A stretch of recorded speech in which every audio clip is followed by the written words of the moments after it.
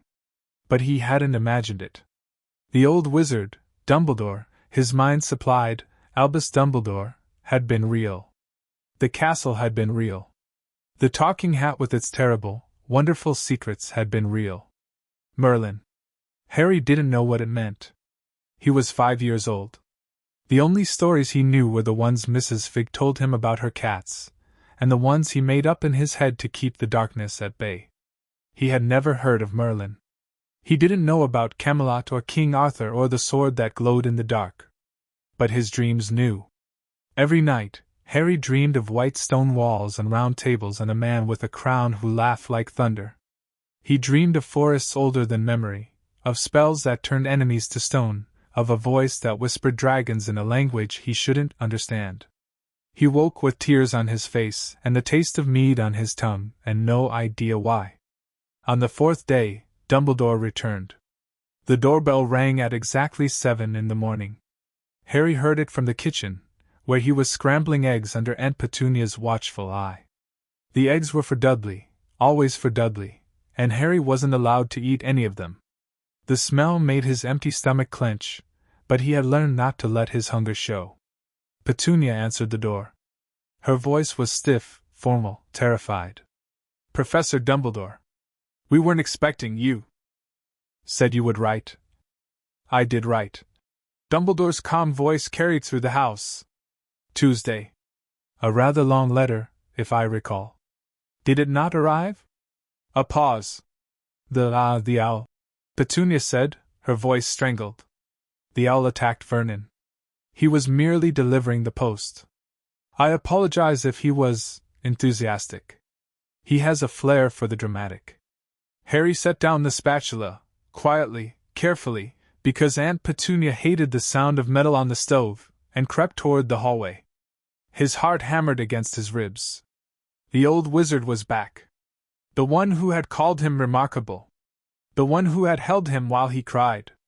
Dumbledore stood in the doorway, tall and silver-bearded, his purple robes clashing magnificently with the Dursleys' beige wallpaper. His half-moon spectacles glinted in the morning light, and when his eyes found Harry's he smiled. "Ah, Harry. Good morning. I hope you've been well." Harry opened his mouth to answer, but Uncle Vernon's roar cut him off. "Well? Well?" The boy broke his cupboard. "He nearly burned my hand off. And now you're telling me OWLs are going to attack my house every time you feel like writing a letter?" Dumbledore's smile didn't waver. "The owl will not return if you treat him with basic courtesy. A glass of water. Perhaps a mouse. He's not difficult to please. I am not feeding rodents to a bird in my house." "Vernon." Petunia's voice was sharp. She had gone the color of old cheese, her hands twisting in her apron. "Perhaps we should discuss this, inside. The neighbors will see." Vernon's face cycled through its usual shades of purple before settling on something slightly less apoplectic. He stepped back, and Dumbledore swept inside like he owned the place, which, Harry thought, he probably could if he wanted to. The old wizard had that kind of presence. "When you visited before," Dumbledore said, settling into the Dursleys' best armchair without being offered, "I mentioned that Harry would need to return to Hogwarts for further tests. I've decided to bring him today, if that's acceptable." "Acceptable?" Vernon sputtered. "You can't just. We're his guardians, we have rights." "Of course you do," Dumbledore agreed pleasantly. "And one of those rights is to refuse my request. However, I should mention that the magical outburst Harry experienced 4 nights ago was not an isolated incident. Without proper training and understanding, such outbursts will become more frequent. More destructive." He let the word hang in the air. Petunia's eyes darted to the kitchen walls, where the runes had faded but not completely vanished. If you looked closely, if you knew what to look for, you could still see faint gold lines in the wallpaper, like scars on skin. "How long?" she asked quietly. "A few hours. Perhaps the full day. I would like Harry to see the castle properly, meet some of the professors, and attempt the sorting again. Vernon's mustache twitched. Again? You already had him try that hat thing. The hat's reaction was unusual. Dumbledore admitted. I would like to understand it better. He turned to Harry, those blue eyes twinkling in a way that made Harry feel like he was standing in sunlight. Would you like to come with me, Harry? To see Hogwarts in the daylight? Harry thought of the white stone castle in his dreams. The one with the round table and the laughing king and the sword that glowed in the dark. Yes, he said. Please. The journey was nothing like Harry expected. He had thought they would walk, or maybe take a car, or a bus, or something ordinary. But Dumbledore led him out the back door of number 4, past the empty garage and the wilting petunias, Aunt Petunia's pride and joy, though she would never admit they were named after her, to a small clearing in the trees at the end of the garden. Hold my hand, Dumbledore said, and his voice was different now. Serious. And close your eyes. Harry did. The world squeezed. There was no other word for it. One moment he was standing in Surrey, smelling grass and exhaust fumes and Mrs. Next Door's barbecue. The next moment the air crushed around him like a fist, and the world turned inside out, and Harry's stomach tried to escape through his throat. Then it stopped. Open your eyes, Dumbledore said. Harry opened them. And gasped. Hogwarts was different in daylight. At night, it had been spires and shadows and the glitter of candlelight through stained glass windows. In daylight, it was alive. The castle rose from the cliffs like something grown rather than built, towers spiraling toward clouds that moved too fast to be natural, windows glittering like 1,000 watching eyes. The lake beside it was black and deep and endless, and the forest beyond was a wall of green so dark it looked like midnight had gotten lost among the trees. It's. Harry couldn't find the words. Big? Dumbledore offered, smiling. Asterisk real asterisk. Harry finished. The old wizard's smile softened. Yes, he said. It is very real. More real than most places. That's why it's lasted so long. He led Harry up the path toward the great wooden doors, which swung open before they reached them, no one visible on the other side, just darkness and the echo of stone. Harry hesitated, but Dumbledore's hand on his shoulder was warm and steady, and he stepped inside. The entrance hall was enormous. Harry tilted his head back, trying to see the ceiling. Torches flickered in brackets along the walls, casting dancing shadows.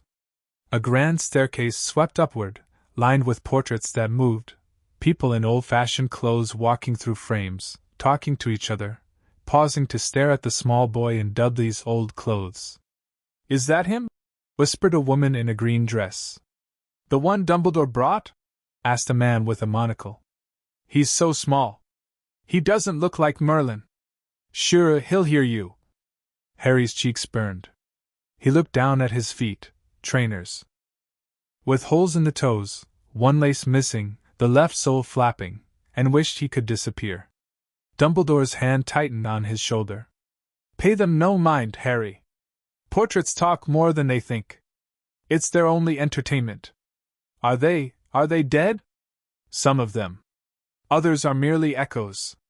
A portrait is not the person, any more than a photograph is.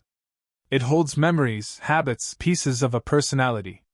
But it cannot grow or change. He paused. Unlike you?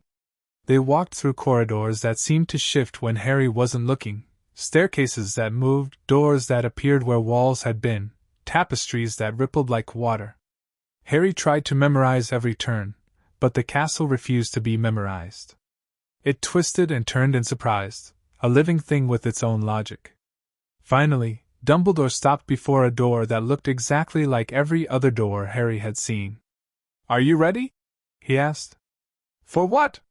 The sorting hat. Harry's stomach dropped. He remembered the hat, the voice, the eyes, the terrible words it had whispered. This child carries the soul of my creator. I don't want to, he said quietly.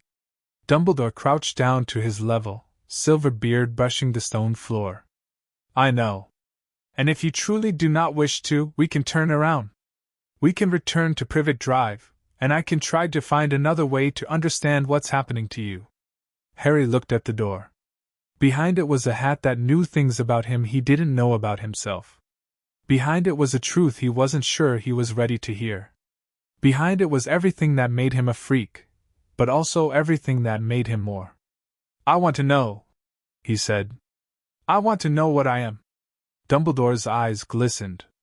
That, he said, is the bravest thing you've ever said. He opened the door. The room was small, or at least smaller than the Great Hall. A circular chamber with a high domed ceiling painted with stars that moved slowly, turning through seasons and centuries. In the space of minutes, bookshelves lined the walls, crammed with volumes so old their spines had cracked and crumbled. In the center of the room, on a simple wooden pedestal, the Sorting Hat. It looked even smaller in daylight. Just a battered old hat, patched in places, stained in others, the fabric worn thin with age. It could have been a relic from a museum, something to look at behind glass. It could have been trash. But Harry remembered its voice. Hello again, the hat said. Dumbledore stiffened. You speak without being warned? I speak when there is something worth saying, the hat replied. Its voice came from everywhere, the walls, the ceiling, the air itself. And there is much worth saying about this one. Harry stepped forward before he could stop himself. The pedestal was waist-high, carved with runes that looked familiar, the same runes that had appeared on his skin, he realized. The same symbols that spiraled across the walls of the Dursleys' kitchen. They pulsed faintly as he approached, responding to something in his blood. Harry, Dumbledore said quietly, you don't have to. I know. Harry reached out. His fingers touched the brim of the hat. And the world dissolved. He was standing in a field of wheat. Golden wheat, stretching to the horizon in every direction, swaying in a wind that smelled of honey and summer rain. The sky above was impossibly blue, not the pale blue of England, but the deep, jewel blue of a world that had never known pollution or smoke or the grinding roar of machines. Harry looked down at his hands. They were still his hands, small, thin, scarred. But the runes were there, pulsing gold beneath his skin, and when he looked at the wheat, he could see through it somehow. See the roots beneath the soil, the insects crawling in the dark, the slow pulse of magic that ran through everything like blood. Beautiful, isn't it? The voice came from everywhere and nowhere. Harry turned. A man stood at the edge of the wheat field. He was tall, impossibly tall, the kind of tall that belonged in old stories. His beard was long and white, his robes were deep blue embroidered with silver stars, and his eyes were the same green as Harry's. The same green as the magic that lived in Harry's blood. He wasn't Dumbledore. He was older. Wilder.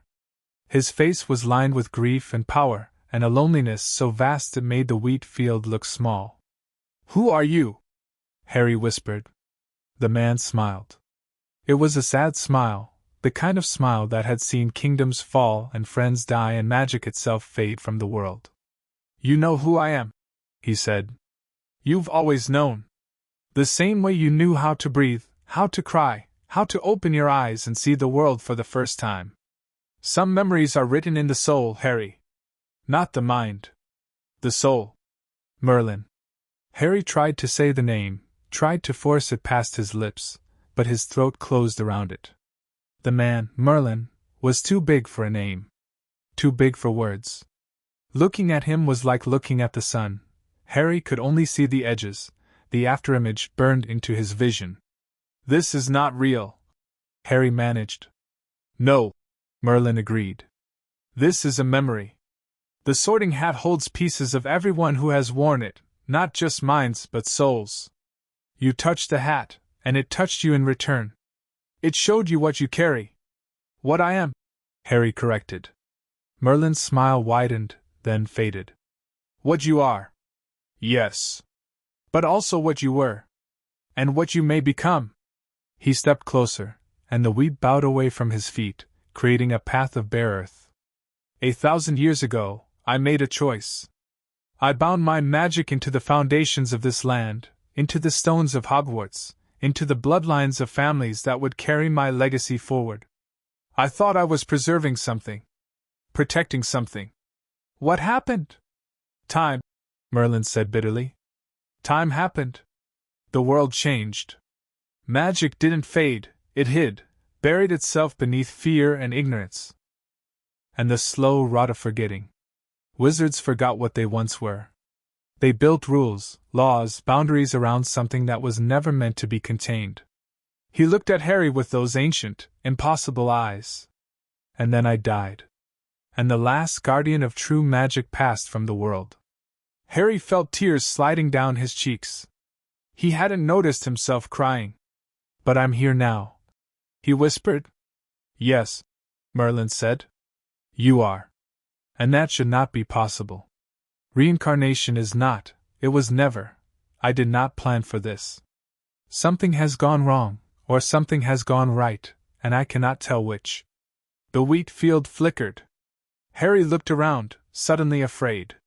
The sky was the same jewel blue, the wheat the same endless gold, but something was wrong.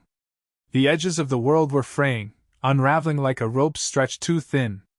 You have to go back, Merlin said, and his voice was urgent now. The connection is breaking. But before you go, listen to me, Harry.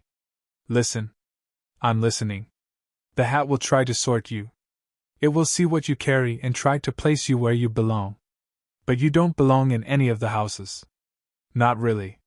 You belong to something older. Something the hat has not seen since. Since me, Harry finished in his head. Since you. Merlin agreed. When the hat speaks, do not be afraid. But do not let it control the narrative. You are Harry Potter. You are also something more. Remember that, hold that, no matter what the hat shows you. The world flickered again, more violently this time. Cracks appeared in the sky, showing darkness beyond. The wheat began to wither, turning brown and crumbling to dust. I'll remember, Harry said. Merlin reached out and touched Harry's forehead. The touch was warm, not the heat of the furnace, but the warmth of a hand held too close to a fire. Safe and dangerous all at once. Love, Harry thought suddenly. This is what love feels like. Then go, Merlin said. And when the time comes, when the darkness rises and the world needs a guardian, do not make my mistakes. Do not stand alone. I won't.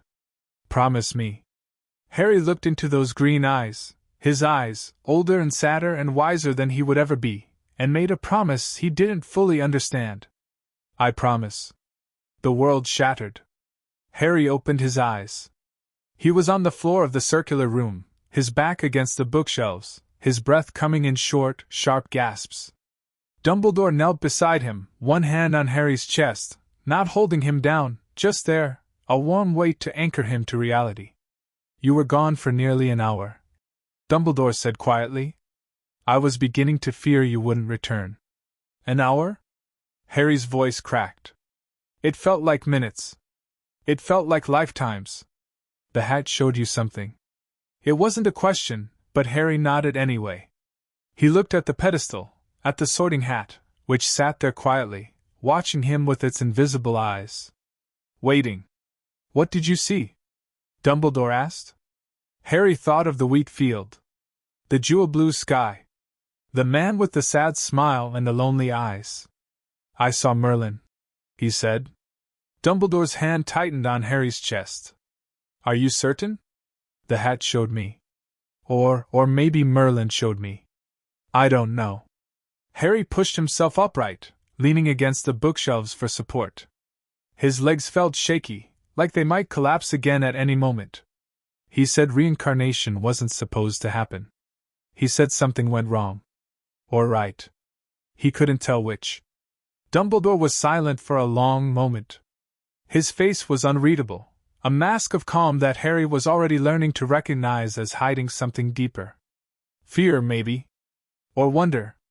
Harry, he said finally, I need you to do something for me. What? I need you to touch the hat again. Harry's blood went cold. No. Harry.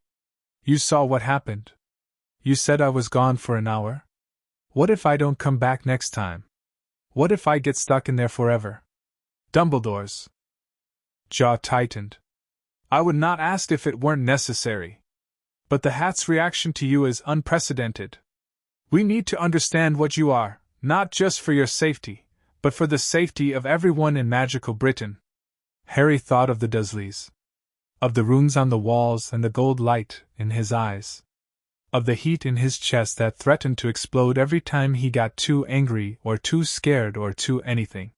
He thought of Merlin's words, "Do not be afraid." "Fine," Harry whispered. "But stay close. In case I don't come back." Dumbledore nodded. "I will be right here." Harry pushed himself to his feet. His legs still shook, but he forced them to move, one step at a time, across the stone floor to the pedestal where the Sorting Hat waited. He didn't hesitate this time. He grabbed the hat with both hands and lifted it above his head. The field of wheat was gone. In its place was darkness, not the soft darkness of night, with stars and moon and the promise of dawn, but a crushing, absolute darkness that pressed against Harry's skin like deep water. He couldn't see his hands. Couldn't see his feet. Couldn't see anything except the hat. It floated in front of him, suspended in the void, its worn fabric somehow visible despite the lack of light. Its brim curled upward in that familiar smile, and its voice echoed from everywhere and nowhere. "Merlin's soul," the hat said. "Housed in the body of a child. I have seen many impossibilities in my 1,000 years, boy. This may be the greatest." "What am I?" Harry asked. "You are the question. The answer. The beginning and the end." The hat's voice grew softer, almost kind. "You are the once and future wizard, reborn in a world that has forgotten how to dream." "I don't understand." "No. You don't. But you will." The hat drifted closer, close enough that Harry could have reached out and touched it. "I cannot sort you, Harry Potter. Not into Gryffindor, where the brave belong. Not into Hufflepuff, where the loyal gather. Not into Ravenclaw, where the wise seek knowledge. Not into Slytherin, where the ambitious plot their futures." "Why not?" "Because you have already been sorted. 1,000 years ago, when Merlin first walked these halls, he chose none of the houses, and all of them. He belonged to Hogwarts itself. To the magic that built these walls. To something older and stranger than 4 houses can contain." The darkness pressed closer. Harry felt like he was drowning, like the void was filling his lungs, stealing his breath. "Then what do I do?" he whispered. The hat was silent for a long moment. Then it said, "You prove yourself worthy." "Worthy of what?" "Of the sword." Harry frowned. "What sword?" The hat didn't answer. Instead, it began to glow. Gold light emanated from its worn fabric, spreading outward in waves, pushing back the darkness. The light was warm, the same warmth Harry had felt when Merlin touched his forehead, and it smelled of old stone and ancient magic and something else, something metallic and sharp. Sword, Harry thought. The sword from my dreams. The hat's brim curled upward. "This has happened only twice before," the hat said. "Once when Godric Gryffindor himself demanded that I show the world his blade. Once when Merlin asked to hold it, just to remember what it felt like to wield a weapon worthy of his power. And now? Now it happens a 3rd time." The light blazed brighter, too bright, impossibly bright, and Harry had to close his eyes against the glare. But even through his eyelids, he could see the shape forming. Long, sharp. Gleaming. The darkness shattered. In the circular room, Dumbledore watched in horror and wonder as Harry Potter lifted the Sorting Hat above his head. The boy was glowing again, not faintly, not the way he had glowed in the Dursleys' kitchen, but blazing, gold light pouring from his skin like he was made of sunlight. The runes had returned, covering every inch of exposed flesh, spiraling across his face and hands and disappearing beneath his clothes. And the hat. The hat was screaming. Not in pain. In recognition. Its voice echoed through the room, through the castle, through the very foundations of Hogwarts itself. Asterisk. Merlin! Asterisk. The word tore through the air like thunder, shaking dust from the ceiling, cracking the stone floor. Dumbledore threw up a shield charm just in time to deflect a falling bookshelf, but he couldn't look away from the boy. From the light. From the impossible thing happening before his eyes. The hat split open. Not tore, asterisk opened asterisk, like a flower blooming in fast forward, its fabric peeling back to reveal something hidden inside. Something that had been waiting for 1,000 years. The Sword of Gryffindor. It burst from the hat's depths like a comet, trailing sparks of gold and red, and flew straight into Harry's waiting hands. The moment Harry's fingers closed around the hilt, the light exploded. Dumbledore was thrown backward, slamming into the wall hard enough to knock the breath from his lungs. The room shook. The ceiling cracked.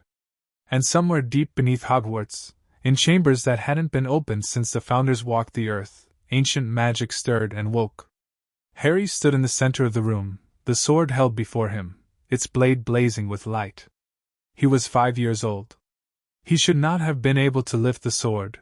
It was nearly as long as he was tall, forged for warriors, not children. But he held it easily, naturally, like he had held it 1,000 times before. Like the sword knew him. And when he opened his eyes, they weren't green anymore. They were gold. Pure, molten gold, burning with power that hadn't been seen in a millennium. The runes on his skin pulsed in time with his heartbeat, and the sword of Godric Gryffindor, blade of the bravest wizard Hogwarts had ever produced, sang in his grip. Harry, Dumbledore whispered. The boy, the wizard, turned those golden eyes on the old man. I remember now, Harry said, and his voice was not entirely his own. It echoed with something deeper, older, heavier. I remember everything. The sword blazed once more, and then went dark. Harry's eyes faded back to green. The runes vanished. And the 5-year-old boy collapsed, unconscious, into Dumbledore's arms. The sorting hat lay on the floor, torn open like a piece of discarded rubbish. Its fabric was still warm, still humming with residual magic, but it would not speak again for a long time. It had given everything it had. Dumbledore cradled Harry against his chest, feeling the boy's heart beating, fast, but steady. Alive. Whole. The Sword of Gryffindor lay beside them, no longer blazing, but still faintly warm to the touch. Professor Dumbledore? The voice came from the doorway. Professor McGonagall stood there, her tartan robe wrapped around her nightgown, her glasses askew. Behind her, Professor Flitwick peered over her shoulder, and Snape lurked in the shadows beyond, his dark eyes fixed on the unconscious boy in Dumbledore's arms. Albus, McGonagall said, her voice shaking. The entire castle felt that. The portraits are screaming. The house elves are hiding in the kitchens. What in Merlin's name happened? Dumbledore looked down at Harry's sleeping face. Small. Pale. Fragile. And yet, he pulled the sword. At 5 years old. He pulled the sword of Godric Gryffindor from the sorting hat. No, Dumbledore said quietly. Not in Merlin's name. McGonagall frowned. What? Dumbledore raised his eyes to meet hers. Merlin himself, he said, has returned. The silence in the room was absolute. And in Dumbledore's arms Harry Potter, the boy who lived, the once and future wizard, slept on, dreaming of wheat fields and golden eyes and a sword that glowed in the dark. End of Chapter 2. Chapter 3, Whispers Across Britain. Harry woke in a bed that was too soft, in a room that was too quiet. Wearing pajamas that were not his own. For a long moment, a long, terrible moment, he didn't remember anything. He was just a boy in an unfamiliar place, and his chest felt tight with the kind of fear that came from years of waking to Uncle Vernon's shouting or Aunt Petunia's cold silence. Then the memories returned. The hat. The sword. The golden light. Merlin.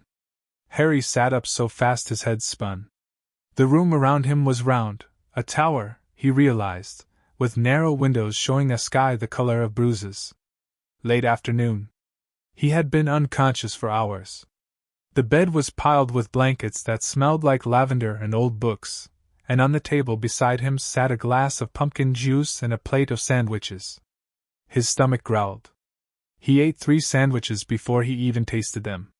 Ham and cheese, simple and perfect, the kind of food the Dursleys would never give him. The pumpkin juice was cold and sweet, and Harry drank the whole glass in one long gulp, not caring that it dribbled down his chin. When he finished, he looked around again. The room was clearly meant for someone important, student, maybe, or guest. There were books on the shelves, too high for him to reach, and a fireplace that crackled with green flames. A trunk sat at the foot of the bed, old and worn, with the name H. J. Potter painted on the side in peeling gold letters. His trunk. His father's trunk, Harry realized. The one Dumbledore had mentioned during their first visit, the one containing things from his parents' house. Things that belonged to him now. He didn't open it. He was too afraid of what he might find. The door to the room opened without a knock, and Dumbledore stepped inside. The old wizard looked tired, more tired than Harry remembered, with dark circles under his eyes and a slump to his shoulders that hadn't been there before. "Ah, you're awake," Dumbledore said, and his smile was genuine if weary. "How do you feel?" "Strange," Harry admitted. Like I'm supposed to remember something, but I can't quite reach it." Dumbledore's expression flickered. He crossed the room and sat on the edge of Harry's bed, close enough to talk quietly but not so close that Harry felt crowded. "What do you remember?" Dumbledore asked. "From after you touched the hat?" Harry closed his eyes, trying to grasp the fragments. The golden eyes. The sword in his hands. The voice that wasn't his own saying, "I remember everything." "Light," he said slowly. "And heat. And the sword, it felt like it knew me. Like it had been waiting for me." He opened his eyes. "The hat called me Merlin." "Yes," Dumbledore said. "It did. And then it gave you the Sword of Gryffindor, something that has only happened twice before in 1,000 years. Is that bad?" Dumbledore laughed, a short, surprised sound. "Bad? No, Harry. Not bad. Extraordinary. Terrifying, perhaps. But not bad." He paused, choosing his words carefully. "The Sword of Gryffindor does not appear for just anyone. It appears for those who are worthy, truly worthy, of Godric Gryffindor's legacy. And it has now appeared for you. At 5 years old. Without any of the trials or tests that usually accompany such an honor. Then why do I feel scared?" Dumbledore's smile faded. "Because you are wise enough to understand that great power comes with great danger. That is not fear, Harry. That is good sense." Harry looked down at his hands, small, pale, ordinary. No runes. No golden light. Just the hands of a 5-year-old boy who had been locked in a cupboard for as long as he could remember. "What happens now?" he asked. "Now," Dumbledore said, "we have a problem." The problem, Harry learned over the next several days, was not magical. It was political. Dumbledore explained it to him slowly, carefully, using words a 5-year-old could understand, but even then, Harry grasped only pieces. The wizarding world was small, he learned. Smaller than the Muggle world, that was what they called non-magical. People like the Dursleys. Wizards lived hidden, scattered across Britain in villages and castles and cottages that Muggles couldn't see. And they talked. Oh, how they talked!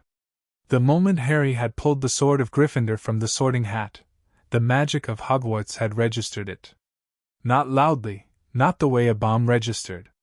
But the castle had felt it, and the portraits had seen it, and the portraits had told other portraits, and those portraits had told their descendants, and within hours, half of magical Britain knew that something had happened. Within a day, rumors were flying. The boy who lived pulled Gryffindor's sword. He must be 7 feet tall and breathe fire. I heard he vanquished a troll single-handed. No, he's Merlin Reborn, the Sorting Hat itself said so. The hat can't say anything without being worn. But Dumbledore was there, and McGonagall, and Snape. Snape? What was he doing there?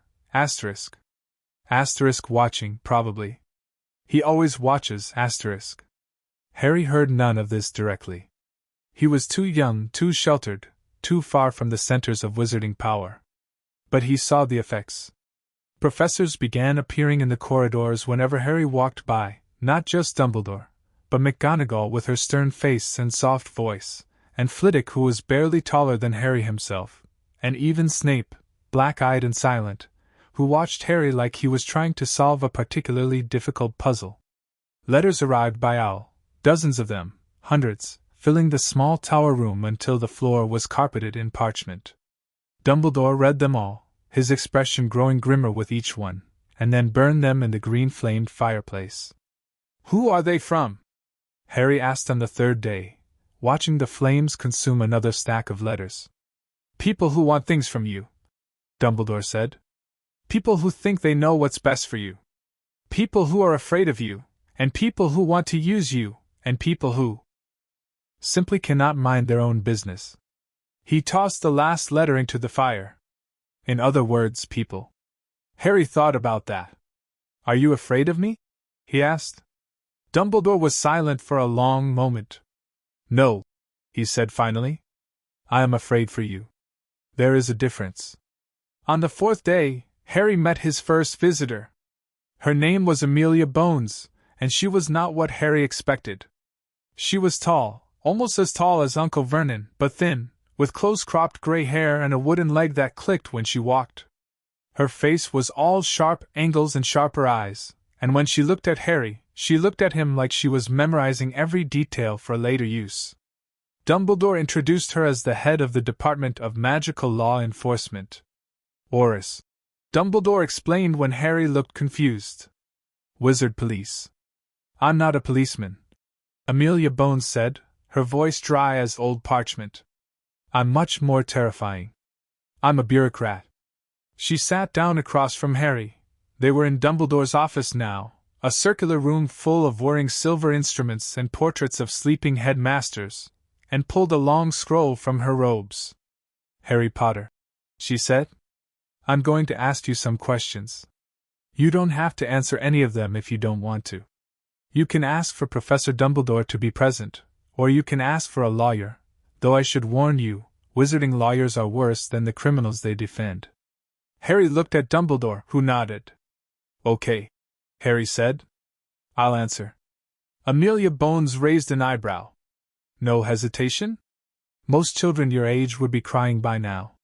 "The Dursleys don't like crying," Harry said simply. Something flickered across Amelia Bones's face, something that looked almost like anger, though Harry couldn't imagine why she would be angry at him. "Right," she said, her voice softer now. "Let's begin." She asked about the night the runes appeared. Harry told her what he remembered, the heat, the golden light, the cupboard door exploding outward. He told her about the floating, just for a second, and the way the world had felt like it was bending around him. She asked about Dumbledore's first visit. Harry told her about the castle, the great hall, the Sorting Hat's first words. She asked about the second visit. Harry hesitated. "This is important, Harry," Amelia Bones said gently. "I know it's hard. I know you're scared. But whatever happened in that room, whatever the hat showed you, it could have consequences for the entire wizarding world. I need to understand what we're dealing with."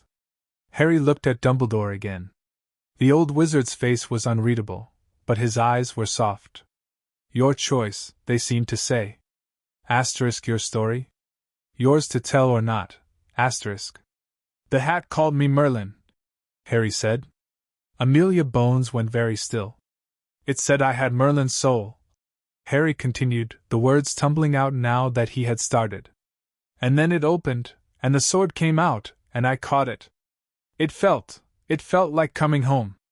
Like finding something I didn't know I'd lost." Silence. The portraits on the walls were awake now, leaning forward in their frames, pretending not to listen. One of them, an old man with a nightcap and a long white beard, had his hand cupped behind his ear. Amelia Bones set down her quill. "Professor Dumbledore," she said carefully, "for the official record, Are you suggesting that Harry Potter is the literal reincarnation of Merlin? I am not suggesting anything, Dumbledore replied. I am stating what the Sorting Hat declared, and what the Sword of Gryffindor confirmed. Whether that makes Harry the reincarnation of Merlin or simply touched by his legacy is a question for scholars and historians. What matters now is this: Harry pulled Gryffindor's sword at 5 years old. That alone makes him unprecedented. Amelia Bones was quiet for a long time. Then she said, "The Ministry is going to panic. Almost certainly. The Daily Prophet will run headlines about the return of the Dark Lord Merlin. I would be disappointed if they didn't. The pureblood families will want to adopt him, marry him off to their daughters, use him as a symbol for their blood supremacy. They will try." Amelia Bones stood up, her wooden leg clicking against the stone floor. She looked down at Harry, small, frightened, sitting in a chair far too large for him, and her sharp face softened. "You're just a child," she said quietly. "You're supposed to be learning to read and playing with toys and scraping your knees. Instead, you're sitting in the headmaster's office, being interrogated by a bureaucrat, while the most powerful wizard in Britain watches over you like a hawk." Harry didn't know what to say to that, so he said nothing. Amelia Bones nodded like she had expected that. She turned to Dumbledore. "I'll do what I can at the Ministry," she said. "Delay the inquiries. Sit on the reports. Give the boy time to grow up before the wolves descend." Her jaw tightened. "But I can't hold them off forever. Eventually, the truth will come out. Merlin Reborn or not, Harry Potter is a symbol now. He doesn't get to choose otherwise."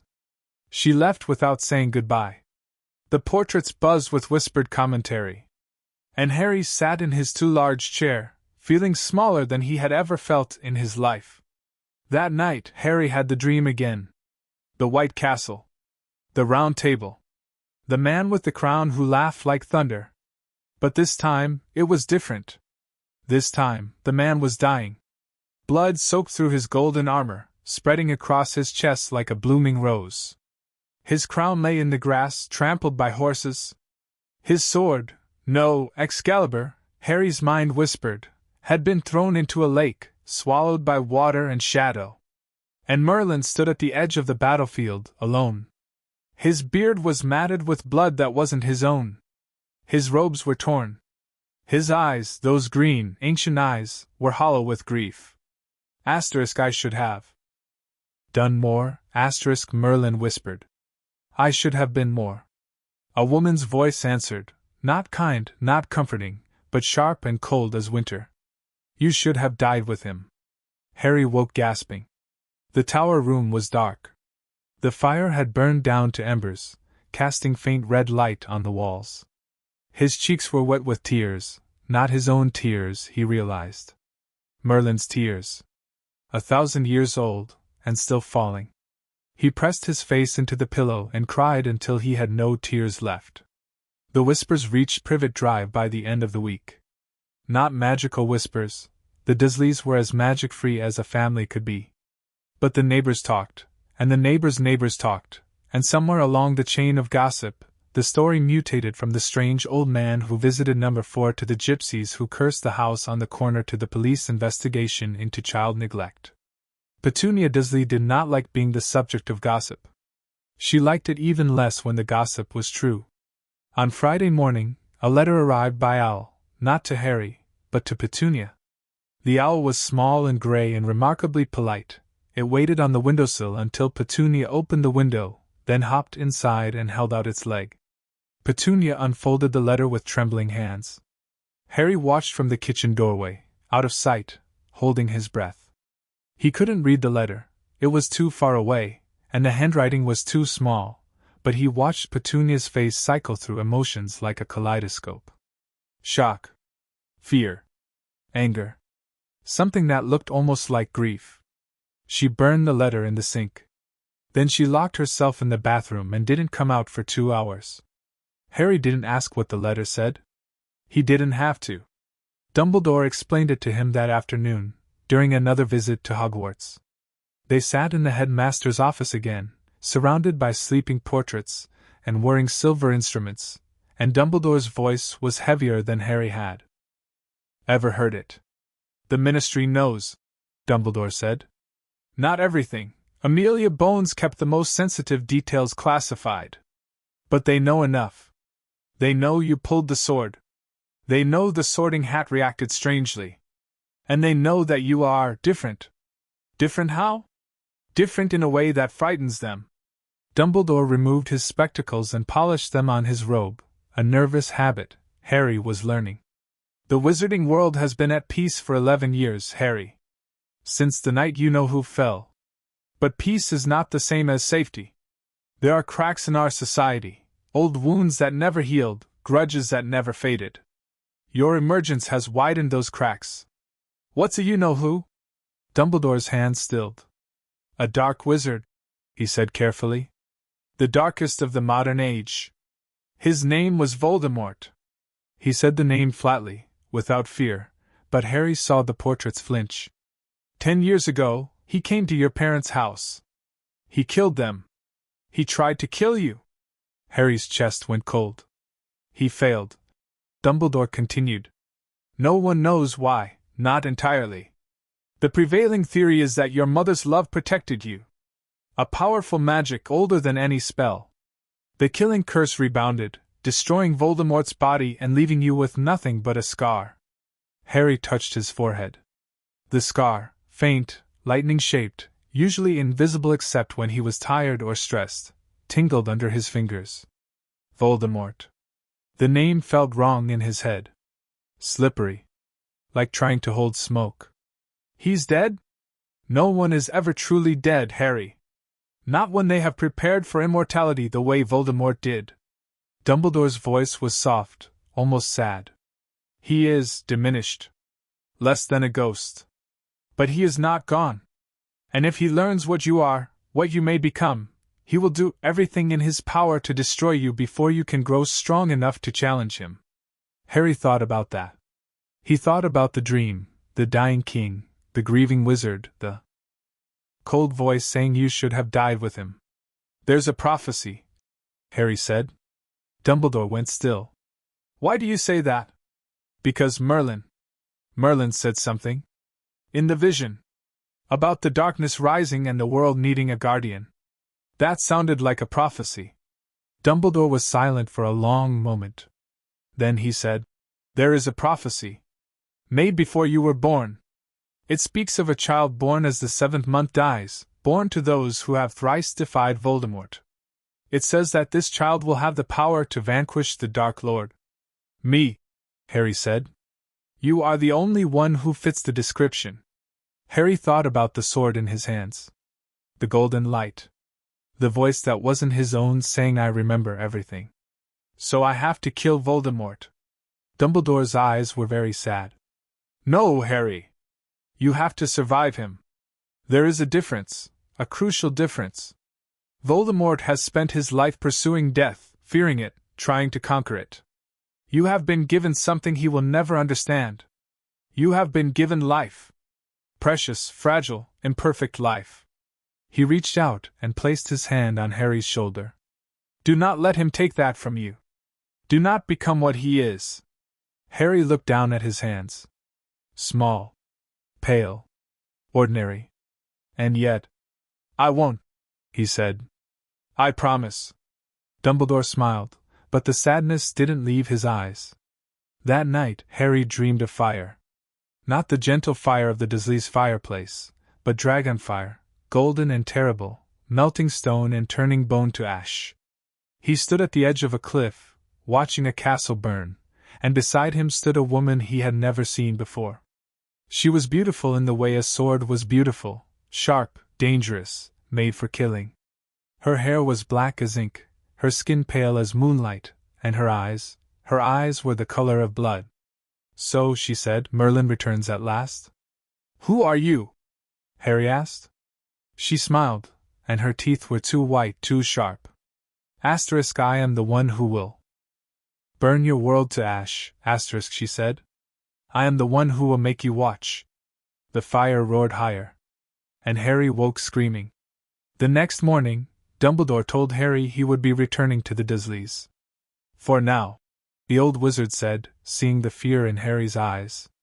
The blood protection your mother left behind is strongest at Privet Drive. As long as you can call that place home, even a miserable, unhappy home, you will be safe from Voldemort's followers. I don't want to go back, Harry whispered. I know. But you must. Not forever, just for now. I will visit. I will write. And when the time is right, I will bring you back to Hogwarts to stay. Harry wanted to argue. He wanted to scream, to cry, to make the golden light explode from his hands and burn the world down. But he didn't. He just nodded, and followed Dumbledore to the fireplace, and stepped into the green flames that would carry him back to Surrey. The Dursleys' house looked exactly the same as when he had left. Grey. Boring. Dead. The cupboard door was still broken, still held together with duct tape. The runes on the kitchen walls had faded to nothing, invisible unless you knew where to look. And Dudley was sitting on the sofa, eating crisps and watching television, exactly as he had been when Harry left. Freak's back, Dudley said, not looking away from the screen.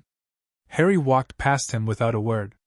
He climbed the stairs to his new room, Dudley's second bedroom, the one with the bars on the windows and the broken toys in the corner, and closed the door. Then he sat on the bed, pulled his knees to his chest, and waited.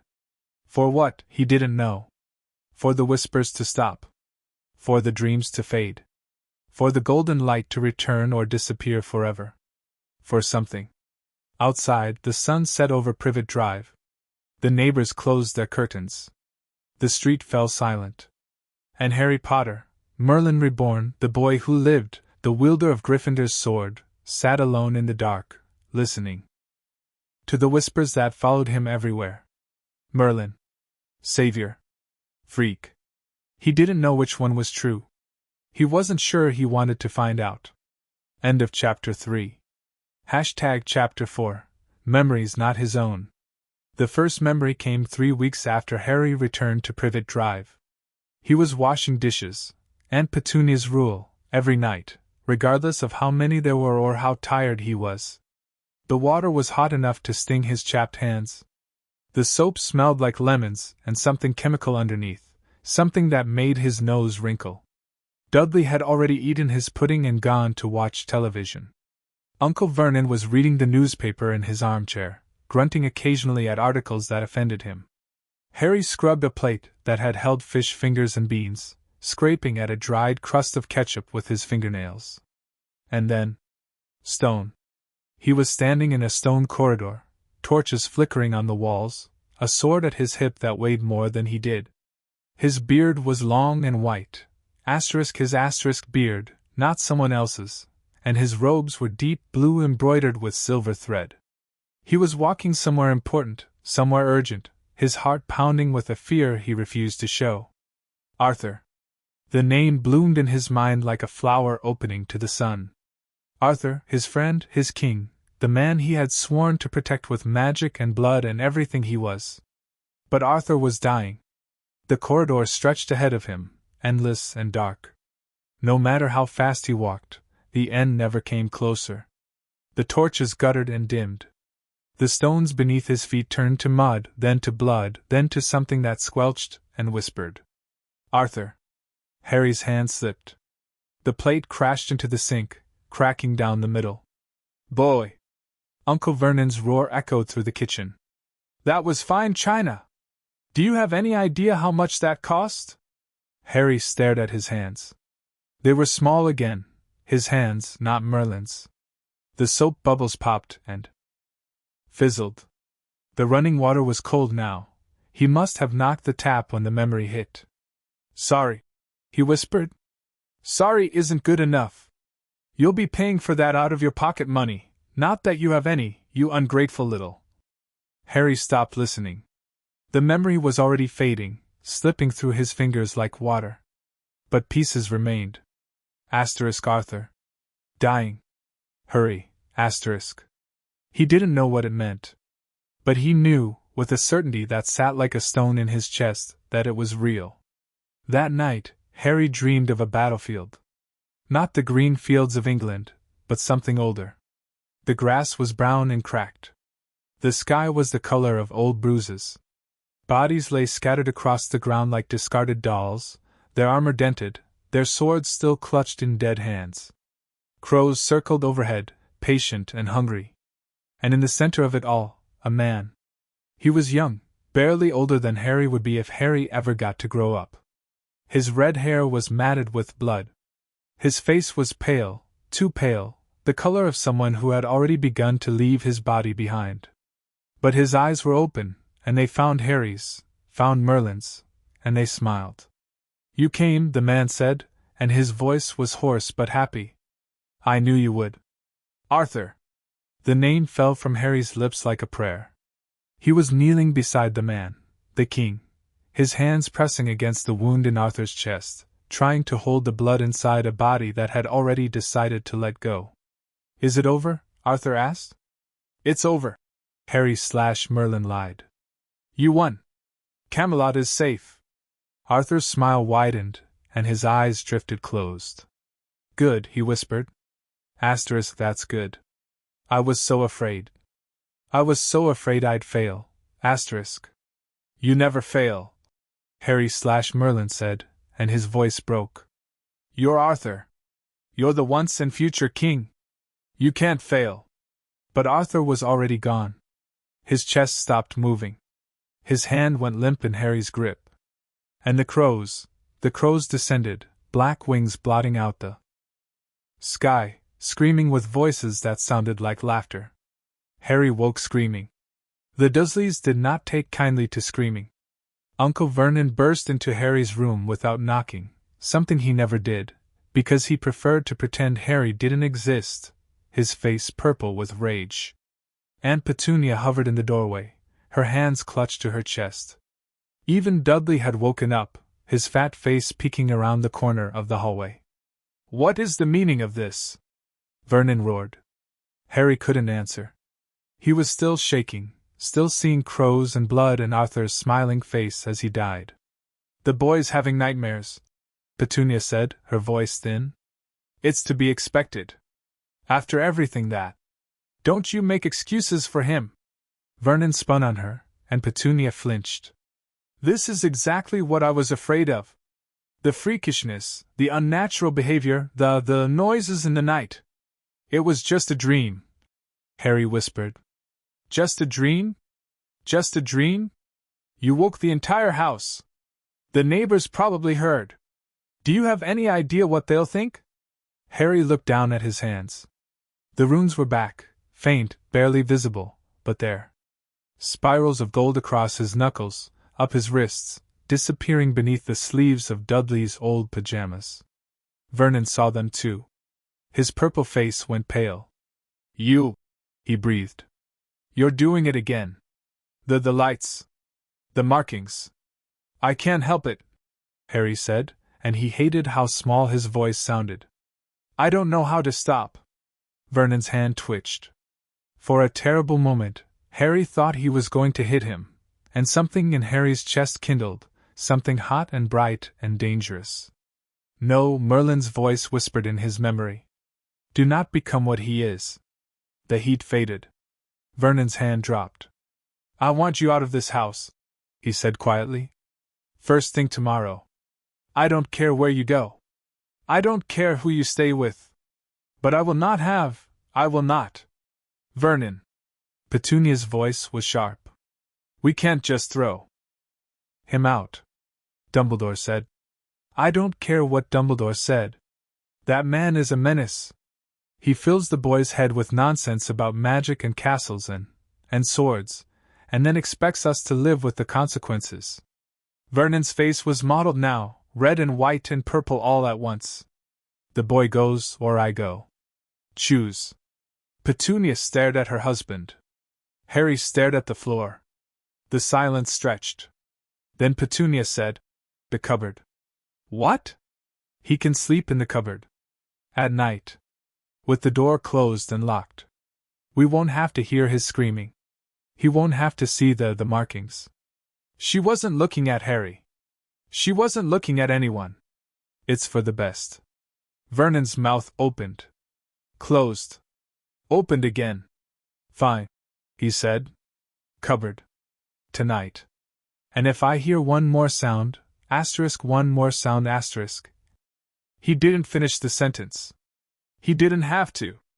Harry gathered his blanket, the thin, threadbare one that smelled like dust and old sweat, and walked downstairs to his old home. The cupboard was smaller than he remembered. Or maybe he was bigger. He sat in the dark, his back against the wall where the hinges used to be, and closed his eyes. Arthur. The name echoed in his chest. I'm sorry, Harry whispered. I'm so sorry. He wasn't sure if he was apologizing to Arthur or to Merlin, or to himself. But the tears came anyway. The second memory arrived a week later. Harry was in the backyard, pulling weeds from Aunt Petunia's flower bed, the one she pretended was her pride and joy, though anyone with eyes could see the plants were half dead from neglect. His knees were muddy. His fingers were raw. Dudley was inside, playing with his new computer game, its tinny music drifting through the open window. Harry tugged at a particularly stubborn dandelion, its roots twisted deep into the soil. And then, forest. He was standing in a forest so ancient the trees had forgotten they were trees. Their trunks were wider than houses, their branches so high they scraped the belly of the sky. Moss hung from every surface, thick and green and soft as fur. The air smelled of damp earth and growing things and something else, something aware. You came. The voice came from everywhere and nowhere. It was old, older than Merlin, older than the forest, older than magic itself. It made Harry's bones ache and his skin prickle. Who's there? He asked, and his voice was Merlin's voice, deep and steady. The trees moved. Not the way trees moved in wind, slow, graceful, predictable. They shifted, trunks twisting, branches reaching, roots pulling themselves from the soil like arthritic fingers. A face emerged from the bark of the largest tree, not human, not quite, but close enough to be terrifying. I am the heart of this place, the face said. I am the memory of every creature who has lived and died beneath these boughs. I am the keeper of the old magic, the magic that existed before wizards, before humans, before words. I know what you are, Merlin said. Then you know why I called you here. Merlin was silent. The balance is shifting, the forest said. The old ways are dying. Soon, there will be nothing left but the new magic, the small magic, the magic of wands and words and rules. And when that happens, When that happens, Merlin finished, the world will forget what it once was. Yes. I won't let that happen. The forest laughed, a sound like branches cracking, like leaves rustling, like 1,000 small animals scattering in fear. You cannot stop time, Merlin. Even you cannot stop time, Then I'll preserve it. A piece of it. Enough to remind the world, when the darkness comes again. The face in the tree regarded him with ancient, patient eyes. You would bind yourself to this place? To these stones? To the children who will come after you, I would. Then it will cost you. Merlin's jaw tightened. Everything has a cost. The forest was silent for a long moment. Then it said, so be it. The ground beneath Merlin's feet shuddered.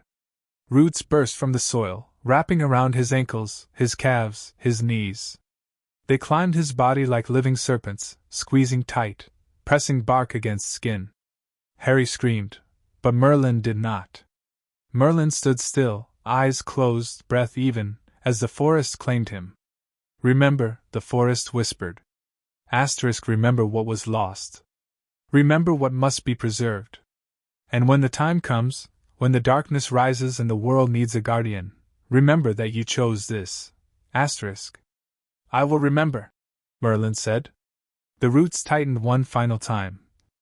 And Harry was back in the Dursley's backyard, the dandelion clutched in his fist, its roots dangling like broken strings. His cheeks were wet. He didn't know when he had started crying. The memories came faster after that.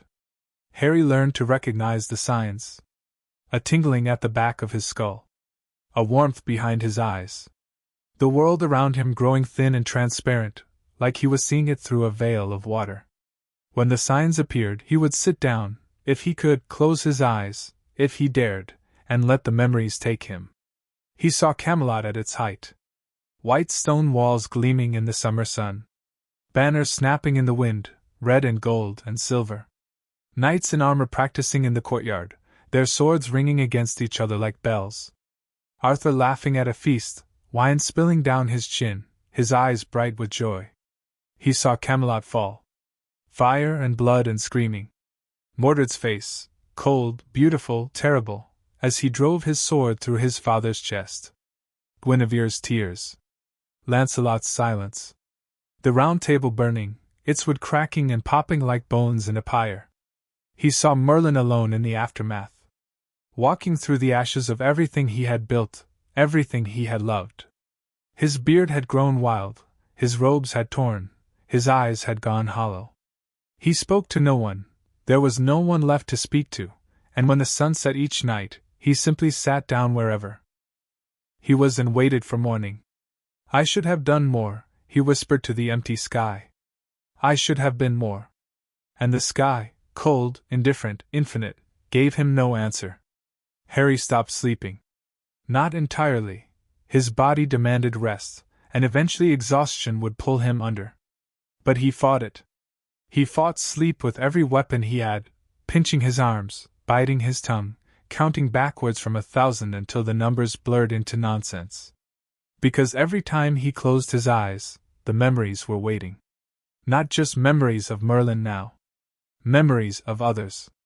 The people Merlin had known, loved, lost. Their ghosts clung to Harry's mind like cobwebs, whispering fragments of conversations he had never had, showing him faces he had never seen. Merlin, look, a dragon. Merlin, don't. Merlin, I love you. Merlin, I'm sorry. Merlin, help me. Help me. Help me. Harry woke screaming so often that the Dursleys stopped coming. They just let him scream now, locked in his cupboard, alone with the ghosts of 1,000-year-old life. On the 30th night, something changed. The dream was different. Harry was standing in a chamber, deep underground, judging by the damp air and the distant sound of dripping water. The walls were carved with runes, the same runes that appeared on his skin, he realized, spiraling in patterns that hurt to look at. In the center of the chamber stood a pedestal, and on the pedestal rested a book. The book was massive, the size of a tombstone, bound in leather so dark it seemed to drink the torchlight. Its cover was embossed with a symbol Harry didn't recognize, a circle divided by a line, surrounded by smaller circles, like a map of something vast and terrible. Do not open this book. The warning came from everywhere and nowhere. It was Merlin's voice, but older, wearier, cracked with a fear Harry had never heard from him before. Do not read what is written inside. Some knowledge cannot be unlearned. Some power cannot be controlled. Leave it here. Let it rot. Let it die. Harry stepped forward. I'm warning you. His hand reached for the book. Harry, don't.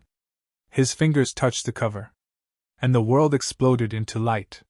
He woke on the floor of the cupboard, his body shaking, his mouth tasting of copper and ash.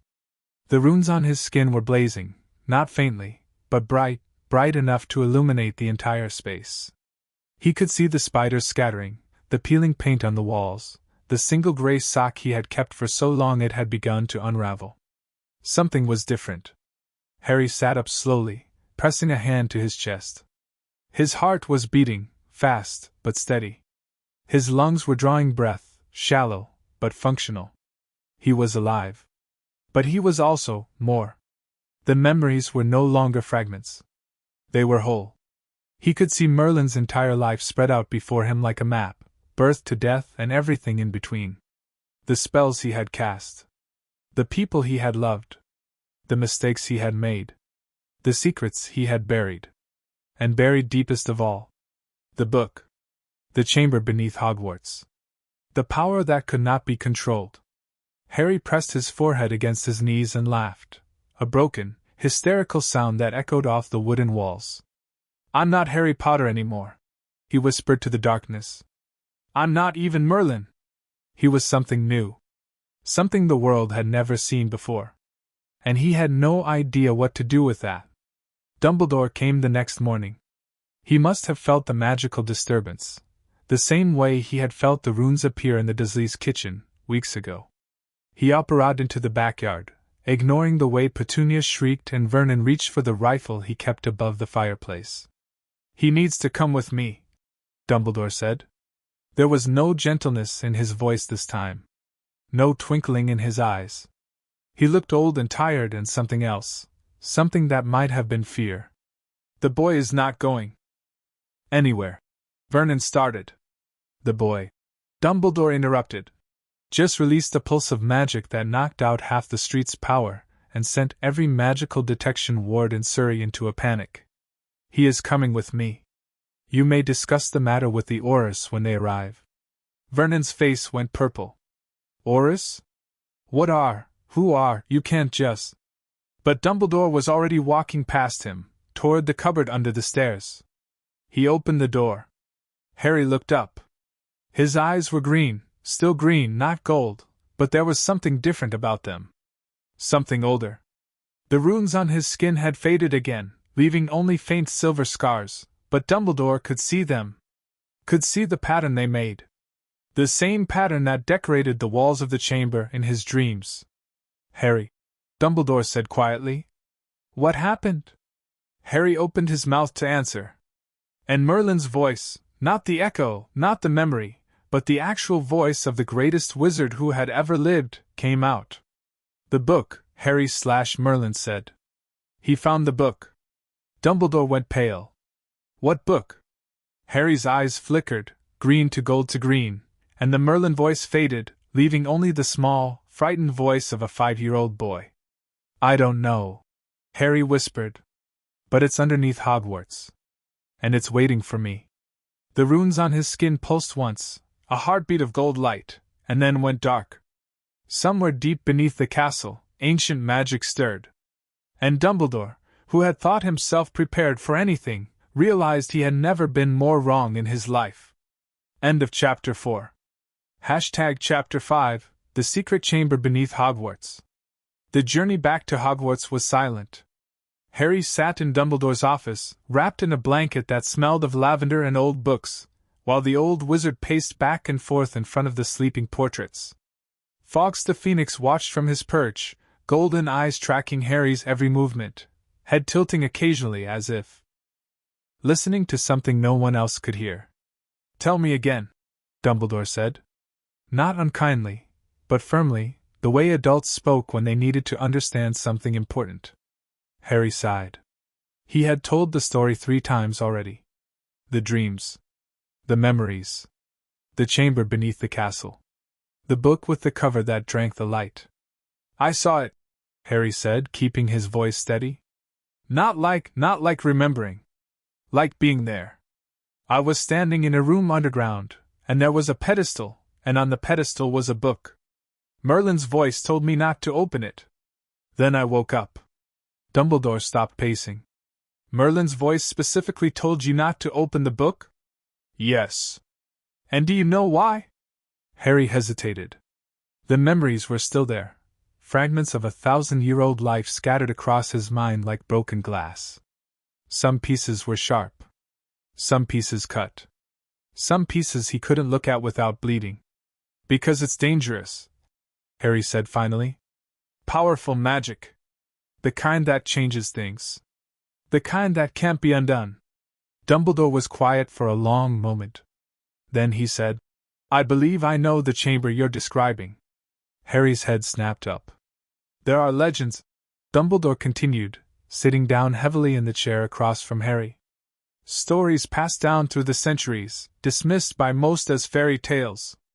They speak of a hidden chamber beneath Hogwarts, not the Chamber of Secrets, something older. Something Merlin himself created. What's inside? That, Dumbledore said, is the question, isn't it? Some say Merlin hid his greatest treasures there. Others say he imprisoned something dangerous, a creature, a curse, a piece of himself he wanted to forget. He leaned forward, his blue eyes fixed on Harry's face. And some say he left behind a legacy. A final gift for the wizard who would one day carry his soul. Harry's chest tightened.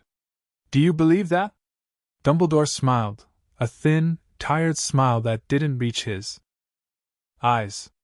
I believe, he said, that we won't know until we find it. The entrance, Dumbledore explained, was hidden in plain sight. Not in the dungeons, where Slytherin's monster had lurked. Not in the towers, where Ravenclaw's diadem had been lost. Not in the kitchens, where Hufflepuff's cup had been stolen, or the headmaster's office, where Gryffindor's sword had rested. The entrance was in the Great Hall. The floor, Dumbledore said, leading Harry down the torchlit corridors as the sun set over the castle. Specifically, the center of the floor, beneath where the Sorting Hat sits during the feast. Merlin helped construct the original foundations of Hogwarts. He was a close friend of the founders, you see. Some say he was more than a friend to some of them. He said this last part with a careful neutrality that made Harry suspect there was a story there, a complicated one, but he didn't ask. The Great Hall was empty when they arrived. The house tables stretched along its length like sleeping giants, their wood gleaming in the fading light from the enchanted ceiling. The sky above showed deep orange and purple, scattered with the first stars of evening. And at the front of the hall, on its simple wooden stool, the Sorting Hat. It looked different now. Smaller, perhaps. Weaker. The fabric was still worn, still stained, but there was a stillness to it that hadn't been there before. Since the sword had burst from its brim, it had not spoken. Dumbledore had tried, several times, but the hat remained silent, its magic depleted, its voice sleeping. Move the stool, Dumbledore instructed. Harry walked forward. The stool was heavy, heavier than it looked, but he managed to push it aside, scraping it across the stone floor until it rested against the Gryffindor table. Beneath it, carved into the stone, was a single rune. Harry knew this rune. It was the first one that had appeared on his skin, back in the Dursleys' kitchen. The one that looked like a circle divided by a line, the symbol from the book's cover. It requires your blood, Dumbledore said quietly. Not much. A single drop. But it must be given freely. Harry looked at the rune. Then he looked at his hand, small, pale, the silver scars faintly visible in the torchlight. What happens after I give it? I don't know, Dumbledore admitted. The legends are unclear. Some say the chamber will open. Some say the floor will swallow you whole. Some say you will be tested, judged, by magic older than the castle itself. And if I fail? Dumbledore's face was very still. Then I will do everything in my power to bring you back. Harry thought about that. He thought about the Dursleys, who would probably throw a party if he never came back. He thought about Arthur, dying in Merlin's arms, and Merlin, walking alone through the ashes of his world. He thought about the book with the cover that drank the light, and the voice that said do not open it. Then he bit his finger. The tooth, loose for days, one of his baby teeth that would eventually fall out, gave way easily. Blood welled up, dark and warm, and Harry pressed his finger against the rune before he could change his mind. The stone drank his blood like it was thirsty. The rune blazed gold. And the floor opened beneath Harry's feet. He fell. Not far, only a few feet, but the sensation was more like drowning than falling. The stone turned to water, turned to air, turned to something else, something that pressed against his skin and whispered in his ears and filled his lungs with light. Then his feet hit solid ground, and his knees buckled, and he caught himself on a wall that was warm and damp and humming with ancient magic. He was in a tunnel. Not a dark tunnel. The walls glowed with the same soft gold light that had filled the Dursleys' kitchen, the runes spiraling along every surface in patterns that hurt to look at. The air smelled of earth and water and something else, something sweet, like honey and old wine. Harry! Dumbledore's voice echoed from above, muffled and distant. I'm okay, Harry called back. The sound of his voice bounced off the walls, repeating, until it faded into whispers. The tunnel stretched ahead of him, curving gently downward. There was only one direction to go. Harry walked. The tunnel went on longer than he expected. His legs grew tired. He was 5 years old, and he had been 5 years old for only a few months, but suddenly it felt like a very long time. The walls glowed gold. The air grew warmer. The whispers grew louder. Not voices, exactly. More like echoes. Echoes of conversations that had happened centuries ago, preserved in the stone like fossils in amber. The boy is dangerous. Merlin, please listen to me. I will not let you destroy everything we've built. Some prices are too high. Harry pressed his hands over his ears, but the whispers were inside his head, not outside. They followed him down the tunnel, growing clearer, growing louder, until he could almost see the people speaking. And then the tunnel opened into a chamber. Harry stopped breathing. The chamber was enormous, far larger than the great hall above, far larger than anything Harry had imagined. The ceiling was lost in darkness, but the walls glowed with runes so bright they hurt to look at. Thousands of runes. Millions. They spiraled and twisted and wove together into patterns that seemed to move when Harry looked away, patterns that told stories he couldn't quite read. In the center of the chamber stood the pedestal. And on the pedestal, the book. It was exactly as Harry had seen in his dream. Massive, bound in leather so dark it seemed to swallow the golden light, its cover embossed with the circle divided by a line symbol. It pulsed faintly, like a heartbeat, like it was alive. But there was something else in the chamber. Relics. Dozens of them, hundreds maybe, scattered across the floor, resting on smaller pedestals, hanging from the walls, floating in the air. Harry saw swords and crowns and amulets and rings. He saw bottles filled with glowing liquid, mirrors that showed things that weren't there, crystals that hummed with trapped lightning. He saw things he didn't have names for, things that looked like they belonged in a dream, or a nightmare. And they all reacted to him. The moment Harry stepped into the chamber, the relics woke up. A sword near his feet began to glow, not gold, but blue, the color of deep water under sunlight. A crown on a pedestal across the room chimed softly, like a bell rung far away. A mirror showed Harry his own reflection, except his reflection was older, taller, his scar faded to nothing and his eyes burning gold. Harry walked forward, drawn by something he couldn't name. The relics sang to him. Not with words, but with feelings. Remember, they seemed to say. Remember what you were. Remember what you lost. Remember what you could become. He stopped in front of the pedestal. The book pulsed. Its cover was warm to the touch. Harry could feel the heat radiating from it, even from a few feet away. The symbol on the front seemed to stare at him, patient and hungry. Do not open it. Merlin's voice again. Fainter now, like a memory of a memory. But another voice, younger, softer, more terrified, whispered in Harry's mind. But I need to know. He reached for the book. His fingers were inches from the cover when a hand closed around his wrist. Harry spun around. Dumbledore stood behind him, breathing hard, his silver hair disheveled and his robes torn. He must have followed Harry down the tunnel, must have jumped through the opening in the floor without hesitation, without knowing what waited below. Don't, Dumbledore said. His voice was raw. Harry, don't. I have to, Harry whispered. It's calling me. I know. Dumbledore's grip tightened on Harry's wrist, not painfully, but firmly. And that is exactly why you must resist. The book is powerful, Harry. More powerful than you can imagine. And power that calls to you, that wants to be used, is rarely benevolent. Harry looked at the book. It pulsed. Open me, it seemed to say. Open me, and I will show you everything. It's not the book we came for, Dumbledore said, softer now. Not the only thing in this chamber. Look around, Harry. Look at what else is here. Harry looked. The relics. The weapons. The artifacts that had reacted to his presence. He had been so focused on the book that he hadn't truly seen them. Now he looked. And his breath caught. There, resting on a small pedestal near the far wall, was a sword. Not the Sword of Gryffindor. That sword was still in Dumbledore's office, wrapped in protective charms, waiting for Harry to be old enough to wield it properly. This sword was different.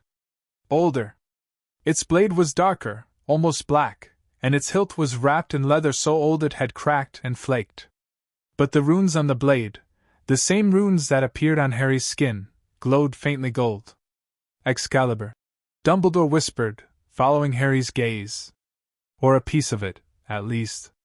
Merlin broke the original sword after Arthur's death. Scattered the fragments across Britain.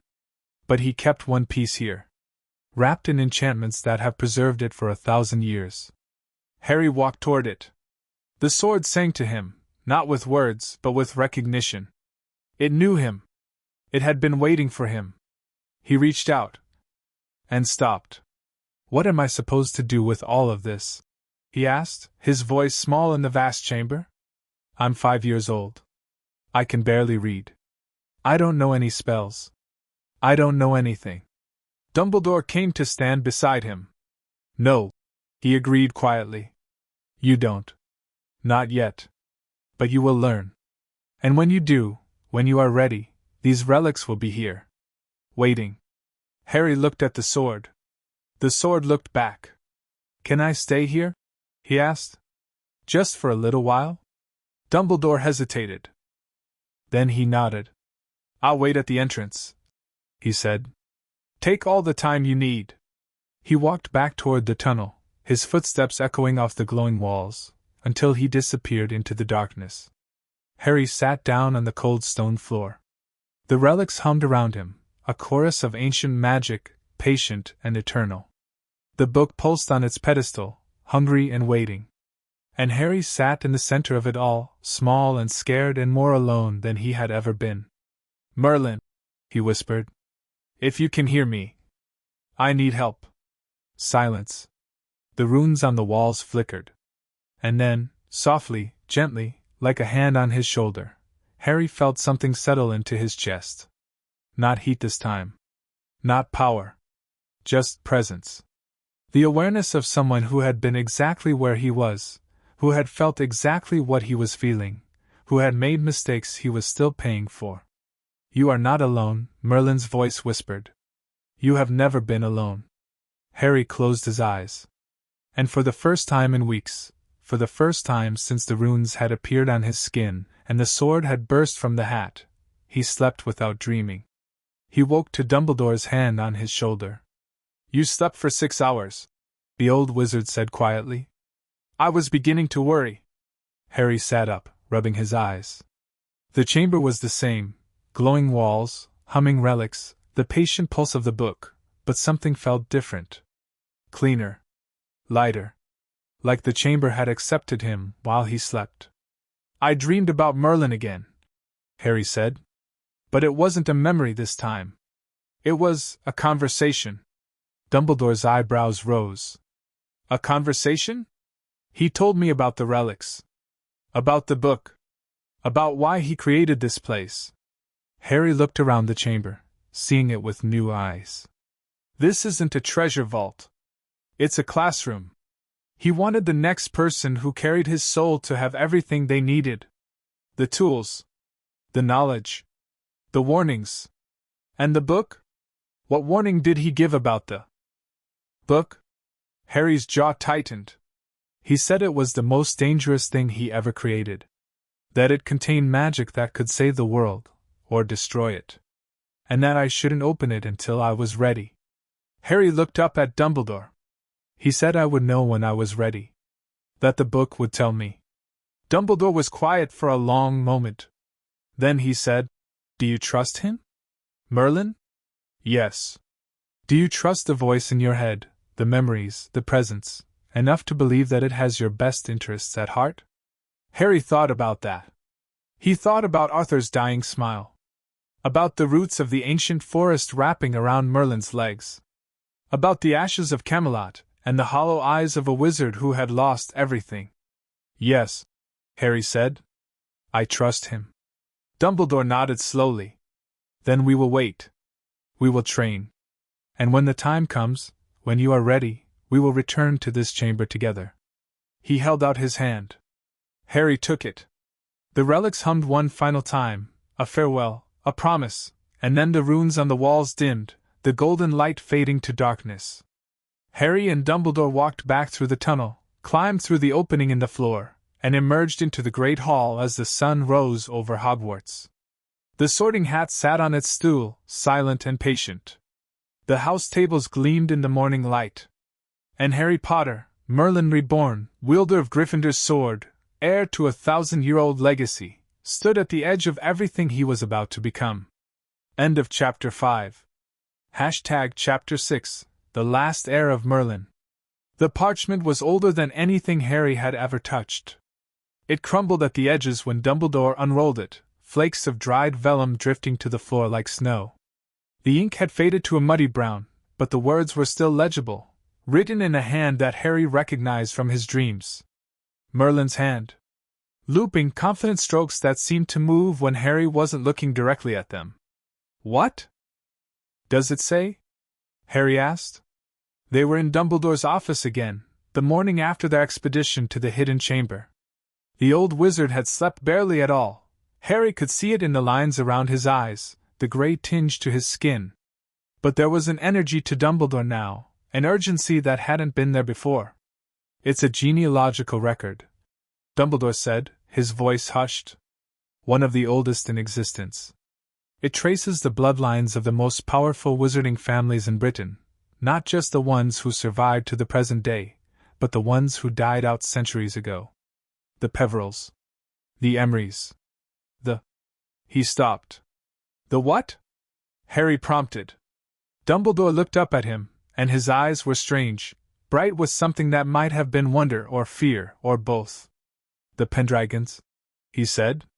Merlin's bloodline, Harry. He had children. Descendants. An entire lineage that stretched from the fall of Camelot to the present day, until it vanished from the historical record sometime in the 16th century. Harry's stomach clenched. Vanished how? That's the question, isn't it? Dumbledore set the parchment down on his desk, weighing the corners with small bronze orbs to keep it from rolling shut. The records become murky around 1580. Some sources claim the last of Merlin's bloodline died in a fire. Others say they went into hiding. And some... He hesitated. Some say they didn't die at all. They simply integrated. Married into other families. Diluted the bloodline so thoroughly that it became impossible to trace. But you found something. Dumbledore smiled, a thin, tight smile. I found a theory, he said. One that has been dismissed by most magical historians as fanciful at best, delusional at worst. But in light of recent events, he gestured to the parchment. I thought it worth revisiting. He stood up from his desk and walked to the bookshelf behind him, running his fingers along the spines until he found the volume he was looking for.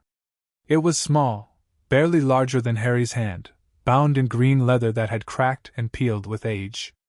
The title was stamped in gold letters that had long since faded to illegibility. This is a family history, Dumbledore said, carrying the book back to his desk. Written in 1742 by a wizard named Septimus Malfoy. It traces the lineage of the Malfoy family back to its Norman origins, but it also mentions, in passing, a connection to an older bloodline. One that Septimus claimed gave the Malfoys their distinctive magical aptitude. Harry's blood went cold. Malfoy? Like the family with the blonde boy. Dumbledore's eyebrows rose. You've heard of them? The portraits talk, Harry said quietly. When they think no one's listening. They say the Malfoys are the richest family in Britain. That they supported you-know-who during the war. That they would have done anything for power. Yes, Dumbledore said. That is one way of describing them. He opened the book, flipping through pages that were brittle with age, until he found the passage he was looking for. His finger traced the words as he read aloud, asterisk. And it is said that the Lady Emrys, last of Merlin's get, took as her husband a Norman knight named Armand Malfoy, who had fled France after William's conquest. Their children carried the blood of both houses, the ancient magic of Merlin and the new ambition of the Malfoys, and from that union sprang a line of wizards whose power has never been equaled, save perhaps by the cursed Potters of Godric's Hollow. Asterisk. Dumbledore closed the book. The Malfoys? Harry whispered. They're descended from Merlin? According to Septimus Malfoy, yes. And while Septimus was known to embellish his family's history considerably in some cases, the genealogical records support the basic claim. Merlin's bloodline did not vanish. It married into the Malfoy family sometime in the 11th century, and has remained there ever since. Harry sat back in his chair, his mind spinning. He had thought, hoped perhaps, that being Merlin's reincarnation meant something simple. That he was just a boy with an old soul. That the memories and the magic and the sword were gifts, nothing more. But if the Malfoys were Merlin's descendants... If I'm Merlin Reborn, Harry said slowly, and the Malfoys are Merlin's descendants, then what does that make me to them? Dumbledore's expression was unreadable. That, he said, is an excellent question. One that the Malfoys themselves will almost certainly be asking, if they haven't already. Lucius Malfoy learned the truth 3 days later. Harry didn't witness it. He was back at Privet Drive, locked in his cupboard, trying to memorize the runes that appeared on his skin each night, but Dumbledore told him about it afterward. The words came reluctantly, like the old wizard was pulling teeth. Malfoy has connections at the Ministry, Dumbledore explained during one of his visits. Deep connections. He knew about the Sword of Gryffindor within hours of it happening. He knew about the Sorting Hat's declaration within a day. And now, he sighed, rubbing his temples. Now he knows about the genealogical records. How? His wife, Narcissa, is a Black. The Blacks have their own archives, older than the Malfoys, in some cases. And the Blacks kept meticulous records of bloodlines, inheritances, and prophecies. Harry's chest tightened. Prophecies? Dumbledore was silent for a long moment. There is a prophecy, he said finally. Older than the one about you and Voldemort. Much older. It dates back to Merlin's time, perhaps before. It speaks of a child who would carry Merlin's soul into the world during its darkest hour. A child who would be both wizard and king, both mortal and eternal. A child who would unite the bloodlines of Camelot and Hogwarts and usher in a new age of magic. And the Malfoys think that's me. The Malfoys, Dumbledore said carefully, believe that the child described in the prophecy should have been theirs. That Merlin's bloodline, their bloodline, should have produced the reborn wizard, not the Potters. They are upset. Harry thought about that. He thought about the blond boy in the portraits, Draco, they called him, a year older than Harry and already spoiled rotten. He thought about the cold, hard faces of the adults in the moving paintings, the way they looked at Harry like he was something to be used. What are they going to do? Dumbledore's jaw tightened. That, he said, is what I'm trying to find out. The answer came 2 weeks later, in the form of a letter. It arrived by owl, a magnificent snowy owl that Harry had never seen before, and was addressed to Mr. H. J. Potter, the cupboard under the stairs, number 4, Privet Drive, Surrey. Harry's hands shook as he opened it. The parchment inside was thick and expensive, the kind Aunt Petunia would have called stationery. The handwriting was elegant, almost beautiful, each letter formed with a precision that spoke of years of practice.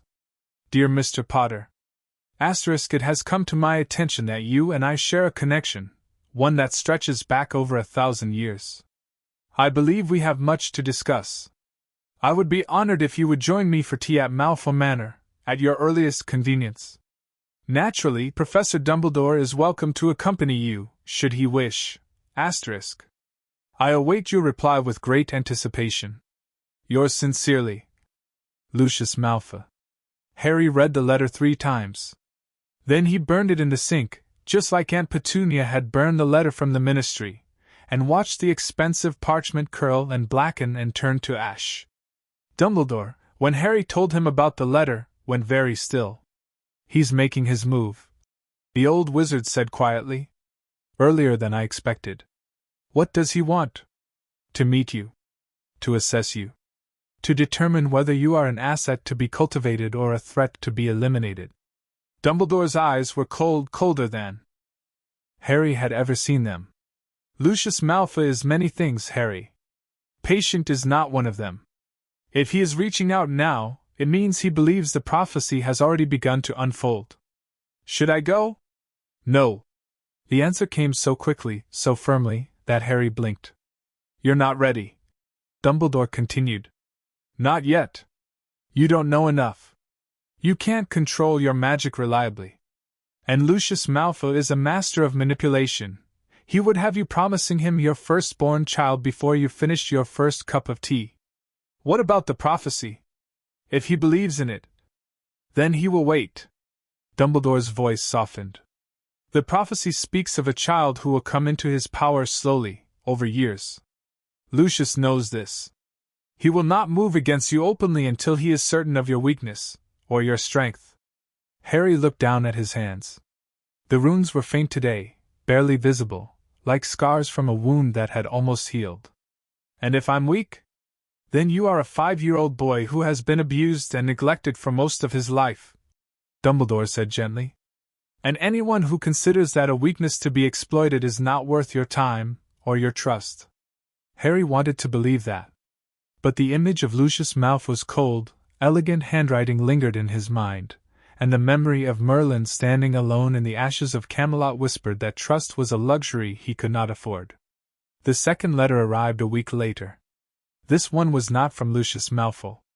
It was from a woman named Andromeda Tonks, who, Dumbledore explained, was the disowned sister of Narcissa Malfoy and Bellatrix Lestrange, a witch who had married a Muggle-born and been cast out of the Black family for her troubles. Her letter was shorter than Lucius's, less formal, written on cheap parchment with a quill that had obviously been chewed. Harry. My name is Andromeda. I don't know if you've heard of me, but I'm your cousin. Sort of. It's complicated. The important thing is, I believe you. I believe the Sorting Hat. I believe you're Merlin Reborn. And I believe you're in danger. Asterisk. Asterisk not from Voldemort. He's gone, whatever anyone says. From my family. The Blacks and the Malfoys. They'd been waiting for this prophecy for generations. They have plans for you, Harry. Plans you won't like. Asterisk. Be careful. Be very, very careful. Andromeda. Harry read this letter 5 times. Then he showed it to Dumbledore. The old wizard read it in silence, his face unreadable. When he finished, he set the letter down on his desk and removed his spectacles, polishing them slowly on his robe. Andromeda is a good woman, he said finally. Brave. Loyal. She sacrificed everything for love, her family, her fortune, her place in society. If she is reaching out to you, it is because she genuinely believes you need her help. Do I? Dumbledore put his spectacles back on. I think, he said carefully, that you need all the allies you can get. Harry wrote back to Andromeda that night. It took him a long time. His handwriting was terrible, and he had to keep looking up how to spell words that the Dursleys had never bothered to teach him. But eventually, with a great deal of help from Dumbledore's Phoenix, Fawkes, who seemed to understand English perfectly, despite only being able to vocalize musical trills, Harry produced a letter he was proud of. Dear Andromeda. Thank you for writing to me. I don't have a lot of friends. I don't have any friends, actually. I didn't know I had a cousin. Dumbledore says you're brave. I think you're brave too, for leaving your family. I don't know what the prophecy says about me. I don't know if I'm supposed to be a savior or a weapon or something else. But I know I don't want to be anyone's plan. I will be careful. Harry. He gave the letter to Fawkes, who trilled softly and vanished in a flash of flame. 3 hours later, a reply arrived. Harry. Dumbledore told me you can't come to Hogwarts yet. That you have to stay with the Muggles for protection. I understand, sort of. But I want you to know that you're not alone. You have me. You have Dumbledore. And when you're ready, you'll have others. There's something else I need to tell you. Something about Merlin's bloodline, asterisk. It's not just the Malfoys. Asterisk Merlin had 2 children. A son and a daughter. The son's line married into the Malfoy family. The daughter's line married into the Potters, asterisk. You're not just Merlin Reborn, Harry. You're his direct descendant. Andromeda. Harry stared at the letter. The words blurred in front of his eyes. Merlin's direct descendant. The Potters. His daughter. His daughter. He thought about his parents, about the photographs the Dursleys had hidden in the attic, the ones he had found by accident when he was 4. His mother's red hair. His father's glasses. The way they had smiled at each other like nothing else in the world mattered. They had been descended from Merlin. He was descended from Merlin. Not just reincarnated. Not just carrying an old soul. But blood. Family. A line that stretched back 1,000 years, through war and peace and everything in between, to a wizard who had watched his best friend die and his kingdom burn. Harry started to cry. He didn't know why. Relief, maybe? Or grief. Or the simple, overwhelming realization that he was not alone, that he had never been alone, that his parents had carried the same magic in their veins, and their parents before them, all the way back to a woman who had called Merlin father. He folded Andromeda's letter carefully and tucked it beneath his pillow. Then he closed his eyes and let the memories take him. Asterisk the cottage was small, smaller than the Dursleys' house, but it glowed with warmth. A fire crackled in the hearth. A woman with long black hair sat in a rocking chair, a baby in her arms, humming a lullaby that sounded like rain on stone. Asterisk. Merlin stood in the doorway, watching. Asterisk. You're staring. Again. The woman said without looking up. It's unnerving. Asterisk. Asterisk. I'm memorizing. Merlin replied. This moment. This feeling. I want to remember it when. Asterisk. He didn't finish. Asterisk. The woman looked up, and her eyes were his eyes, green, ancient, filled with knowledge no human should possess. When you're gone? Asterisk. Asterisk. Yes. Asterisk. Asterisk. The woman, his daughter, Harry realized, Merlin's daughter, stood up and crossed the room to him. The baby gurgled in her arms, fat fingers reaching for Merlin's beard. Asterisk. Asterisk. You don't have to be a martyr, she said softly. You could stay. You could be a grandfather. You could watch this one grow up and have children of her own. Asterisk. Merlin's jaw tightened. Asterisk. I made a promise, he said. To the forest. To the magic. To Arthur. Asterisk. Asterisk. Arthur is dead. Asterisk. Asterisk. I know. Asterisk. Asterisk. The woman's eyes filled with tears. Then why can't you let him go? Asterisk. Merlin didn't answer. He just reached out and touched the baby's cheek, soft, so impossibly fragile, and whispered a blessing in a language Harry didn't recognize. The baby cooed. And Merlin walked out of the cottage, into the rain, and never came back. Harry woke with the taste of tears on his tongue. He reached under his pillow and touched Andromeda's letter, still there, still real. The words were burned into his memory now, but he needed the physical presence of the parchment. Needed to know that this wasn't another dream. Asterisk. You're not just Merlin Reborn. You're his direct descendant. Asterisk. He thought about the baby in the vision. Merlin's grandchild. The start of a line that would eventually, 1,000 years later, produce James Potter, and then Harry himself. He had a family. He had always had a family. He just hadn't known it. The runes on his skin pulsed once, softly, gently, like a heartbeat, and for the first time, Harry didn't flinch. They were part of him. The memories. The magic. The blood. All of it. And he was done being afraid. The next morning, Harry wrote 2 letters. The first was to Andromeda Tonks. Asterisk. Thank you for telling me the truth. I don't know what I'm going to do with it yet. But thank you. Asterisk. The second was to Lucius Malfoy. I'm not ready for tea. Maybe when I'm older. Harry Potter. He gave both letters to Fawkes, who trilled softly and vanished in twin flashes of flame. Then he sat down on his bed, his small, hard bed in the cupboard under the stairs, and closed his eyes. The memories were waiting. But this time, when they came, Harry did not scream. He listened. And in the listening, he began to understand. End of Chapter 6. Chapter 7. Lord Voldemort learns the truth. Somewhere in the forests of Albania, something without a body learned to feel fear again. The creature that had once been Tom Marvolo Riddle, Lord Voldemort, the greatest dark wizard of the age, drifted through the underbrush like smoke, insubstantial and eternal.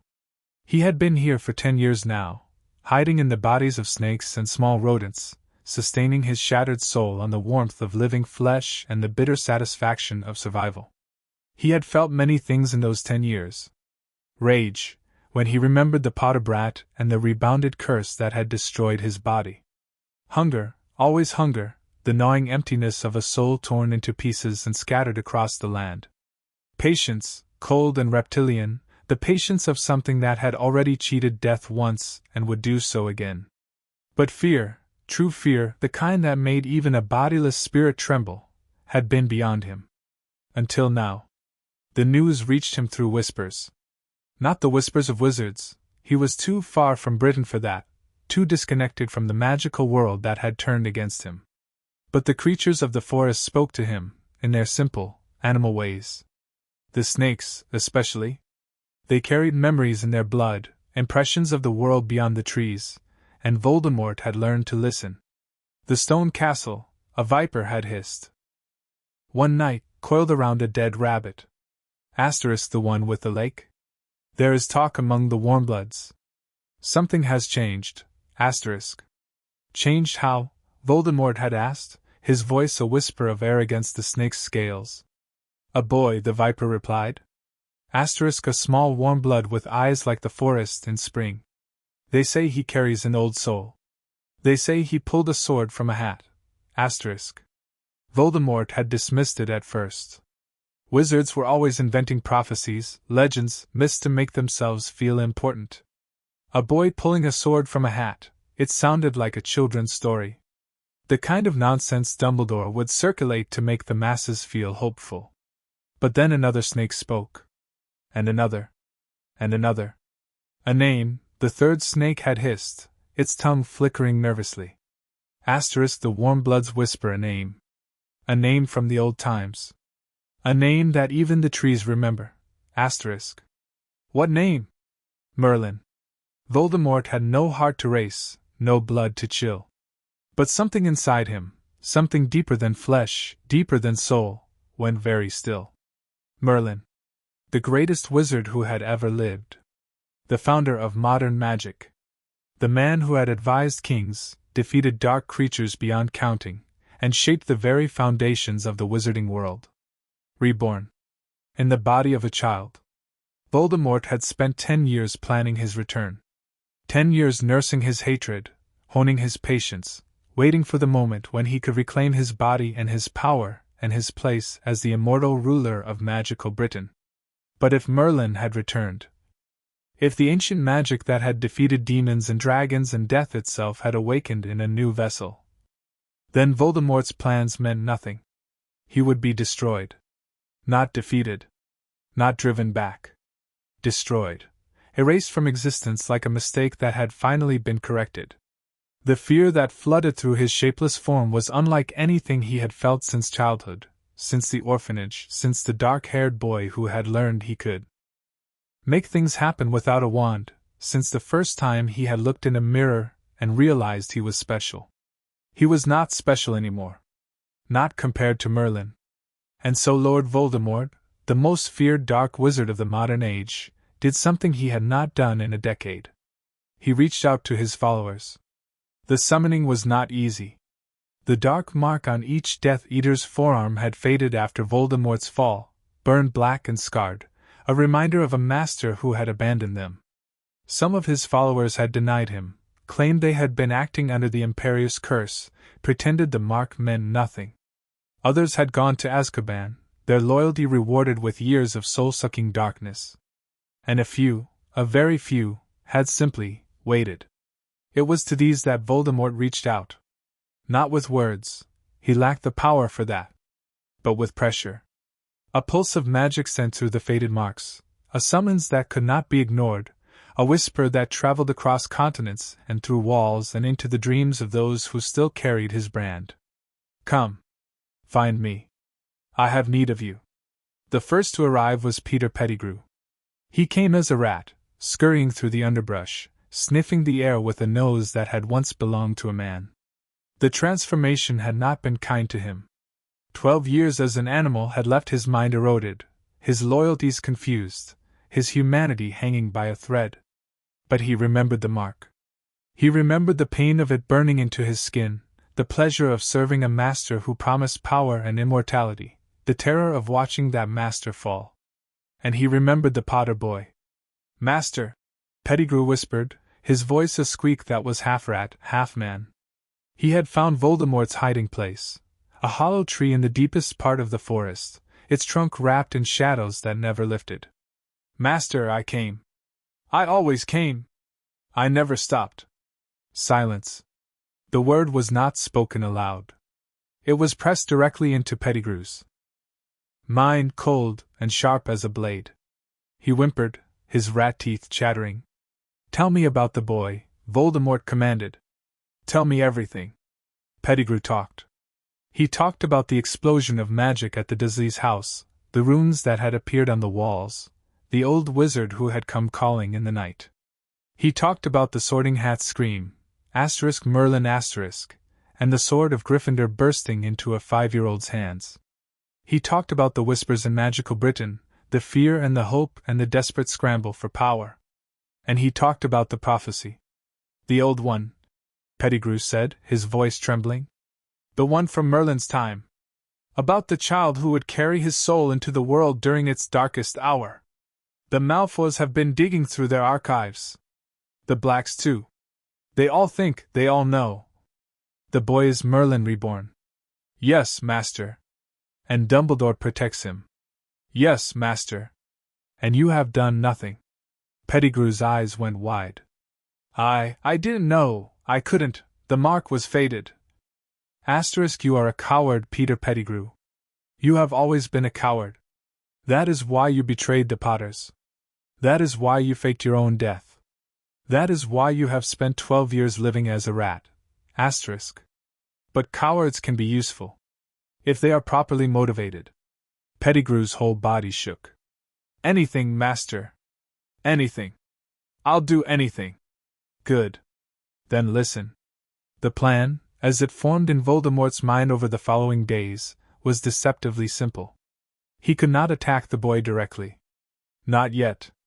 He had no body, no wand, no magic beyond the scraps he could draw from the animals he possessed. Dumbledore had hidden the Potter brat behind blood wards and ancient protections, and those wards would hold against anything Voldemort could currently muster. But the boy was mortal. The boy was young. And young mortals, Voldemort knew from his own childhood, had weaknesses that no amount of protective magic could shield. Find me a body, he commanded Pettigrew. Not a strong one, I cannot yet possess a strong one. A weak one. A broken one. Someone the world will not miss. Pettigrew's eyes gleamed with understanding. There are rumors, master, of a wizard in Albania. Old. Sick. Dying. He lives alone in a cottage in the mountains. No one visits him.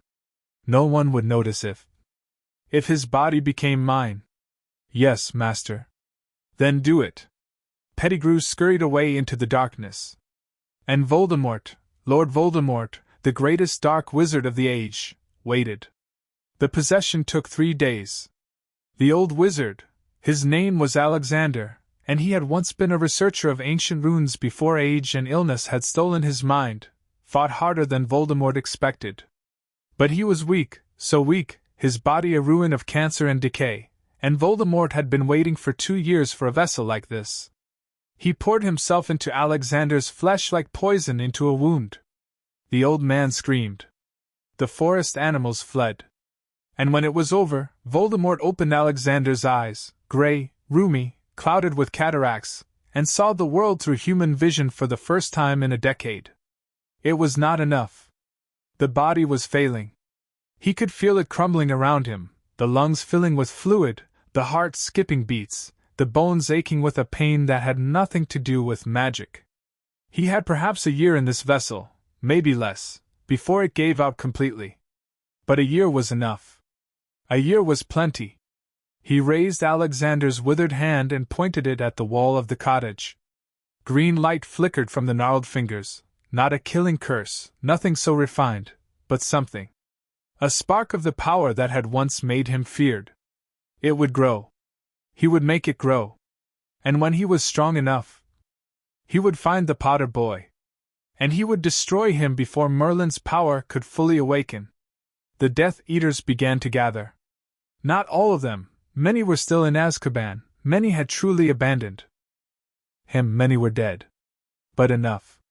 A dozen loyal servants, drawn by the summoning pulse of the Dark Mark, making their way to Albania through shadow and secrecy.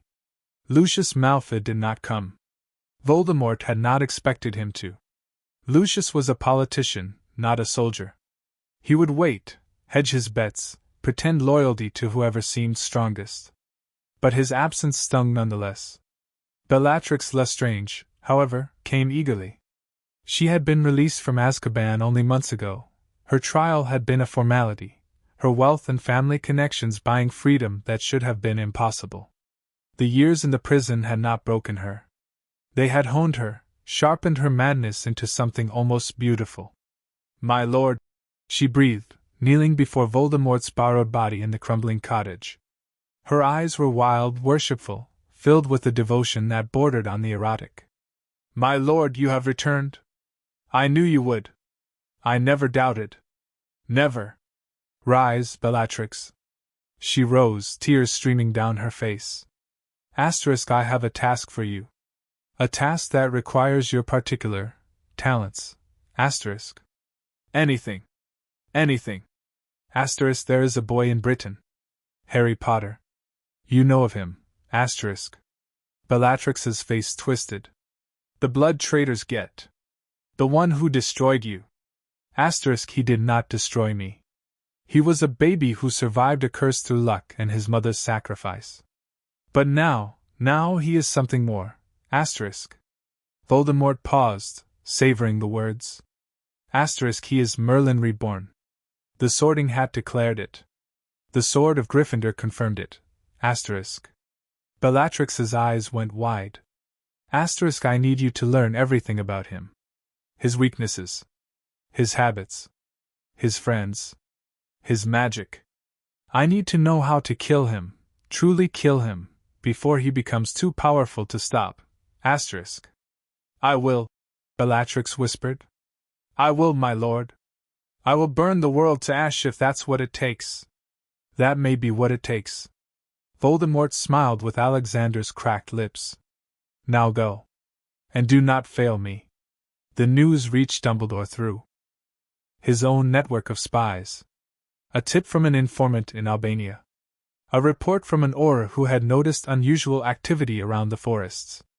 A letter from an old friend who had seen a woman matching Bellatrix Lestrange's description boarding a ship to Britain. The old wizard read the reports in his office, late at night, while Harry slept in the tower room and the castle slumbered around him. Fawkes trilled softly, sensing his master's distress. I know, Dumbledore murmured. I know. He had hoped for more time. He had prayed for more time. The boy was only 5 years old, barely more than a toddler, still learning to read and write, still struggling to control his magic. The memories of Merlin were fragmented, unreliable. The ancient power that supped in Harry's blood had barely begun to stir. And Voldemort was already moving. Not openly, not yet. But Dumbledore knew the signs. The gathering of Death Eaters. The whispers in the dark. The slow, patient reassembly of a force that had once brought magical Britain to its knees. He looked at the reports again. A failing body. Perhaps a year left. Perhaps less. A year. Harry would be 6 years old in a year. Still a child. Still vulnerable. Still growing into the power that would one day make him the greatest wizard of his age. But Voldemort would not wait for Harry to grow. He would strike as soon as he was able, as soon as he had regained enough strength to pierce the blood wards at Privet Drive. And when he struck, he would not fail again. He would not rely on a killing curse that could be deflected by love. He would use darker magic, older magic, the kind of magic that had no counter. Dumbledore set down the reports and walked to the window. The stars were bright over Hogwarts, scattered across the sky like diamonds on black velvet. Somewhere out there, a dark wizard was plotting the death of a child. Somewhere out there, ancient forces were stirring, drawn by the prophecy that had been sleeping for 1,000 years. And here, in the castle that Merlin had helped to build, a 5-year-old boy dreamed of wheat fields and golden eyes and a sword that glowed in the dark. "Fawkes," Dumbledore said quietly, "I need you to deliver a message." The Phoenix tilted his head. "To Andromeda Tonks. Tell her the time for waiting is over. Tell her we need to accelerate the training. Tell her." He paused, choosing his words carefully. "Tell her the Dark Lord has returned." Fawkes trilled, once, sharply, and vanished in a flash of flame. Dumbledore watched the embers drift to the floor. Then he sat down at his desk, pulled out a fresh sheet of parchment, and began to write a letter that he hoped he would never have to send. Harry knew nothing of this. He was asleep in the tower room, wrapped in blankets that smelled of lavender, his small body curled around a pillow that he pretended was a friend. The runes on his skin glowed faintly, not with power, but with awareness. They had begun to respond to his emotions, brightening when he was happy, dimming when he was sad, swirling in patterns that told stories he couldn't yet read. In his dreams, he was walking through the hidden chamber again. The relics hummed around him, patient and eternal. The book pulsed on its pedestal, hungry and waiting. And in the center of the chamber, standing before the broken fragment of Excalibur, stood a man Harry had never seen before. He was tall, taller than Dumbledore, with hair the color of fire and a beard that reached his chest. His robes were deep blue, embroidered with silver stars that moved slowly across the fabric, shifting through constellations that Harry didn't recognize. And his eyes were the same green as Harry's. "You're not Merlin," Harry said. The man smiled. "No. I am not Merlin. Though we knew each other once. Who are you?" "My name is Godric. Godric Gryffindor." The man's smile widened, and something like pride flickered across his weathered face. "And I have been waiting for you for a very long time." Harry's heart hammered against his ribs. "Am I dreaming?" "In a manner of speaking." Gryffindor stepped closer, and the chamber seemed to brighten around him, the runes on the walls glowing gold in response to his presence. "Merlin built this place to preserve his legacy. But he did not build it alone. The founders helped him, each of us contributing something of ourselves to the enchantments that protect this chamber. Why? Because we knew. Even then, 1,000 years ago, we knew that darkness would rise again. That magic would fade. That the world would need a guardian." Gryffindor stopped in front of Harry, looking down at him with eyes that held centuries of wisdom and sorrow. "But we did not know that the guardian would be a child. That was unexpected." "I'm not ready," Harry whispered. "No," Gryffindor agreed. "You are not. But you will be." He knelt down, a great effort for an old man in a dream, until his face was level with Harry's. His breath smelled of smoke and honey and something else, something that reminded Harry of the forest from Merlin's memories.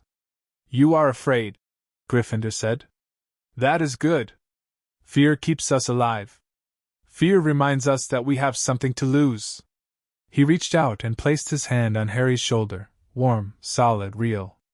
"But do not let fear rule you, Harry Potter. Do not let it make you cruel, or cowardly, or small. You carry Merlin's soul. You carry his power. But you do not have to carry his regrets." "His regrets?" Gryffindor's eyes grew sad.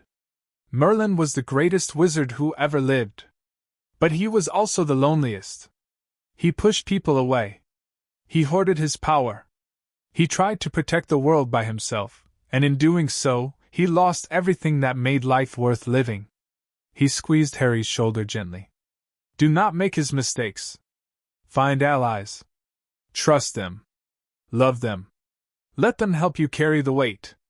Harry thought of Dumbledore. Of Andromeda. Of the relics. In the chamber, and the sword waiting in the headmaster's office.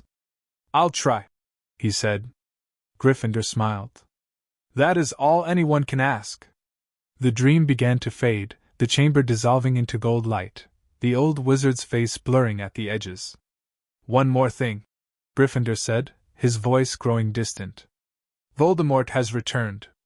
Not fully, not yet. But he is coming for you, Harry. Sooner than you think. Harry's blood went cold. How do I stop him? Not alone. That is the most important lesson. Not alone. The dream shattered. And Harry woke, gasping, as the first light of dawn crept through the tower windows.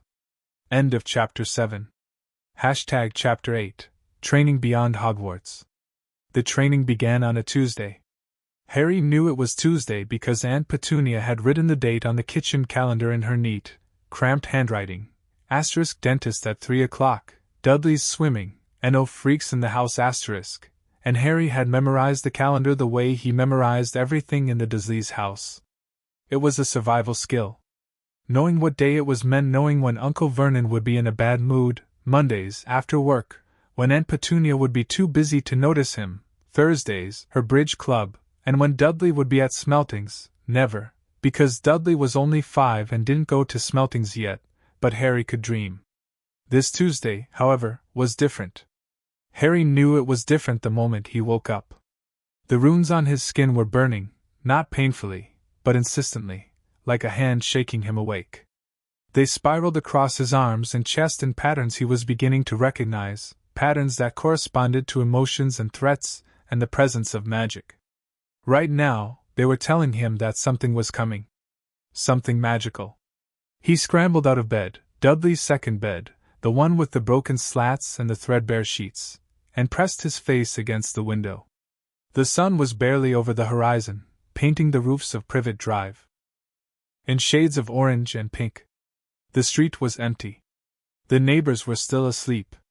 But there, at the end of the garden, standing beneath the old oak tree that Aunt Petunia kept meaning to cut down, a woman.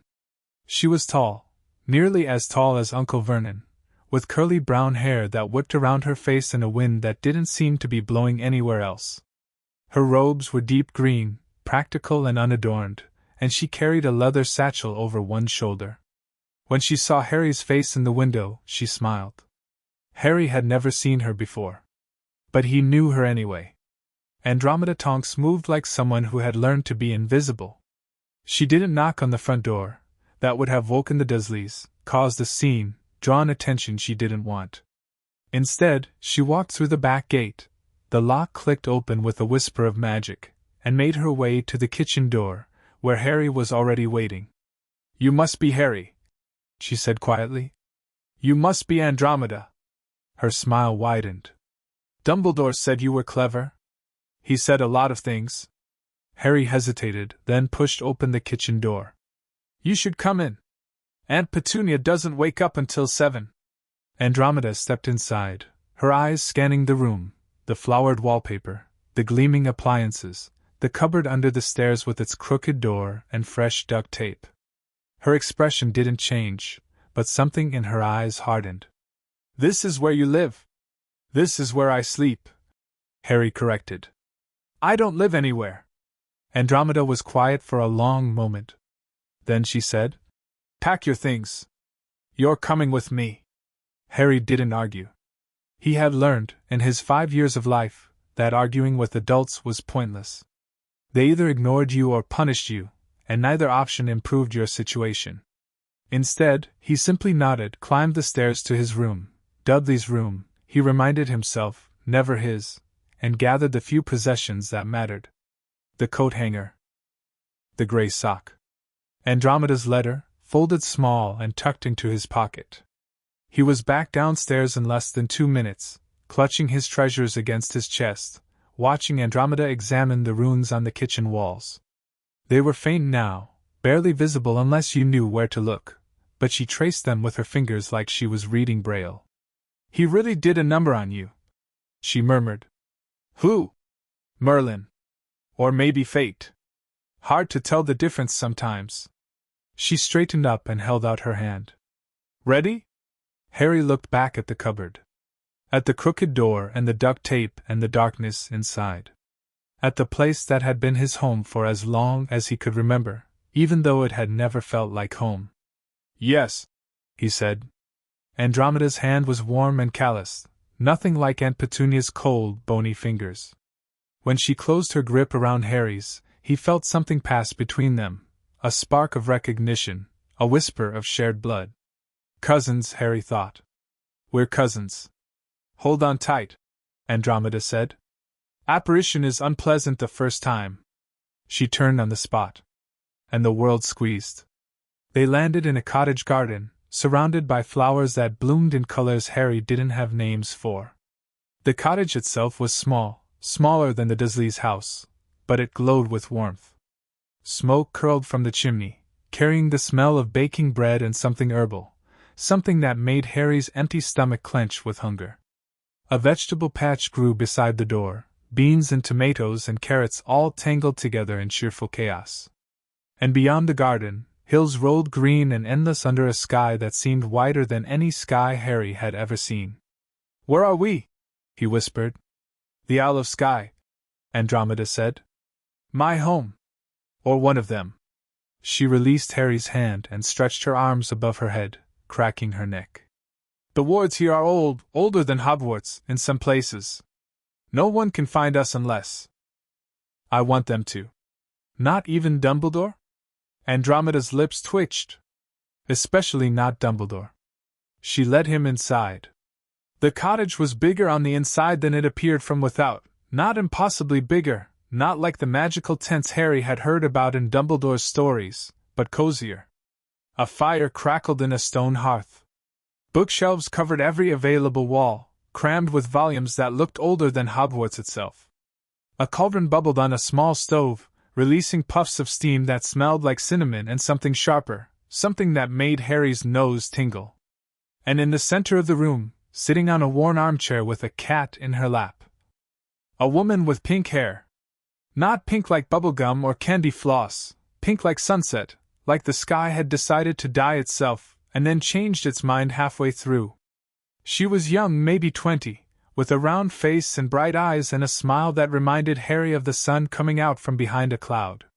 Mum, she said, rolling her eyes, you could have warned me. I could have. Andromeda agreed. But where's the fun in that? The woman, the girl, Harry corrected himself, she wasn't much older than a girl, set the cat aside and stood up, brushing hair out of her face. So this is him? The famous Harry Potter? This is him, Andromeda said. Harry, this is my daughter, Nymphadora. Don't call me Nymphadora. The pink-haired woman, Nymphadora made a face. It's Tonks. Just Tonks. Everyone calls me Tonks. Harry stared. Her hair was changing color. Not slowly, the way leaves changed in autumn, but fast, pink to purple to blue to a shade of green that reminded Harry of the Dursleys' moldy bread. She seemed to notice him staring and grinned, running a hand through the shifting strands. Metamorphmagus, she said. It means I can change my appearance at will. Handy for sneaking around. Less handy for job interviews. You have a job? Harry asked. Trainee or. Tonks puffed out her chest. Best. In my class? Mostly because I can turn my face into my instructor's dead grandmother and make him cry. Tonks, Andromeda said warningly. What? It's true. Harry felt something loosen in his chest, a knot he hadn't known he was carrying. These people were strange. Strange and loud and nothing like the Dursleys. But they didn't look at him like he was a freak. They didn't flinch when the runes on his wrist caught the firelight. They looked at him like he was family. And Harry, who had never had family before, didn't know what to do with that. The training began in earnest the next morning. Harry woke before dawn, old habits, and found Andromeda already in the kitchen, stirring a pot of porridge that smelled of honey and oats. Tonks was still asleep, her snores drifting down from the loft above. "Eat," Andromeda said, pushing a bowl toward Harry. "You'll need your strength." Harry ate. The porridge was thick and sweet, nothing like the watery gruel Aunt Petunia sometimes allowed him. He ate until his stomach ached, then ate a little more, because he had learned that food was not guaranteed and he might not get another meal until evening. Andromeda watched him with unreadable eyes. "Today," she said, "we begin with the basics. Wandless magic. You've already done it, the runes, the light, the sword. But you did it by accident, without control. We're going to change that." "How?" "We're going to make you angry." Harry paused with the spoon halfway to his mouth. "What?" "The strongest magic comes from strong emotions," Andromeda explained, rinsing the porridge pot in the sink. "Love, fear, rage, they're all doors to the same power. The trick is learning to open those doors on purpose, without letting the emotion consume you." She dried her hands on a towel and turned to face him. Merlin was a master of this. He could summon lightning in the middle of a calm conversation, because he had learned to access his emotions without being ruled by them. "And you want me to do that?" "I want you to try." She led him outside, into the garden where the impossible flowers bloomed. The sun was rising over the hills, painting the world in shades of gold and rose. A small stone circle stood at the edge of the vegetable patch, not Stonehenge, nothing so grand, but a ring of weathered stones that hummed with ancient magic. "This is where I learned," Andromeda said, gesturing to the circle. "Not from my mother, she was too busy pretending the black family didn't exist to teach me anything useful. But my father was a muggle. He couldn't do magic himself, but he understood it. He understood that magic was about will. About wanting something so badly that the world had no choice but to bend." Harry stepped into the circle. The stones hummed louder, vibrating through his bones. The runes on his skin blazed to life, gold light spilling across his arms, his chest, his face. "Good," Andromeda said. "Now close your eyes." Harry closed them. "Think about something that makes you angry. Something that makes you furious. Something that makes you want to burn the world down." Harry thought about the cupboard. The dark, the spiders, the smell of dust and old shoes. He thought about Uncle Vernon's red face and spitting words, about Aunt Petunia's cold hands and colder eyes. He thought about Dudley's laughter, high and cruel, as he pulled Harry's hair and broke his toys and called him freak over and over and over. The runes blazed brighter. "Good," Andromeda whispered. "Now hold that anger. Don't let it go, hold it. Feel it in your chest, in your hands, in your blood." Harry held. The anger was hot like the heat that had exploded from him in the Dursley's kitchen. It pressed against his ribs, demanding release, demanding action. "Now," Andromeda said, "open your eyes and point at the largest stone." Harry opened his eyes. His vision was tinged with gold. The world looked different, sharper, brighter every edge outlined in fire. He raised his hand, his small, thin, bruised hand, and pointed at the stone.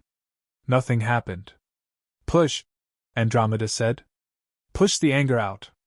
Don't think about magic, just push." Harry pushed. The stone exploded. Not cracked, exploded, shattering into 1,000 pieces that flew outward in a glittering cloud. Dust filled the air, catching the morning light, turning the garden into something out of a dream. Andromeda shielded her face, but she was smiling. "Well," she said, coughing on the dust, "that's a start." The training continued for weeks. Harry learned to control his anger, to summon it when needed, to release it in measured bursts rather than uncontrolled explosions. He learned to feel the magic in his blood, to recognize it as something separate from himself, something he could shape and direct. He learned to levitate stones, to light fires, to summon water from the air, condensing it into droplets that hung around him like a cloud. Andromeda was a patient teacher, but she was also demanding. She pushed Harry to his limits and then past them, refusing to let him rest when he made mistakes, forcing him to try again and again until he got it right. Merlin didn't become the greatest wizard in history by giving up, she said whenever Harry complained. He became the greatest wizard by failing 1,000 times and trying again 1,001. Tonks helped too, in her own chaotic way. She taught Harry to move quietly, to blend into shadows, to make himself small and forgettable. She taught him to lockpick, a muggle skill, she said, but sometimes the simplest tools were the most effective. And she taught him to fight, not with magic but with his body, showing him how to throw a punch and how to take one and how to fall without breaking anything important. "Why do I need to know this?" Harry asked, after a particularly brutal sparring session that had left him with a bruised rib and a bloody nose. "Because magic isn't always the answer," Tonks said, helping him to his feet. "Sometimes your wand gets broken. Sometimes your magic fails. Sometimes you're facing something that doesn't care about spells." She wiped the blood from his face with her sleeve, green today, shifting to blue. "When that happens, you need to be able to fight with what you've got. Your hands. Your teeth. Your will." Harry nodded, wincing. He had never had anyone teach him anything before. The Dursleys had taught him only how to be small, how to be quiet, how to be invisible. But Andromeda and Tonks were teaching him how to be powerful. It hurt. It hurt in ways Harry didn't have words for. But it also felt like coming home. The visions continued, even away from Hogwarts. Every night Harry dreamed of Merlin. Not the fragments he had seen before, whole memories now, vivid and complete. He watched Merlin cast spells that turned mountains into molehills and deserts into gardens. He watched Merlin bargain with creatures that had no names, spirits that existed between worlds, forces that predated magic itself. And he watched Merlin fail. Again and again. He watched Merlin fail to save Arthur, fail to save Camelot, fail to save the woman he loved from a curse that had no counter. He watched Merlin grow old and bitter, hoarding his power like a dragon hoarded gold, trusting no one, loving no one, dying alone in a chamber beneath the castle he had helped to build. "Do not make my mistakes." The words echoed in Harry's dreams, night after night, until they were carved into his bones. Find allies. Trust them. Love them. Let them help you carry the weight. Harry tried. He trusted Andromeda, who fed him and taught him and never once called him a freak. He trusted Tonks, who made him laugh even when his body ached with exhaustion. He trusted Dumbledore, who visited every Sunday, bringing books and letters and news from the wizarding world. But trust was hard. Trust was the hardest thing Harry had ever tried to learn. Because the Dursleys had taught him that adults hurt you. That kindness was a trap. That love was a weapon used to make you compliant. And Harry, for all his power, for all his memories of Merlin, was still just a 5-year-old boy who had never been loved. The breakthrough came on a rainy afternoon in October. Harry was sitting in the stone circle. The stones had regrown themselves, because the circle was older than the concept of broken, trying to light a candle without touching it. The candle sat on a flat stone in front of him, stubbornly unlit, while rain dripped down Harry's neck and soaked through his clothes. "Focus," Andromeda called from the cottage doorway. "You're letting the weather distract you." "I'm cold," Harry called back. "Then use the cold. Transform it. Anger isn't the only door." Harry closed his eyes. He thought about the cold. The way it seeped into his bones, made his fingers stiff, made his breath come in white puffs. He thought about the Dursleys' house in winter, when Aunt Petunia turned the heating off at night and Harry shivered in his cupboard, listening to Dudley's snores from the room above. The candle flickered. Harry opened his eyes. The wick was smoking, not lit, but warm, glowing orange at the tip. "You're thinking about the wrong thing," Andromeda said, walking out into the rain. She sat down across from him, heedless of the mud soaking into her robes. "You're thinking about suffering. That's not power, that's endurance. There's a difference. Then what should I think about? Andromeda was quiet for a moment. Think about the sword, she said finally. Think about the moment it flew into your hand. How did that feel? Harry thought about it. The golden light. The singing blade. The voice that wasn't his own saying I remember everything. It felt like... He struggled to find the words. Like I was finally awake. Like I'd been sleepwalking my whole life, and suddenly I saw. And what? Did you see? Everything. Harry's voice dropped to a whisper. The magic in the walls. The history in the stones. The way the castle was alive, breathing, waiting for something. Waiting for you. Yes. Andromeda leaned forward. Then think about that, Harry. Think about the moment you became who you were always meant to be. Not the anger. Not the cold. The recognition. Harry closed his eyes again.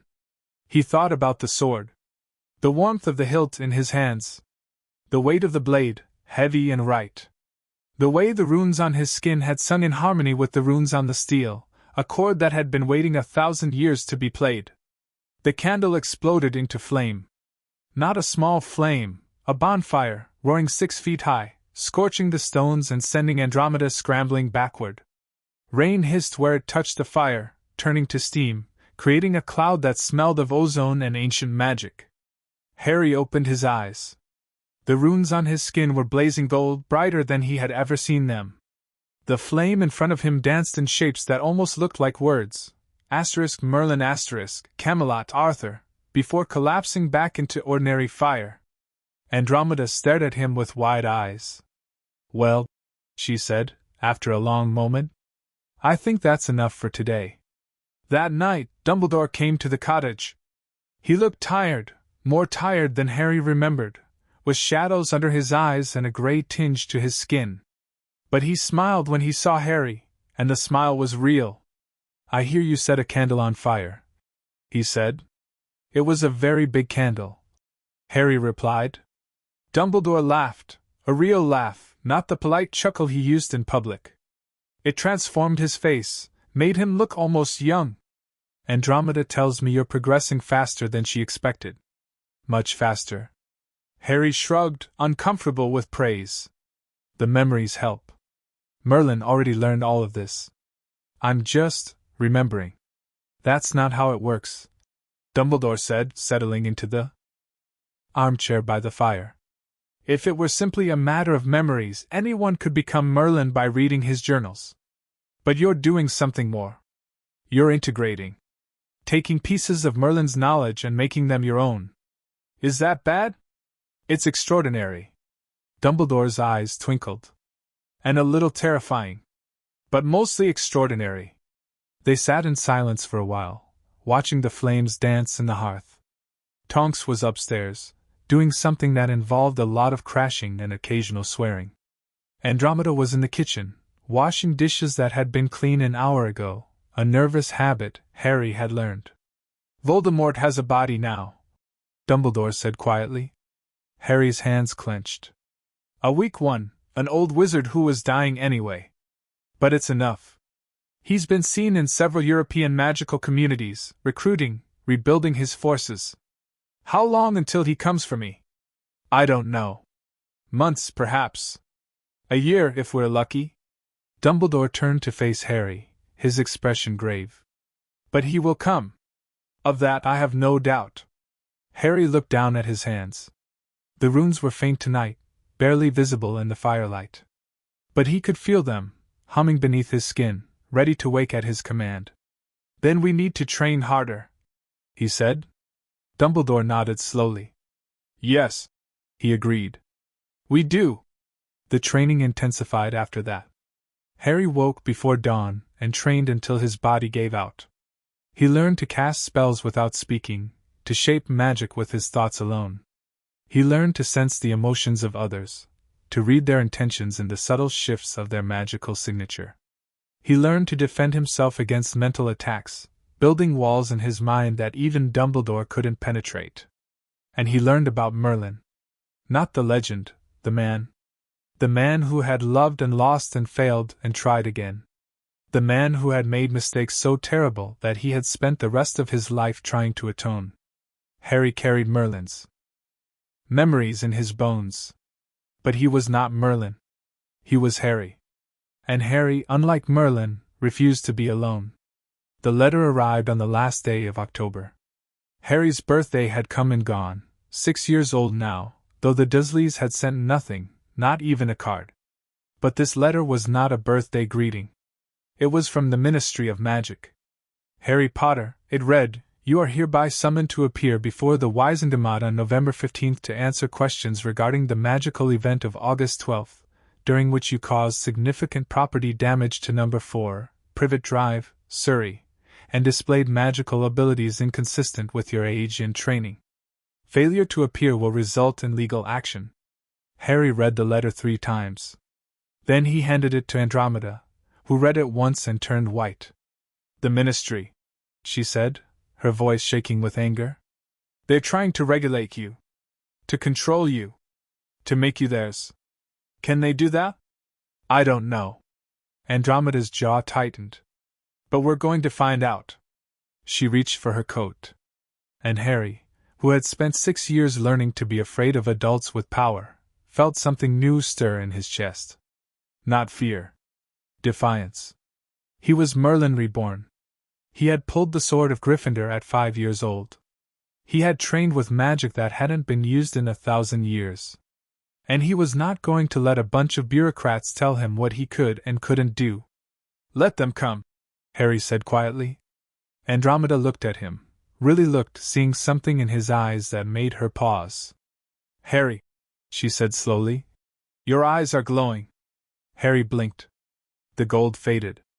But he knew it would be back. It was always back. End of Chapter 8. Chapter 9, The Founder's Trial.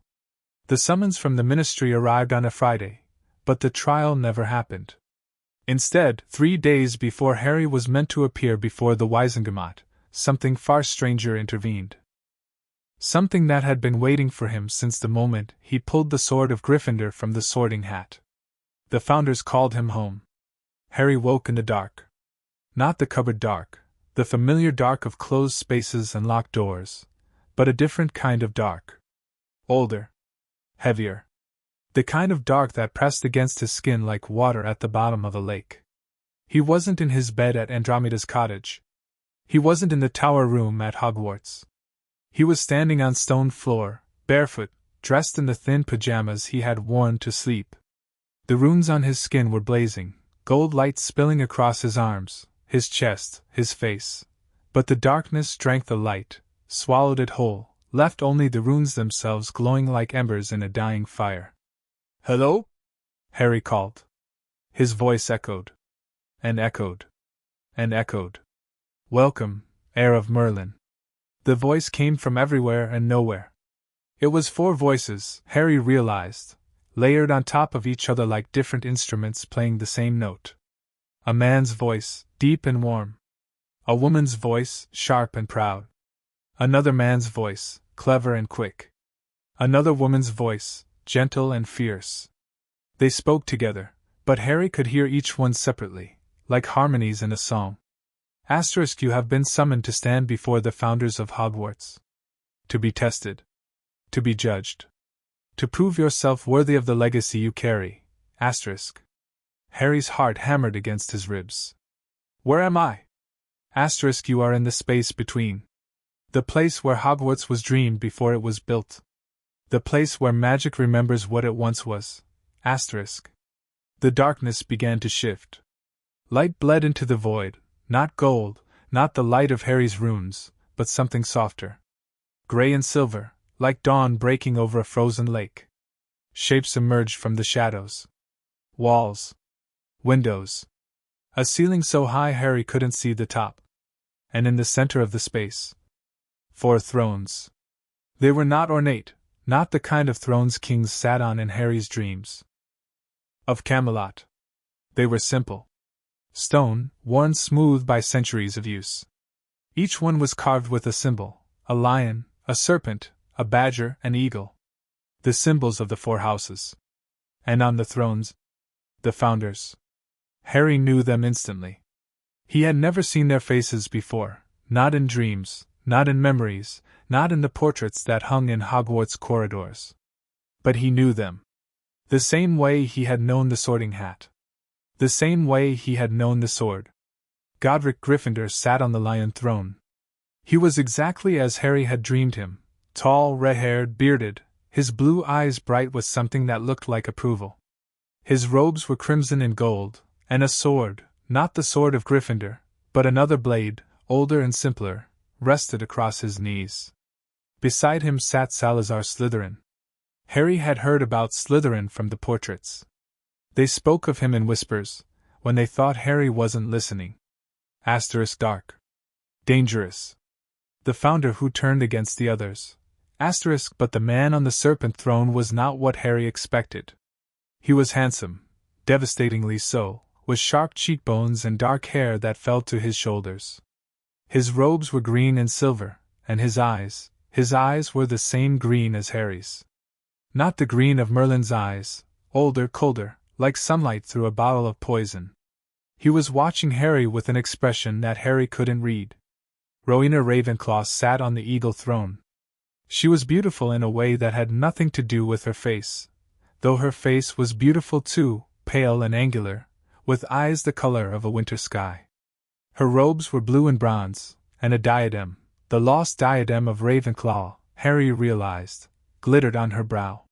She held a book in her lap, but she wasn't reading it. She was watching Harry. And Helga Hufflepuff sat on the Badger throne. She was the warmest of the four, literally warm. Harry could feel the heat radiating from her like a hearth fire. Her robes were yellow and black, and her face was round and kind, with laugh lines around her eyes and mouth. She was the only one smiling. "Harry Potter," Helga said, and her voice was honey. "We've been waiting for you." "You knew I was coming?" "Not you specifically," Godric said, leaning forward on his throne. The sword across his knees glinted in the gray light. "We knew someone would come. Eventually. When the magic of this place sensed Merlin's soul reborn, it called us back from—" He waved a hand vaguely. "From wherever we were," Rowena finished. "The magic of Hogwarts preserves us. Not our bodies, those are long gone. But our essences. The parts of us that mattered. We are the castle," Helga added. "And the castle is us. As long as Hogwarts stands, we stand with it." Harry looked between the four of them, the greatest witches and wizards of their age, the founders of the school that had shaped magical Britain for 1,000 years. "Why am I here?" "To be tested," Salazar Slytherin said. His voice was cold, colder than Harry expected, colder than the darkness that surrounded them. It slid through the air like a serpent through grass. "Merlin was our friend. Our ally. Our equal." Something flickered across Slytherin's face, pain, maybe, or regret. "When he died, we swore to watch over his legacy. To ensure that if his soul ever returned to this world, it would find a worthy vessel. And if I'm not worthy?" Slytherin's green eyes glittered. "Then we will send you back. The memories will be stripped from your mind. The power will be sealed in your blood. You will live as an ordinary wizard, Harry Potter, powerful, perhaps, but nothing more." "You would do that to a child?" Harry asked. "I would do what is necessary," Slytherin replied. "As I have always done." Helga reached over and touched Slytherin's arm, a small gesture, but significant. He tensed beneath her fingers, then relaxed slightly. "Salazar believes in tough love," Helga said, her smile soft. "But he also believes in fairness. You will be tested, Harry. But you will not be tricked. The trials are designed to reveal who you are, not to break you." "What kind of trials?" Rowena closed her book and set it aside. "The kind that killed lesser wizards," she said matter-of-factly. "But you are not a lesser wizard. You are Merlin's heir. Merlin's soul. And if you cannot survive what we put you through, then you were never meant to carry his legacy." Harry's mouth went dry. "Can I say no?" The four founders exchanged glances. "You can," Godric said finally. "The choice is yours." Always. But if you say no, if you walk away from this trial, you walk away from everything Merlin left for you. The chamber beneath Hogwarts. The relics. The sword. He paused. The power to defeat Voldemort. Harry thought about the Dark Lord. About the body in Albania, growing stronger every day. About the Death Eaters gathering, the whispers in the magical world, the fear in Dumbledore's eyes when he talked about what was coming. I'll do it, Harry said. Helga's smile widened. I knew you would. The first trial was Gryffindor's. Godric rose from his throne, the old sword in his hand, and walked toward Harry. His steps echoed on the stone floor, heavy, deliberate, the steps of a man who had faced death 1,000 times and never flinched. Do you know what bravery means, Harry Potter? Harry thought about it. It means not being afraid. No. Godric shook his head. Bravery is not the absence of fear. Bravery is being afraid, terrified, shaking, sick with it, and doing what needs to be done anyway. He stopped in front of Harry, looking down at him with those bright blue eyes. Merlin was brave. Not because he didn't fear Voldemort's predecessors, he did, but because he faced them despite his fear. So my trial is about fear? Your trial, Godric said, is about standing alone. He raised the sword. Harry flinched, but the blade didn't strike him. Instead, Godric brought it down on the stone floor, and the floor cracked, splitting open to reveal a staircase descending into darkness. Go down, Godric said. At the bottom, you will find something you have lost. Something precious. Something you didn't know you were missing. Bring it back to me. Harry looked at the dark staircase. Alone? Alone. Harry thought about Andromeda. About Dumbledore. About Tonks and her shifting hair and her terrible jokes. They weren't here. No one was here. He was alone. Just like Merlin had been alone, at the end. He took a breath. And he walked down the stairs. The darkness swallowed him. Harry couldn't even see his own hands in front of his face. But he could feel. The stairs beneath his bare feet were cold, so cold they burned. The air around him was thick and heavy, pressing against his lungs like water. And somewhere ahead, in the depths of the darkness, something was waiting. Harry. He stopped. The voice was familiar. Not Merlin's, not the Founder's, but someone else. Someone he had never heard before, and yet. Harry, my son. His mother. Harry's chest constricted. His eyes filled with tears. Lily Potter had died when Harry was 1 year old. He had no memories of her, not real ones. Just fragments, echoes, the warmth of arms that had held him and a voice that had sung him to sleep. The Dursleys had destroyed every photograph of her. They had scrubbed her name from the house like dirt from a floor. But Harry knew her voice. He would always know her voice. Are you real? He whispered into the darkness. I am as real as you need me to be. You're a trick. The trial. Testing me. Yes, the voice didn't deny it. But I am also your mother. The magic of this place remembers her, remembers everyone who ever loved you. The trial uses those memories to test your heart. Harry's feet moved on their own, carrying him down the stairs, toward the voice. What do I have to do? Find me. The stairs ended. Harry stepped onto a floor that felt like dirt, soft, damp, familiar. The darkness began to lift, revealing shapes, colors, life. He was in a garden. A small garden, surrounded by a white picket fence, with flowers blooming in every color he could imagine. And standing in the center of the garden, a woman. She had red hair, bright, fiery red, the color of autumn leaves. Her eyes were green, the same green as Harry's, the same green as Merlin's. She was wearing a simple dress, the kind Aunt Petunia would have called common, and her hands were covered in soil from tending the flowers. She was beautiful. She was his mother. Harry, Lily Potter said, and held out her arms. Harry ran. He didn't think. Didn't question.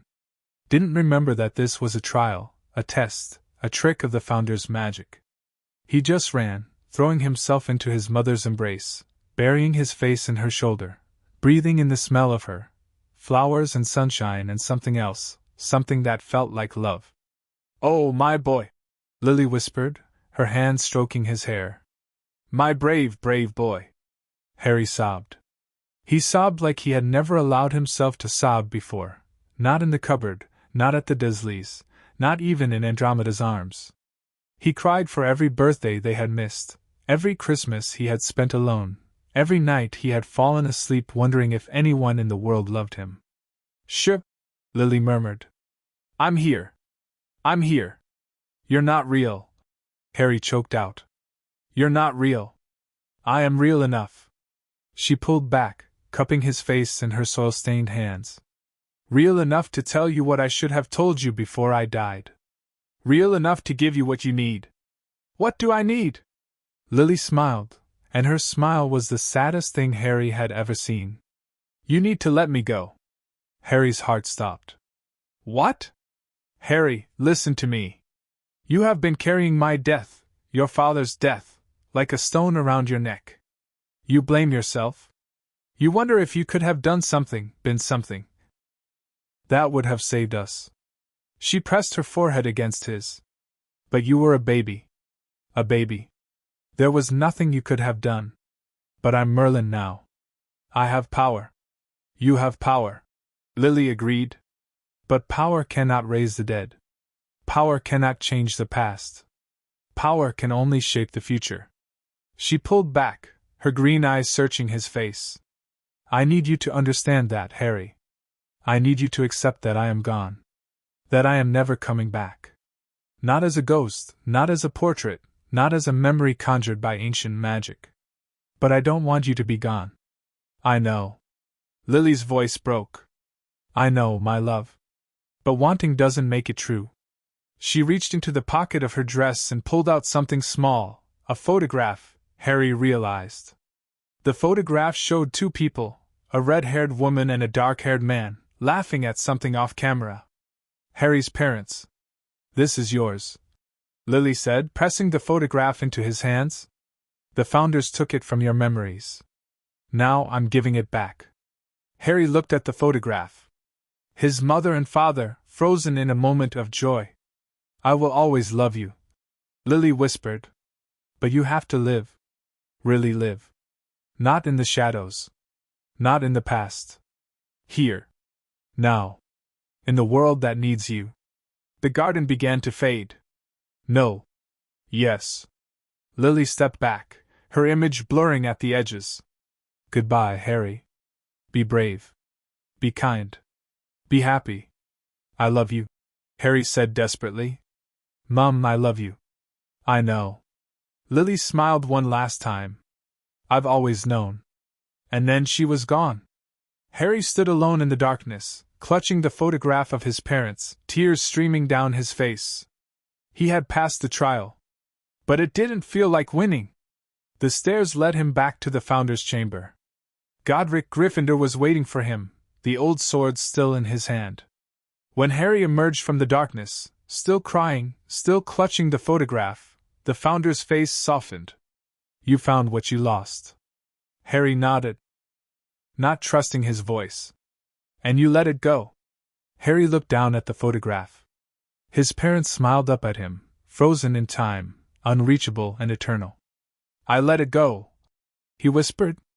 Godric raised his sword and touched it to Harry's shoulder, first the left, then the right. "Then you have proven yourself worthy of Gryffindor," he said. "Not because you are brave, but because you are human." The second trial was Slytherin's. Harry had expected something dark.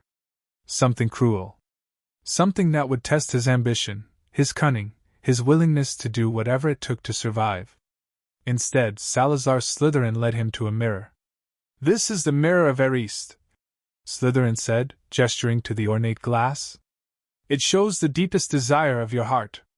Merlin looked into this mirror once, long ago. Do you know what he saw?"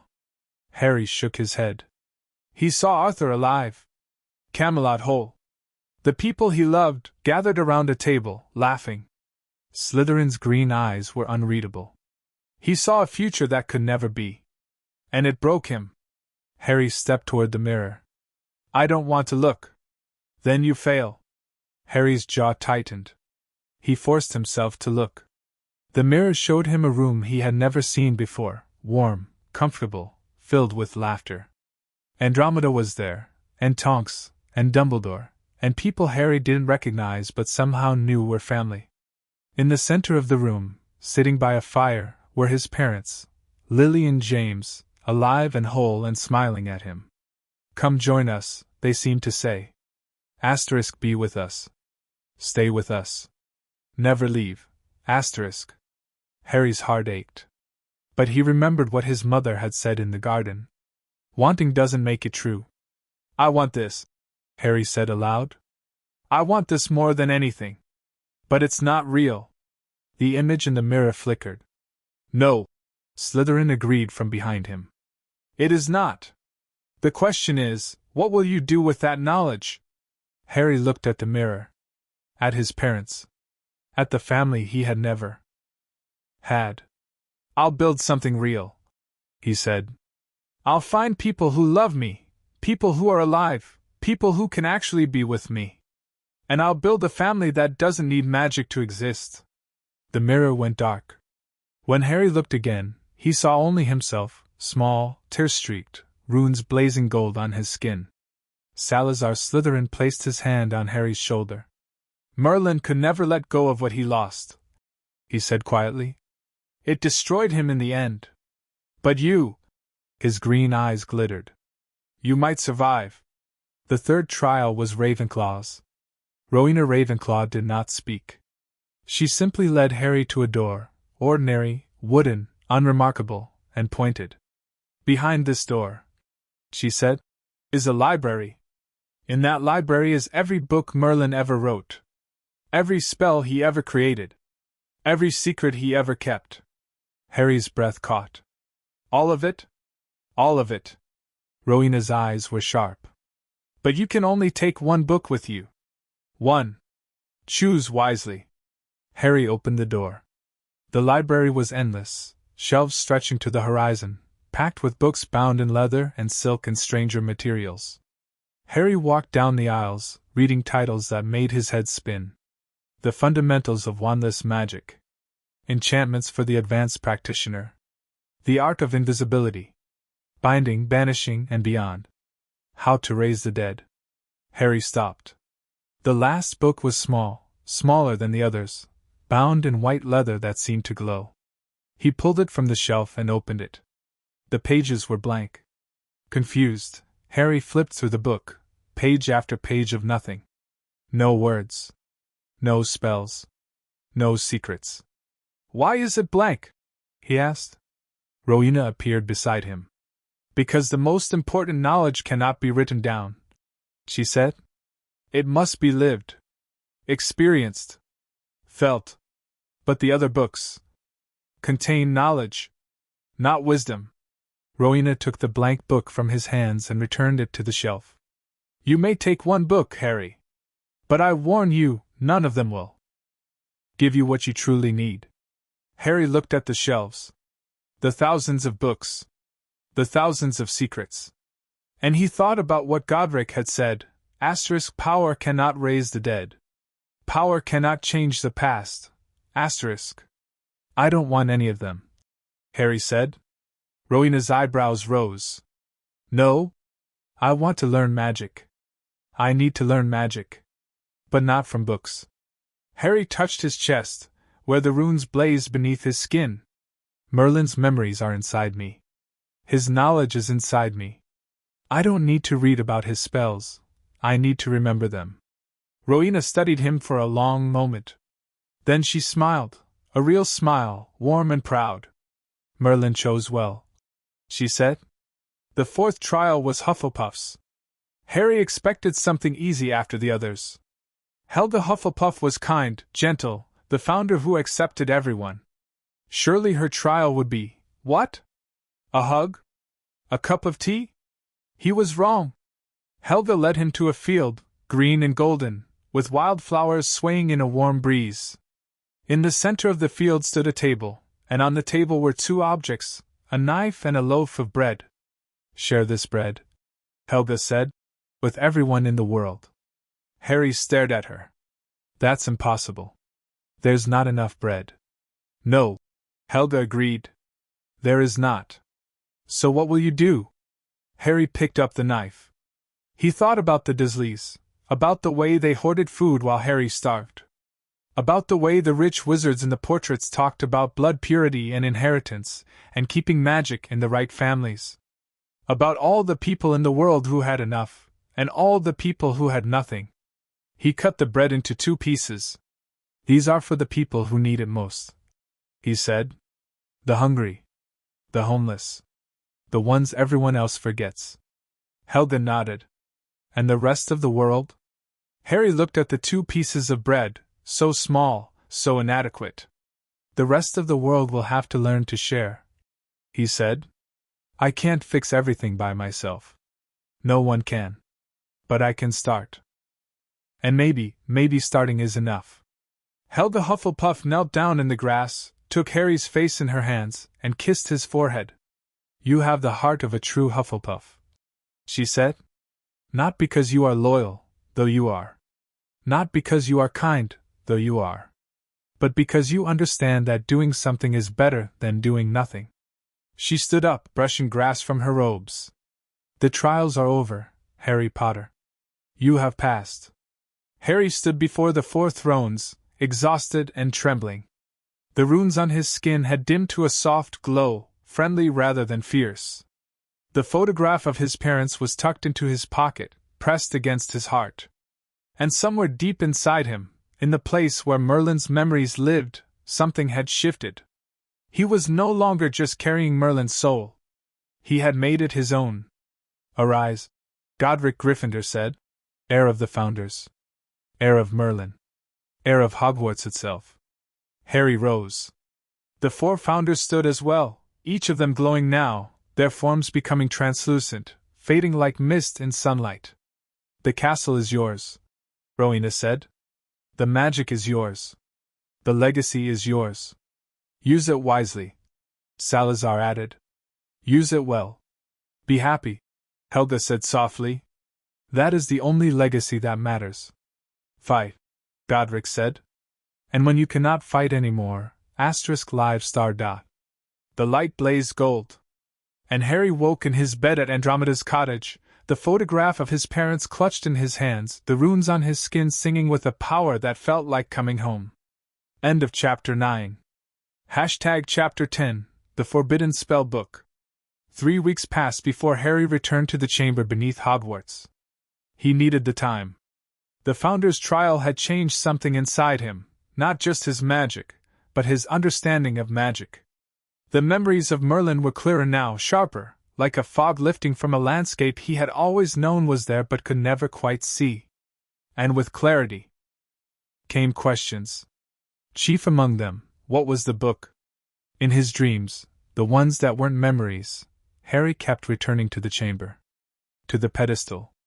To the massive volume bound in leather so dark it drank the light. It pulsed in his sleep, a heartbeat that wasn't his own, calling to him in a language he was only beginning to understand. Open me. Open me. Open me. He resisted.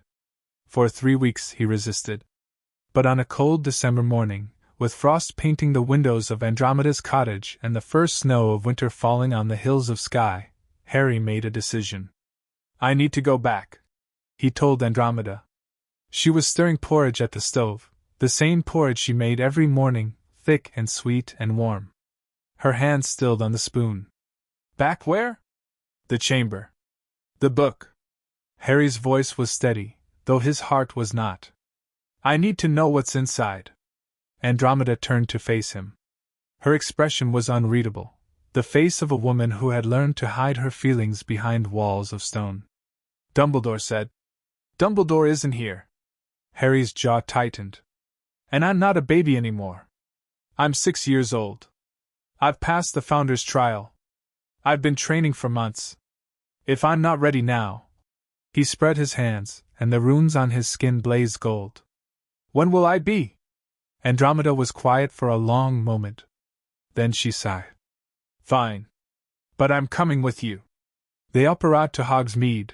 Harry was getting used to the squeeze now, the terrible pressure of being pulled through nothing, and walked the rest of the way to Hogwarts. The castle rose before them, white with snow, its towers scratching a sky the color of old pearls. Dumbledore met them at the gates. I was wondering when you'd come, he said. His eyes found Harry's, searching, assessing, measuring. You've grown. I've changed, Harry corrected. Dumbledore nodded slowly. Yes. I can see that. They walked through the castle in silence, past the great hall, where students were eating breakfast, past the moving staircases, where portraits whispered and pointed, past the entrance to the dungeons, where something cold and watchful lurked in the shadows. Harry ignored them all. He had one goal now. The book. The entrance to the chamber was exactly where they had left it, in the center of the great hall floor, beneath where the Sorting Hats sat during feasts. The hat was still silent, still depleted, still waiting. Harry moved it aside gently, running his fingers over its worn fabric. Thank you, he whispered. For what you did. The hat didn't respond. But Harry felt something, a flicker of warmth, like the ghost of a smile, and that was enough. He bit his thumb, the same tooth that was still loose after all these months, and pressed his blood to the rune on the stone. The floor opened. The tunnel swallowed them. The chamber was exactly as Harry remembered. The glowing runes. The humming relics. The pedestal in the center, and on the pedestal, the book. It pulsed faster now, as if sensing Harry's presence. The cover seemed to breathe, expanding and contracting with each beat of some ancient heart. The symbol on the front, the circle divided by a line, glowed faintly red, not gold. Harry walked toward it. Harry! Dumbledore's voice was sharp. Wait! I've waited long enough. You don't know what that book contains. Merlin himself warned you not to open it. Merlin also created this chamber for me. Harry didn't stop walking. He left these relics. He left the sword. He left everything. Why would he leave a book he didn't want me to read? Because some knowledge is too dangerous for any one person, even Merlin, to possess. Harry stopped in front of the pedestal. The book was close enough to touch now. He could feel the heat radiating from its cover, smell the leather. Old, so old, older than Hogwarts, older than Merlin. The runes on his skin blazed in response, spiraling faster than they ever had before. Merlin wasn't afraid of this book, Harry said quietly. He was afraid of what he would do with it. There's a difference. He reached out. Dumbledore's hand closed around his wrist. Harry, please. Harry looked at the old wizard, at the fear in his eyes, the desperation, the love. I trust you, Harry said. But I trust Merlin too. And I trust myself. He pulled his wrist free. I need to know what's inside. He touched the cover. The book did not open. It exploded. Light poured from the pages, not gold, not red, but white, pure and blinding and terrible. Harry felt himself lifted off his feet, thrown backward, caught by Andromeda's arms. The relics around the chamber screamed, not in pain, but in recognition, and the runes on the walls blazed so brightly that Harry had to close his eyes. When he opened them again, the book was floating. It hovered above the pedestal, pages flipping on their own, faster than Harry could track. Images flashed across the parchment, spells and diagrams and words and languages that hurt to look at. Harry caught glimpses of things he couldn't unsee, a dragon made of shadow, a forest that moved like water, a woman with blood on her hands and a crown of thorns on her head. You have come. The voice was not Merlin's. It was older. Colder. The voice of something that had existed before humans learned to speak. We have been waiting. Who are you? Harry whispered. We are the magic that was forgotten. The spells that were sealed. The knowledge that was buried, because the world was not ready. And you are ready. The book drifted toward Harry, pages still flipping, lights still blazing. Andromeda tried to pull him back, but Harry shook her off. He stepped forward, into the light, and raised his hands. The book settled into his palms like a bird returning to its nest. The memories came all at once. Not Merlin's memories, something older. Something that had been passed down from wizard to wizard.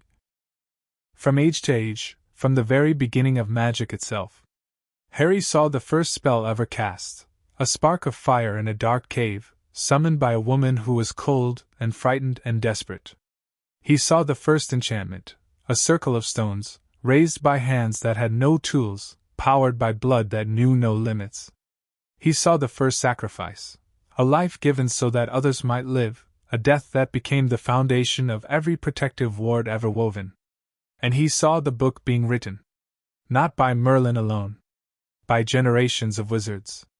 Each one adding something to the pages, a spell, a secret, a warning. Each one hoping that the next would be wise enough to use the knowledge well. But none of them had been. The book had been sealed, again and again, by wizards who recognized that the power within was too great for any mortal to wield. Merlin had been the last to seal it, the strongest of them all, and even he had been afraid. Do not open this book. Harry understood now why Merlin had warned him.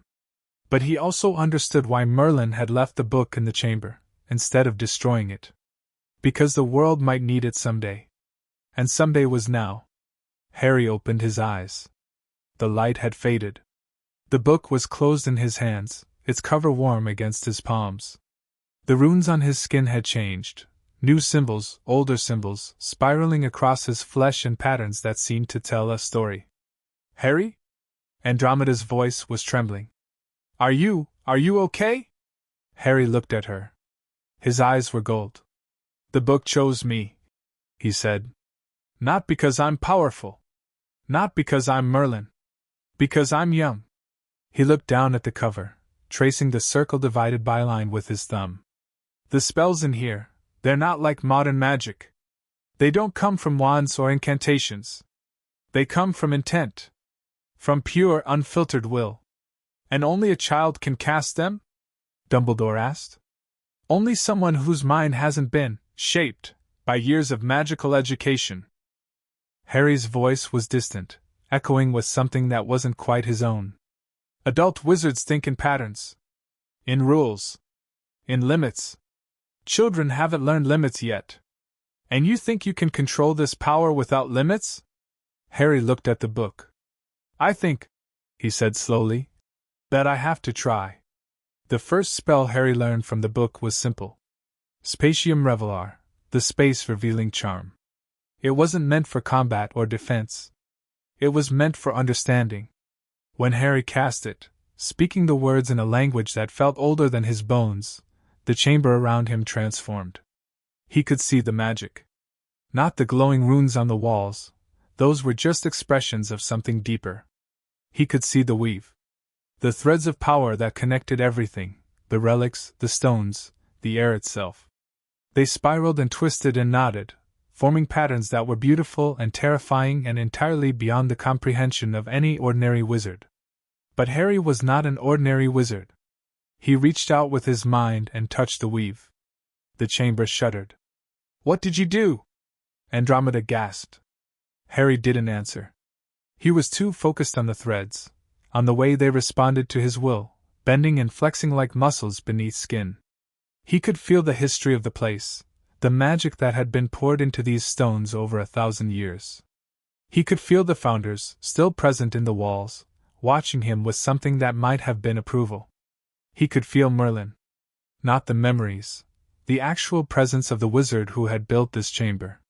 His consciousness lingered here, woven into the very fabric of the magic, waiting for the moment when someone would be strong enough to sense him. You found the book. Harry's breath caught. Merlin? I am not Merlin. Not anymore. I am a shadow, an echo, a recording of the man I was. But I can still speak. Still teach. Still warn, What should I do? Learn. Grow. Become, the presence. Pulsed with something that felt like desperation. But be careful, Harry. The book contains spells that can save the world, and spells that can end it. The difference is not in the magic, but in the heart of the wizard who casts it. Asterisk. How do I know which is which? Asterisk, you don't. That's the point. Asterisk. The presence faded. Harry opened his eyes. The chamber was still. The relics hummed softly. Andromeda and Dumbledore were watching him with expressions he couldn't quite read. How long was I gone? He asked. Almost an hour, Dumbledore said quietly. You were speaking. In a language I didn't recognize. Harry looked down at the book. It was open in his hands, not to any particular page, but to a diagram that showed the weave of magic itself. The threads. The patterns. The underlying structure of reality. I need to train here, he said. Not at the cottage. Here. With the book and the relics. Andromeda's jaw tightened. The ministry can wait. Harry's voice was firm. Voldemort won't. Every day I waste is a day he grows stronger. I need to learn these spells. I need to understand this magic. And I need to do it now. Dumbledore and Andromeda exchanged a glance. He's right, Dumbledore said finally. The prophecy. I know about the prophecy. Harry closed the book. I know about a lot of things now. The Founder's trial opened something in my mind. The memories are clearer. The magic is closer. He looked at his hands. The runes were fading again, but new ones had joined them, spiraling symbols that seemed to move when he wasn't looking directly at them. The mark of the book. The mark of the forbidden knowledge he now carried. I'm not afraid anymore, Harry said. I don't have time to be afraid. Andromeda knelt down in front of him, taking his hands in hers. Her eyes were wet. You're 6 years old, she whispered. You shouldn't have to carry this. Harry squeezed her fingers. I know, he said. But I'm the only one who can. The training that followed was unlike anything Harry had experienced before. The spells in the book were not taught, they were understood.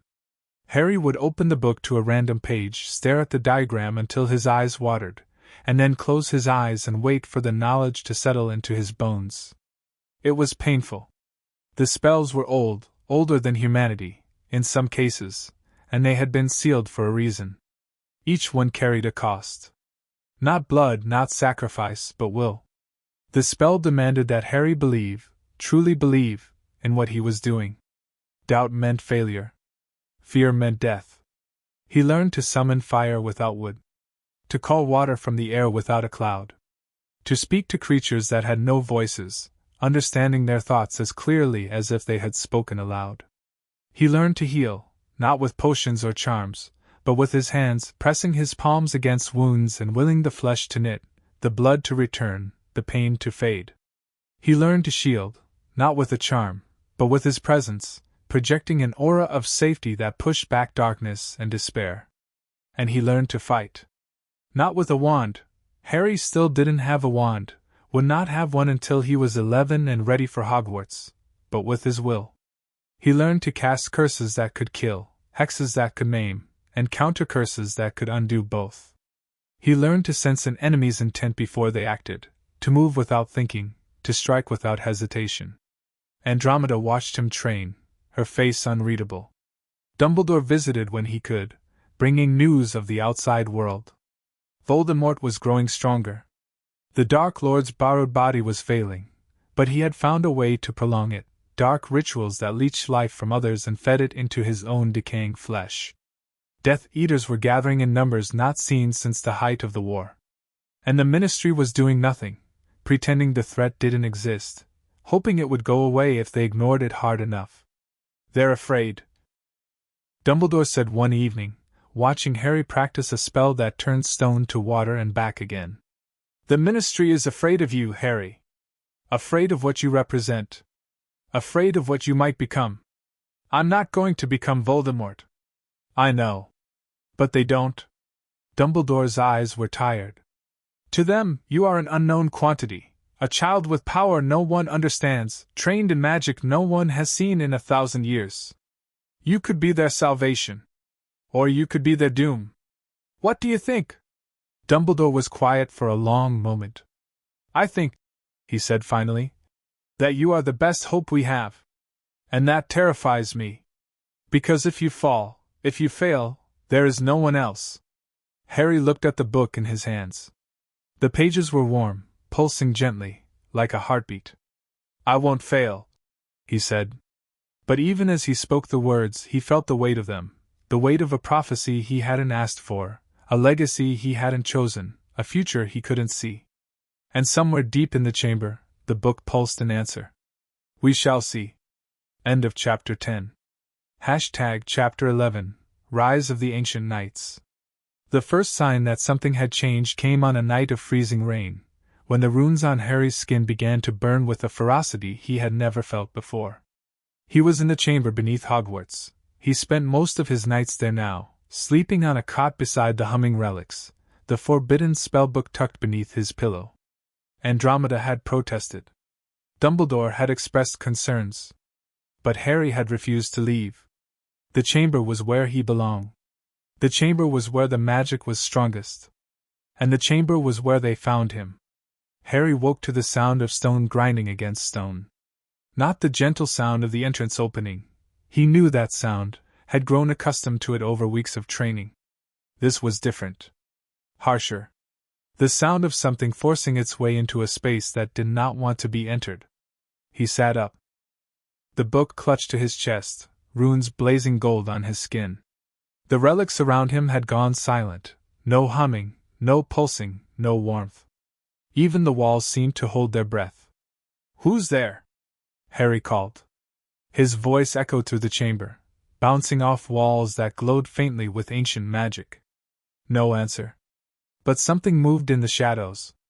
Harry reached for his magic, not the trained magic, the careful magic he had learned from Andromeda, but the wild magic, the heat in his chest that had exploded from him in the Dursleys' kitchen. It answered immediately, flooding his veins with fire, making the runes blaze so brightly that the chamber lit up like noon. And then he saw them. They were knights. Not the knights from Harry's dreams of Camelot. Those had worn shining armor and carried gleaming swords, their faces young and hopeful beneath their helms. These knights were different. Older. Their armor was black as pitch, scratched and dented from centuries of battles Harry couldn't imagine. Their cloaks were the color of dried blood, tattered at the edges. And their faces? Their faces were hidden behind masks of silver, featureless and smooth, reflecting Harry's own glowing form back at him. But their eyes. Through the slits in the masks, Harry could see their eyes. And those eyes were ancient. Older than Merlin, older than the Founders, older than Hogwarts itself. They burned with a light that matched the runes on Harry's skin, gold and terrible and full of purpose. Harry Potter, the lead knight said. His voice was hollow, echoing, like words spoken at the bottom of a well. Heir of Merlin. Keeper of the book. We have found you at last. Harry rose to his feet. He was 6 years old. Barely 3 feet tall. Dressed in pajamas that were 2 sizes too big, his feet bare on the cold stone floor. But he did not feel small. The book in his hands pulsed with power. The runes on his skin sang with magic. And somewhere deep in his chest, in the place where Merlin's soul lived, something old and fierce stirred. Who are you? Harry demanded. The lead knight knelt. Behind him, the others followed, a dozen knights in black armor, sinking to their knees on the stone floor, their masks tilted toward Harry like flowers toward the sun. We are the Order of the Ancient Flame, the knight said. Sworn to Merlin. Sworn to his blood. Sworn to his soul. We have slept for 1,000 years, waiting for the sign. Waiting for the book to choose its master. The book didn't choose me, Harry said. I chose it. The knight's eyes, gold, burning gold, widened.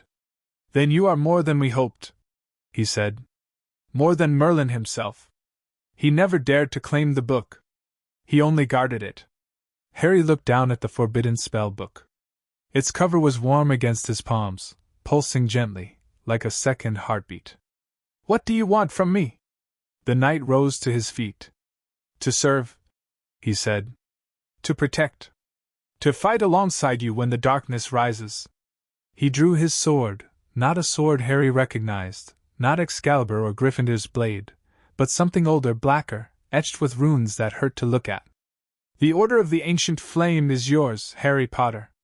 Command us. Harry stared at the kneeling knights. At their black armor. Their silver masks. Their burning eyes. There are children, he said slowly, at this school. Students.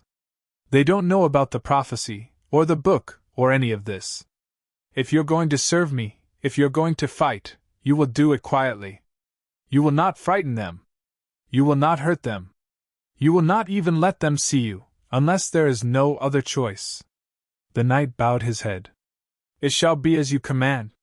And I want to know your names. All of them. Not the order, *name star. You were people once, before you became knights. I want to know who you were. Silence. The knights exchanged glances, or as much as they could, with their featureless masks. We have not used our names.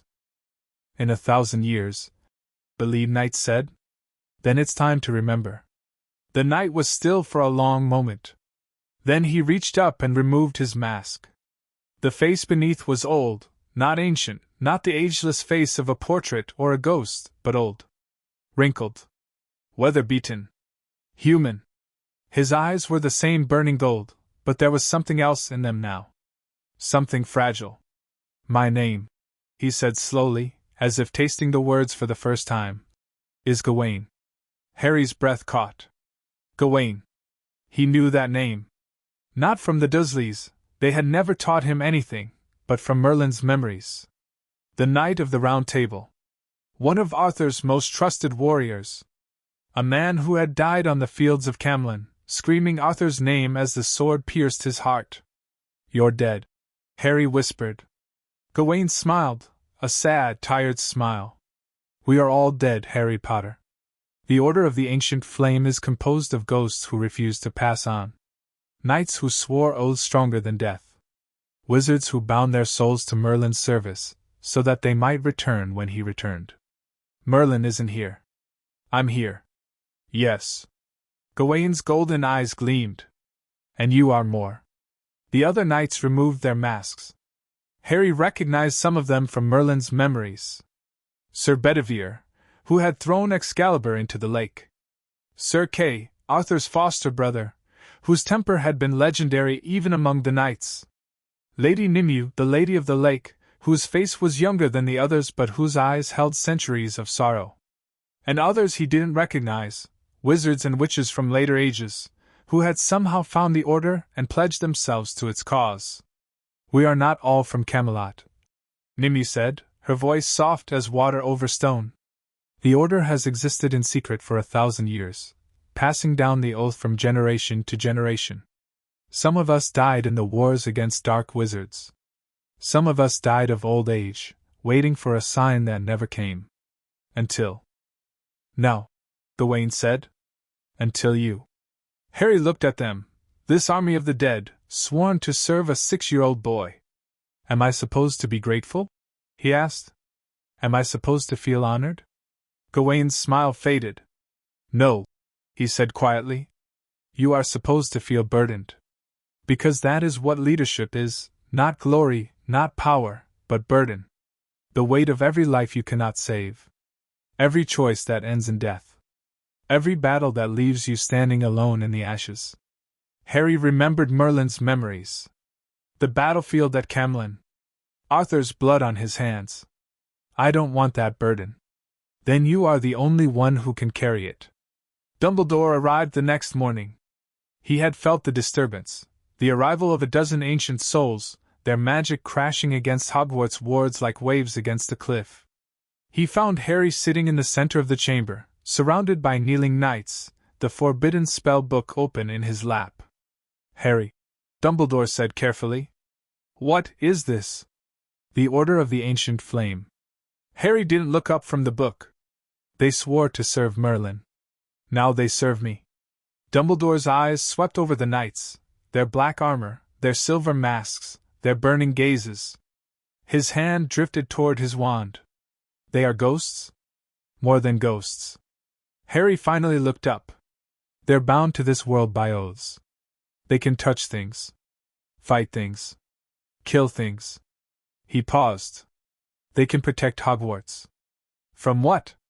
From Voldemort. From the Death Eaters. From whatever's coming. Harry closed the book. The Ministry won't help. You said it yourself, they're afraid. They're pretending the war isn't starting. But the war is starting, and Hogwarts is the only place that can stand against it. Dumbledore was quiet for a long moment. The castle's wards are strong, he said finally. But they are not designed for war. They are designed for education, to keep students in, not to keep enemies out. Then we need something designed for war. Harry gestured to the knights. They can help. They've been fighting for 1,000 years. They know things about defensive magic that have been forgotten. And you trust them? Harry looked at Gawain. The knight stood at attention, his silver mask in place, his golden eyes unreadable. I trust that they want to serve, Harry said. I trust that their oaths are binding. He paused. I trust that Merlin wouldn't have left them here if they were dangerous. Dumbledore nodded slowly. Then we will work with them. But carefully, Harry. Very carefully. He turned to the knights. You will be subject to the same rules as any other resident of Hogwarts. You will not harm students. You will not interfere with education. You will not. We know the rules, old wizard. Gawain's voice was respectful but firm. We helped create them, 1,000 years ago. When Hogwarts was new, and the founders still walked these halls. Dumbledore's eyes widened. You knew the founders? We fought alongside them. Against creatures that no longer exist. Against dark magic that has been erased from history. Gawain's golden eyes glowed. We know what is coming, Albus Dumbledore. We have seen it before, in different forms, with different faces, but always the same hunger. The same thirst for power. The same willingness to destroy everything in its path. And you believe Voldemort is that darkness?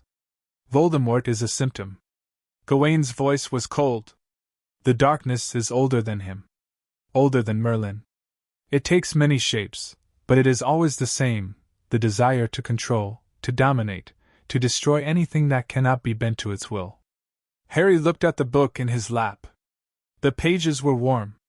Is that what the book was sealed for? He asked. To fight the darkness? Gawain nodded. Merlin created the book. No, that's not right. Merlin compiled the book, gathering spells and knowledge from every age, every civilization, every wizard who had ever fought against the dark. He hoped that someday, someone would be strong enough to use what he had gathered. And if that someone fails? Gawain's golden eyes met Harry's. Then the darkness wins. And there will be no one left to remember the light. The Order of the Ancient Flame settled into Hogwarts like shadows. The students didn't see them, not at first. The knights kept to the hidden passages, the abandoned towers, the forgotten corners of the castle that hadn't been used in centuries. But the teachers noticed. Flitwick reported cold spots in the corridors. McGonagall found ancient swords leaning against walls that had been bare the day before. Snape said nothing, but his dark eyes followed movements that no one else could see. Harry visited the knights every night. He learned their names, all of them. Not just the Camelot Knights, but the wizards who had joined the order in later centuries. A witch named Morgana, not Morgan Le Fay, she was careful to explain, but a distant descendant who had taken the name in honor of her ancestor. A wizard named Aldrich, who had fought Grindelwald alongside Dumbledore and died in the battle that ended the war. A dozen others, each with their own stories, their own sorrows, their own reasons for refusing to pass on. Why did you stay? Harry asked Gawain one night, as they walked the battlements of Hogwarts under a sky full of stars. You could have moved on. Seen Arthur again. Found peace. Gawain was silent for a long moment. Because Arthur's last words were not for me, he said finally. They were for Merlin. Take care of him, he said. He will need you more than I do. Harry's chest tightened. And you've been waiting ever since? 1,000 years? 1,000 years? Gawain agreed. Watching. Waiting. Wondering if Merlin would ever return, or if we had misunderstood, and there was nothing to wait for. He stopped walking and turned to face Harry.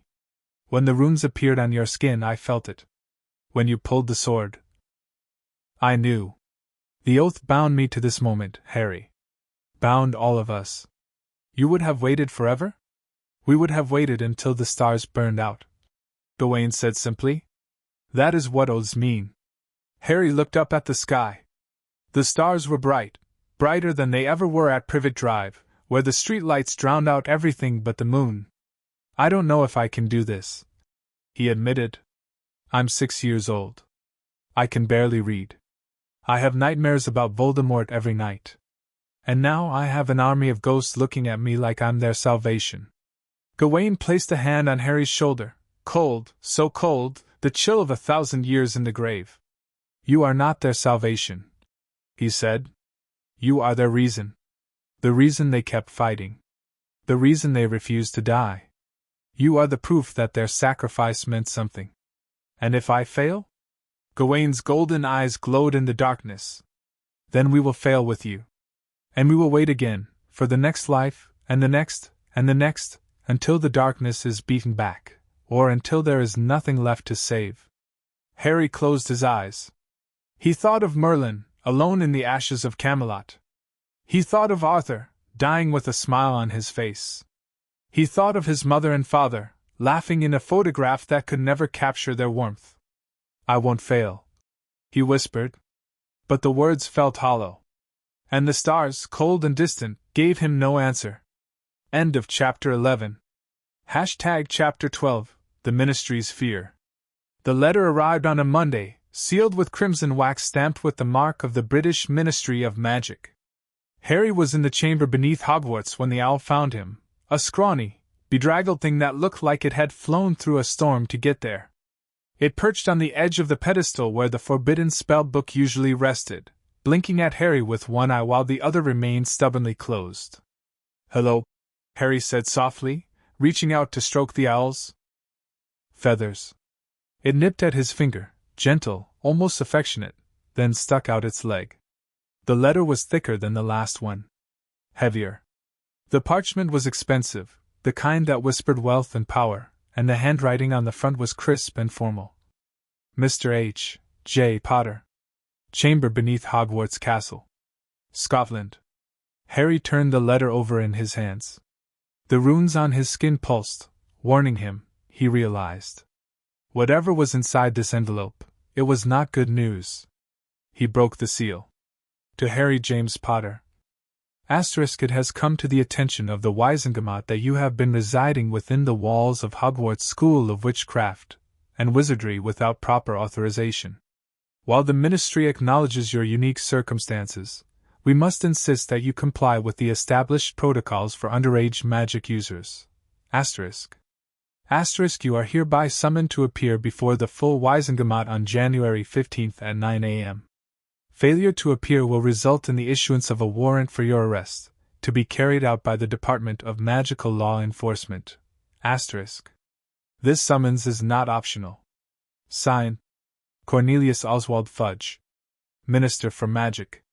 Attachments A list of charges: unauthorized use of magic, unregistered magical education, improper possession of dangerous artifacts, etc. A request for the immediate surrender of the forbidden spell book, in your possession. A restraining order preventing Albus Dumbledore from representing you in any official capacity. Harry read the letter 3 times. Then he folded it carefully, tucked it into his pocket, and walked to the entrance of the chamber. The runes on his skin were burning now, not with fear, but with something colder. Something that felt like the calm before a storm. Andromeda, he called. We have a problem. The cottage on Skye was crowded that evening. Dumbledore sat in the largest armchair, his face grave, his fingers steepled beneath his chin. Andromeda paced by the fireplace, her hands clenched into fists. Tonks sat on the floor with her back against the wall, her hair cycling through colors so fast it made Harry dizzy: pink, purple, blue, red, black, pink again. And Gawain stood in the corner, a shadow among shadows, his silver mask gleaming in the firelight. "The Ministry has gone mad," Andromeda said for the fourth time. "They can't arrest him. He's 6 years old. They can do whatever they want." Dumbledore replied quietly. "That is the nature of power. But the charges: unauthorized magic? Unregistered education? He's learning from Merlin's spell book. There are no laws about that because no one has ever done it before. The Ministry doesn't care about laws. They care about control." Dumbledore removed his spectacles and polished them on his sleeve. "Harry represents something they cannot control. A power they do not understand. A threat they cannot contain." "A threat?" Tonks's voice was sharp. "He's a child. He is a child who pulled Gryffindor's sword at 5 years old. Who carries Merlin's soul. Who commands an army of ancient knights and possesses a book of forbidden magic." Dumbledore put his spectacles back on. "To the Ministry, that is not a child. That is a weapon, one that someone else might wield against them." Harry sat on the floor with his back against the sofa, listening. The book was in his lap, closed but warm. The runes on his skin had faded to a soft glow, barely visible in the firelight. He felt calm. Not the false calm of denial, but the real calm of decision. "What if I go?" he said. The room went silent. "Harry," Andromeda started. "What if I go to the Ministry? Stand before the Wizengamot. Answer their questions." He looked up at Dumbledore. "You said they're afraid of me? The only way to stop fear is to show them there's nothing to fear." "There is everything to fear," Dumbledore said softly. "Not because you are dangerous, but because you are different. And the Ministry fears difference more than they fear darkness. Then I'll show them that different doesn't mean evil." Andromeda stopped pacing. Her face was pale, her eyes bright with unshed tears. "Harry, if you go to the Ministry, if you walk into that chamber, they might not let you leave. The restraining order against Dumbledore means he can't speak for you. The charges against you are vague enough to mean anything. They could declare you a danger to magical society and lock you away in a facility for children, if such a thing exists. They won't." "How do you know?" Harry looked at Gawain. The ancient knight stepped forward, his black armor gleaming, his golden eyes burning behind his silver mask. "The Order will be watching," Gawain said. "If the Ministry attempts to harm the heir, they will find themselves facing powers they cannot comprehend. They'll call that an act of war. Then it is a war they will lose." Harry shook his head. "No. No violence. Not unless there's no other choice." He looked at Dumbledore. "I need a lawyer. Someone who knows wizarding law. Someone the Ministry can't silence." Dumbledore was quiet for a long moment. "There is only one person who fits that description," he said finally. "And she is difficult." "Who?" "Her name is Mafalda Hopkirk. She is the former head of the Improper Use of Magic office. She resigned in protest after the Ministry began cracking down on underage magic users, said they were using children as scapegoats for their own failures." Dumbledore's lips twitched. "She is brilliant, terrifying, and utterly without fear. She is also eccentric. Can she help?" "She can try." Dumbledore stood up. "I will send an owl tonight. But Harry." He crossed the room and knelt in front of the boy, placing his hands on Harry's shoulders. "If you do this, you cannot undo it. Once the Ministry knows you are willing to appear before them, they will never stop watching you. Every spell you cast. Every move you make. Every secret you keep. They will want to know all of it." Harry met the old wizard's eyes. "Let them watch," he said. "I have nothing to hide." Mafalda Hopkirk arrived 3 days later. She was not what Harry expected. He had imagined someone tall and imposing, like Amelia Bones, a woman who commanded attention simply by entering a room. Instead, Mafalda was small, barely taller than Harry himself, with white hair piled on top of her head in a complicated arrangement of braids and pins. Her robes were bright purple, embroidered with dancing unicorns, and her glasses were so thick they made her eyes look like dinner plates. But her voice was steel. "Harry Potter," she said, marching into Andromeda's cottage like she owned it. "I've read your file. All 600 pages of it. You are either the greatest hope of the wizarding world or its greatest threat. Personally, I think you're just a very tired little boy who needs a hot meal and a nap." Harry blinked. "That's not what I expected. Most people expect me to be terrifying. I am, but not in the way they imagine." Mafalda settled into an armchair and pulled a stack of parchment from her bag. "The Ministry has filed 17 separate charges against you." 17. For a 6-year-old. That's almost 3 charges for every year of your life. "What are they?" Mafalda read from the list. "Unauthorized use of magic outside of a regulated educational environment. Possession of a dangerous artifact, that's the spell book. Consorting with known dark entities, that's your knights. Destruction of Ministry property, apparently your magical outburst at Privet Drive damaged some monitoring equipment. Failure to register as a magical being. Failure to attend mandatory magical education. Improper emotional expression." "Improper what?" Andromeda interrupted. "Improper emotional expression. It's a new law. Passed last month."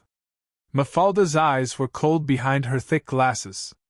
"It allows the Ministry to charge anyone whose magical outbursts are deemed excessive or threatening. Harry's outburst at Privet Drive qualifies." "That's ridiculous. Welcome to the New World Order." Mafalda set down the parchment. "The Ministry isn't trying to punish Harry. They're trying to control him. If they can convict him on even one of these charges, they can declare him legally incompetent and assign a magical guardian. Someone who will make decisions for him. Someone who will control access to his power. And who would that guardian be?" Mafalda smiled, a thin, humorless smile. "Lucius Malfoy has already submitted an application." The days leading up to the trial were the longest of Harry's life. He trained harder than ever, spells from the book, combat techniques from the knights, mental exercises from Dumbledore. He barely slept. When he did, he dreamed of the Wizengamot chamber, a circular room filled with faces, all of them staring at him, all of them judging. Monster. Freak. Weapon. Danger. He woke each morning with the taste of fear on his tongue. But he did not stop. He could not stop. The trial was on January 15th, 12 days away. 12 days to prepare for the moment when he would walk into the heart of the British magical government and demand to be seen as a person, not a prophecy. Andromeda helped him practice. She played the role of the prosecuting attorney, firing questions at him in a cold, hard voice designed to make him falter. Asterisk. "Mr. Potter, do you consider yourself to be Merlin Reborn?" Asterisk. "I consider myself to be Harry Potter. I carry Merlin's memories, but I am my own person." Asterisk. "Mr. Potter, do you believe you are above the law?" Asterisk. "No one is above the law. But the law should apply equally to everyone, including me." Asterisk. "Mr. Potter, do you think a 6-year-old should possess a book of forbidden magic?" Asterisk. "I think no one should possess a book of forbidden magic. But the book chose me. I didn't choose it." Asterisk. "And if the book is destroyed?" Asterisk. "Then the knowledge in it is lost forever. And that knowledge might be the only thing that saves us from Voldemort." At the mention of the Dark Lord's name, Andromeda always flinched. But Harry said it without hesitation. Voldemort. Voldemort. Voldemort. He refused to be afraid of a name.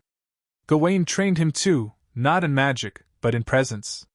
"You are not a child walking into a courtroom," the knight said, circling Harry in the chamber beneath Hogwarts. "You are the heir of Merlin, the keeper of the book, the commander of the order. You must feel that truth in your bones, or they will sense your weakness. But I am a child. In years, yes. In spirit, no. Gawain stopped in front of Harry, his golden eyes burning. When you look at the Wizengamot, you will see old wizards with long beards and ancient robes. They will try to intimidate you with their power, their wisdom, their age. But remember, you are older than all of them. You carry memories from 1,000 years ago. You have seen kingdoms rise and fall. You have watched magic evolve from its rawest form to the structured spells they teach in schools. Harry closed his eyes. He reached for the memories, Merlin's memories, and let them flood through him. He saw Camelot at its height. He saw the Round Table, the knights in their shining armor, Arthur laughing at a jest that Harry could not hear. He saw magic, wild magic, magic without wands or words, magic that flowed from the earth itself. He saw battles against creatures that had no names, dark wizards who had been forgotten by history, forces that had nearly destroyed the world before Merlin pushed them back. When he opened his eyes, the runes on his skin were blazing gold. "I'm ready," he said. Gawain bowed his head. "Yes," he agreed. "You are." January 15th dawned gray and cold. Harry stood in the entrance hall of Hogwarts, dressed in robes that Andromeda had tailored for him, deep blue, the color of Merlin's favorite cloak, with silver embroidery that caught the light. The forbidden spellbook was tucked into a satchel at his side. The Sword of Gryffindor, at Dumbledore's insistence, was strapped to his back. He looked like a warrior. He felt like a child. "You don't have to do this," Andromeda said, kneeling in front of him. Her eyes were red from crying. "We can find another way." "There is no other way." Harry touched her cheek. "I'll be fine. Gawain will be with me. The Order will be watching. And you'll be in the gallery, right? Cheering me on?" "I'll be there." Andromeda's voice broke. "I'll always be there." Tonks ruffled his hair, purple today, with streaks of green. "Kick their arses, kid." "Tonks," Andromeda said disapprovingly. "What?" "He's going to." Dumbledore held out his hand. "The Ministry has blocked apparition directly into the courtroom. We'll have to travel by flow. Are you ready?" Harry looked back at the Great Hall. The Sorting Hat sat on its stool, silent and patient. The enchanted ceiling showed the gray sky above, heavy with clouds. Somewhere in the castle, students were eating breakfast, laughing, worrying about homework and Quidditch and the normal problems of normal children. Harry envied them. But he did not want to be them. He had a different path. "Let's go," he said. He took Dumbledore's hand. And together they stepped into the green flames. The Wizengamot chamber was exactly as Harry had dreamed. Circular, with tiered seating rising toward a domed ceiling painted with stars. Hundreds of wizards and witches in plum-colored robes sat in the seats, their faces turned toward the center of the room, where a single chair stood, empty and waiting. Harry's chair. "Harry Potter!" A voice called out, high, cold, officious. "Approach the bench." Harry walked forward. His footsteps echoed on the stone floor. The runes on his skin were hidden beneath his robes, but he could feel them pulsing, warm against his flesh. The book in his satchel hummed softly. The sword on his back seemed to weigh nothing at all. He stopped in front of the bench, a raised platform where Cornelius Fudge sat flanked by dozens of other officials.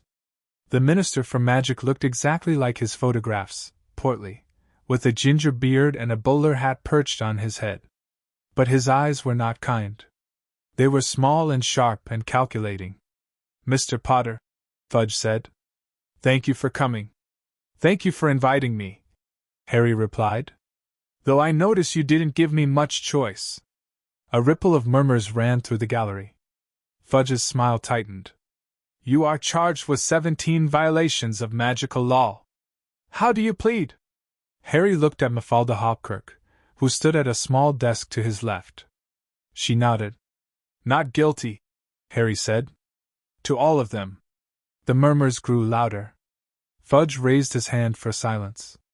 "Mr. Potter, the evidence against you is substantial. Magical recordings of your outburst at Privet Drive. Testimony from your relatives, the Dursleys, about your unnatural behavior. Reports from ministry officials about the creatures you have brought into Hogwarts. They're not creatures. They're knights. And they've sworn to protect the castle. From what? Harry met Fudge's eyes. From Voldemort. The chamber erupted. The trial lasted 7 hours. Harry answered question after question, about the book, the knights, the magic he had learned, the memories he carried. He did not lie. He did not exaggerate. He simply told the truth, in words so simple and clear that even the oldest, most prejudiced members of the Wizengamot could not deny them. Yes, I am Merlin Reborn. No, I don't want power for its own sake. Yes, I have forbidden magic. No, I won't use it unless I have to. Yes, Voldemort is coming. No, the Ministry can't stop him. Yes, I can. If you let me. At the end of the 7th hour, Cornelius Fudge called for a recess. The Wizengamot filed out, whispering amongst themselves. The gallery slowly emptied. And Harry sat alone in the center of the chamber, the sword on his back, the book at his side, the runes on his skin glowing faintly beneath his robes. Mafalda Hopkirk approached him. You did well, she said quietly. Better than I expected. Will they convict me? Mafalda's expression was unreadable. I don't know, she admitted. But whatever happens, remember this. You stood in the heart of their power, surrounded by their laws and their judgments, and you did not bend. You did not break. You were yourself. Harry looked up at the domed ceiling. The painted stars seemed to look back. I'm tired, he whispered. Mafalda placed a hand on his shoulder. I know, she said. But you're not done yet. The verdict came at 6:47 p.m. The Wizengamot filed back into the chamber, their faces somber. Fudge unrolled a long scroll and read from it in a voice that carried no emotion. On the charge of unauthorized use of magic, not guilty. Harry's heart soared. On the charge of possession of dangerous artifacts, not guilty. Andromeda, in the gallery, was crying. On the charge of consorting with dark entities, not guilty. Gawain, standing invisible in the shadows, inclined his head. On the charge of improper emotional expression. Fudge paused. The chamber held its breath. Not guilty. Harry closed his eyes.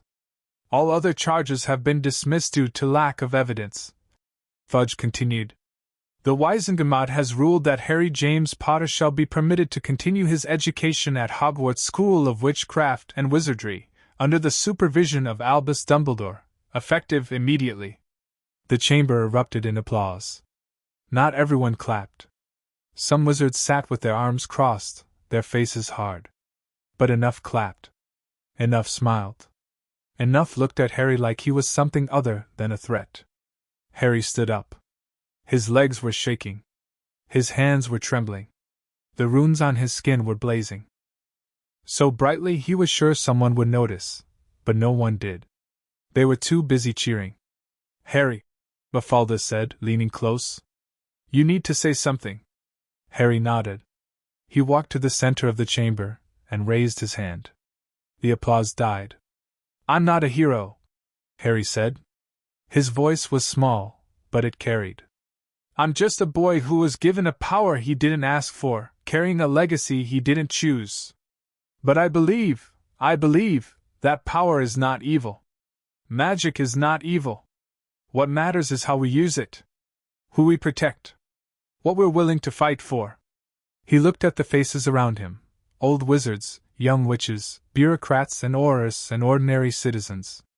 I'm going to fight Voldemort, Harry said. Not because I want to. Because someone has to. And I'm the only one who can. He paused. But I can't do it alone. I need your help. I need the Ministry's help. I need everyone's help, not because I'm weak, but because this is bigger than one person.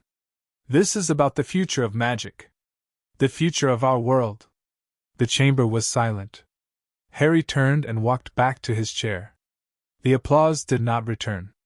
But something else did. Hope. Fragile, terrified, impossible hope.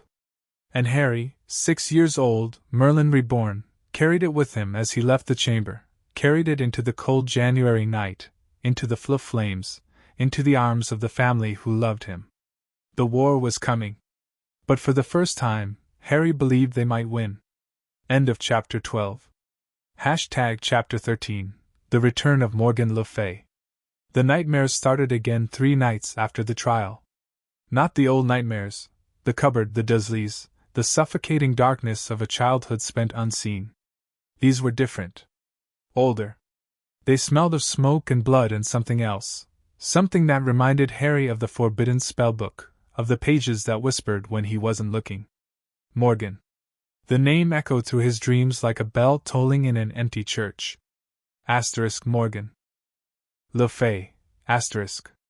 Merlin's student. Merlin's betrayer. The woman who brought down Camelot.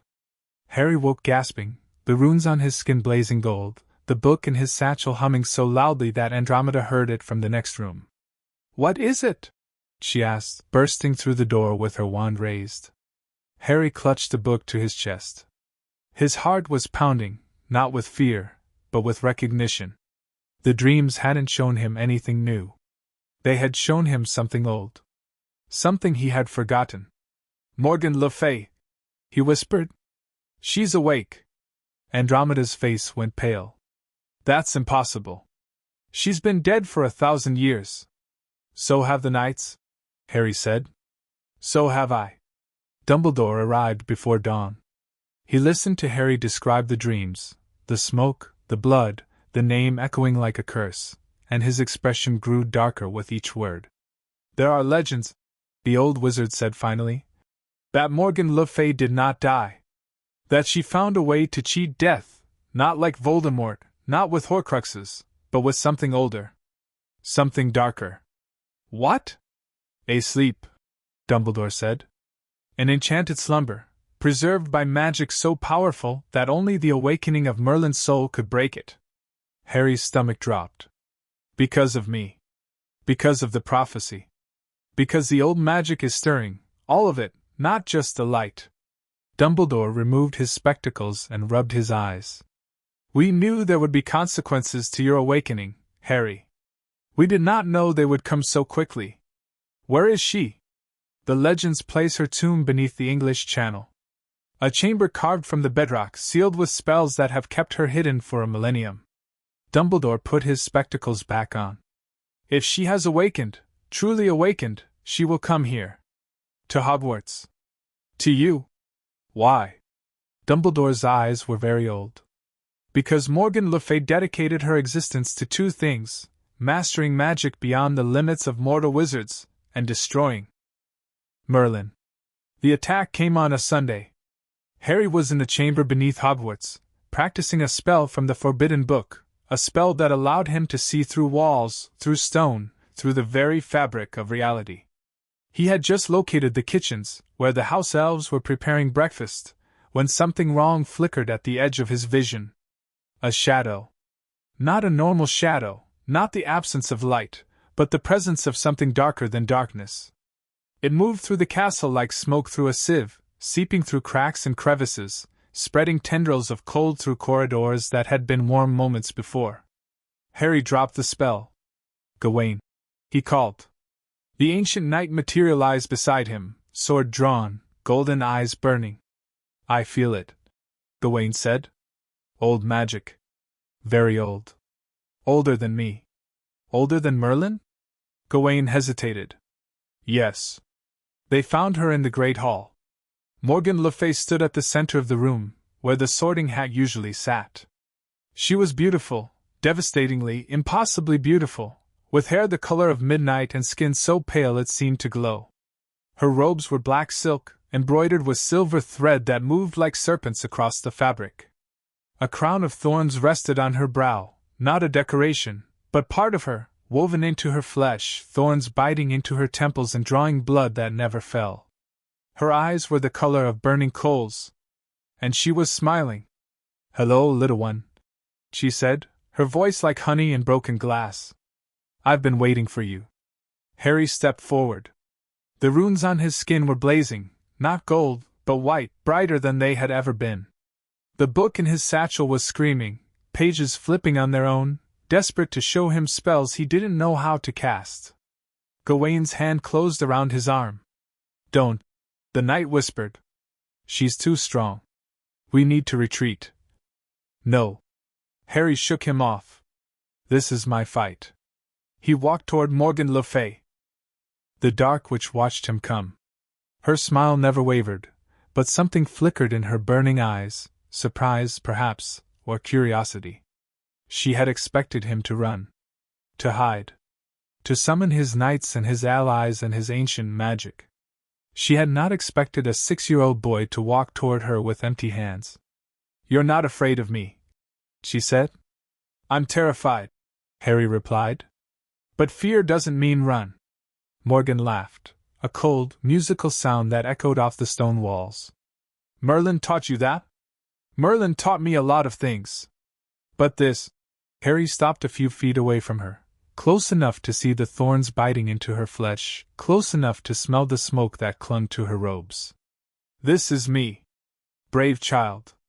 Morgan's smile sharpened. "Merlin's children were always brave. That's why they died." "Merlin didn't have children."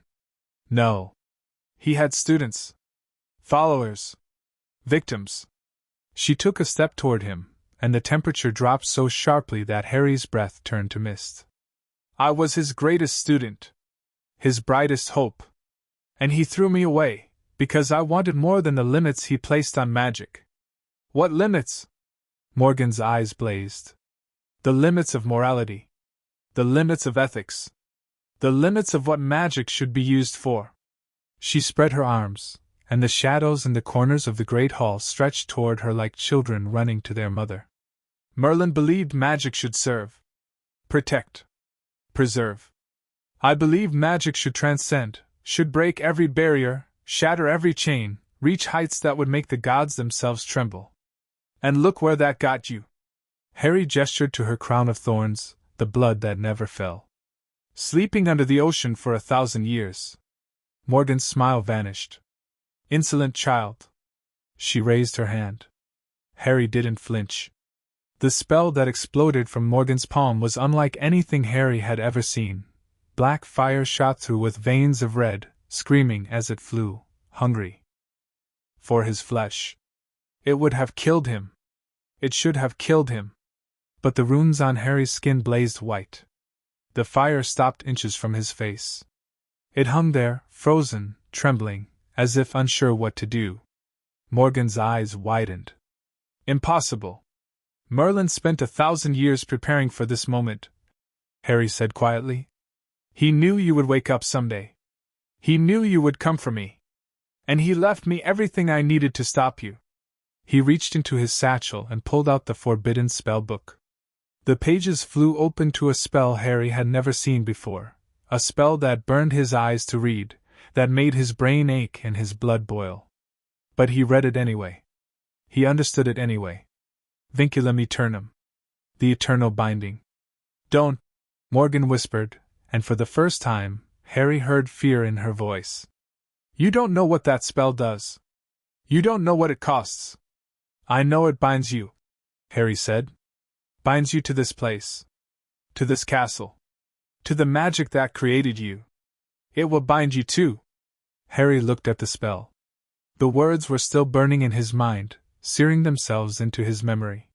He understood now, understood what Morgan meant. The eternal binding was not a one-way prison. It was a connection. A chain that linked caster and target, binding them together until the end of time. If he cast this spell, he would never be free of Morgan Le Fay. She would be part of him. In his dreams. In his magic. In his soul. "I know," Harry said. And he cast the spell. The light that exploded from the book was not gold. It was not white. It was the color of everything, every spell ever cast, every life ever lived, every moment of magic that had ever existed. It filled the great hall, spilled out into the corridors, poured through the windows and doors and cracks in the stone. The students screamed. The teachers ran. And Harry stood at the center of it all, the book in his hands, the runes on his skin blazing, as Morgan Le Fay screamed. The shadows that had protected her turned against her. They wrapped around her body like chains, squeezing, crushing, binding. The crown of thorns on her brow blazed red, then black, then faded to gray. "No," Morgan whispered. "No, I won't, I refuse." "Too late," Harry said. The binding took hold. Morgan's body dissolved into shadow, not died, not vanished, but transformed. She became smoke, became darkness, became something that existed between worlds. Her face, her beautiful, terrible face, was the last thing to fade. "This isn't over, little one." Her voice echoed in Harry's mind, soft and sharp and eternal. I am part of you now. And part of you is part of me. We will be together forever. Forever and ever and ever. The light faded. The shadows retreated. And Harry collapsed. He woke in the hospital wing. Andromeda was sitting beside his bed, her face pale, her hands shaking. Tonks stood by the window, her hair a dull gray, her eyes red from crying. Dumbledore was at the foot of the bed, his expression unreadable. "How long?" Harry asked. His voice was hoarse, barely a whisper. 3 days, Andromeda said. "You've been unconscious for 3 days." Harry tried to sit up. His body ached, not the ache of injury, but the ache of change. Something inside him was different. Heavier. Like someone had added a weight to his soul that he would carry for the rest of his life. "Is she gone?" Dumbledore shook his head. "The binding worked, she cannot leave Hogwarts. But she is not gone. She is everywhere. In the walls. In the shadows. In the magic that flows through this castle. And in me." Harry touched his chest. The runes on his skin flickered, and for just a moment, he saw Morgan's face reflected in the gold. "She's in me." Dumbledore sat on the edge of the bed. "The eternal binding is irreversible," he said quietly. "You will carry Morgan Le Fay with you for the rest of your life. In your dreams. In your magic. In the darkest corners of your mind. Is there any good news?" Dumbledore's lips twitched. "Morgan cannot harm anyone while bound. Her power is sealed, not destroyed, but contained. She is a prisoner in her own body, trapped within the very magic she sought to transcend. And if I die? Then she dies with you." Harry lay back against the pillows. He thought about Morgan Le Fay, the woman who had loved magic so much she had lost herself to it.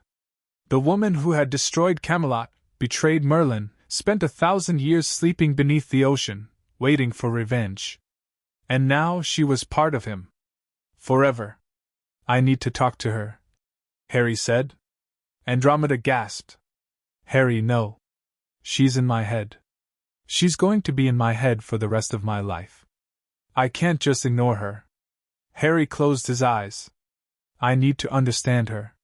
To know her. To find out why she became what she became. And if she tries to corrupt you?" Harry opened his eyes. The runes on his skin blazed gold. "Then I'll remind her who I am." The conversation happened that night, in the space between sleep and waking. Harry stood in a field of wheat, the same field from his first vision of Merlin. But the wheat was dead now, brown and brittle, crackling beneath his feet. The sky was the color of old bruises, and the air smelled of smoke and ash. Morgan Le Fay stood across from him. She looked different in this place, younger, almost human. The crown of thorns was gone. Her robes were simple gray. Her eyes were still burning coals, but there was something else in them now. Something that might have been sadness. "You came," she said. "I told you I would." Morgan laughed, a hollow, empty sound. "Merlin never came. Not when I needed him. Not when I begged him to understand." She looked down at her hands, pale, slender, human. "He was so afraid of me. Of what I could become. He never saw that I was afraid too." "Afraid of what?" "Of limits." Morgan looked up at the bruised sky. "Of being told I couldn't do something, couldn't be something, because it was dangerous or immoral or wrong. He had his rules, his precious, righteous rules, and he expected me to follow them without question. You broke his trust. I broke his heart. Morgan's voice cracked. And he broke mine in return. He sealed me away. Buried me under the ocean. Left me to dream of everything I had lost, everything I could have been. Harry walked toward her. The dead wheat crunched beneath his feet. Why did you come back? Why now? Morgan's burning eyes met his. Because you are not Merlin, she said. You are something new. Something that has never existed before. And I wanted to see, I needed to see, what you would become. And now? Morgan smiled, a real smile, sad and fragile and human. Now I'm part of you. So I suppose I'll find out. Harry woke at dawn. The runes on his skin were quiet, not gone, but calm. The book in his satchel was still. And somewhere in the depths of his mind, in the shadowy corner where Morgan Le Fay now lived, he felt something stir. Not malevolence. Not hatred. Something closer to hope. Good morning, Harry whispered.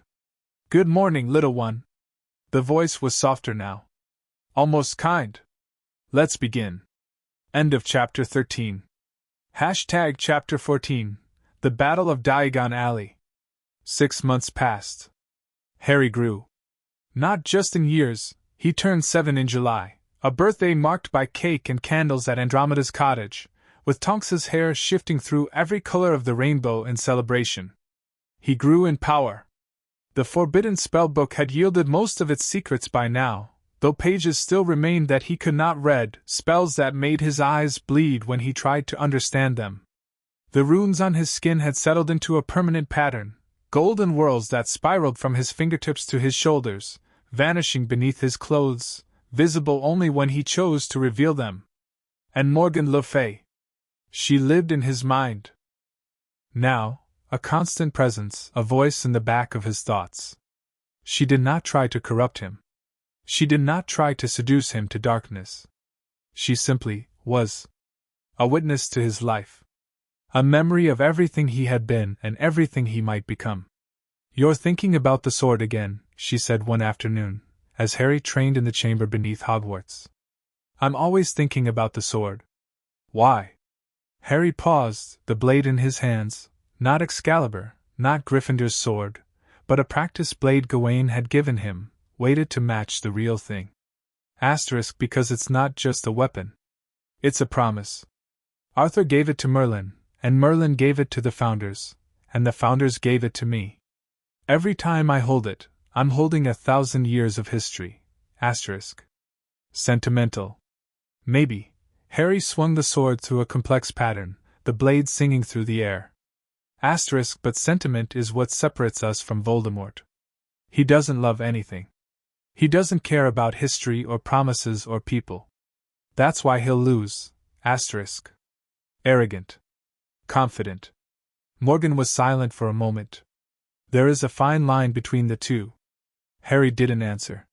He had learned, over the months, that Morgan's voice was not evil, not exactly.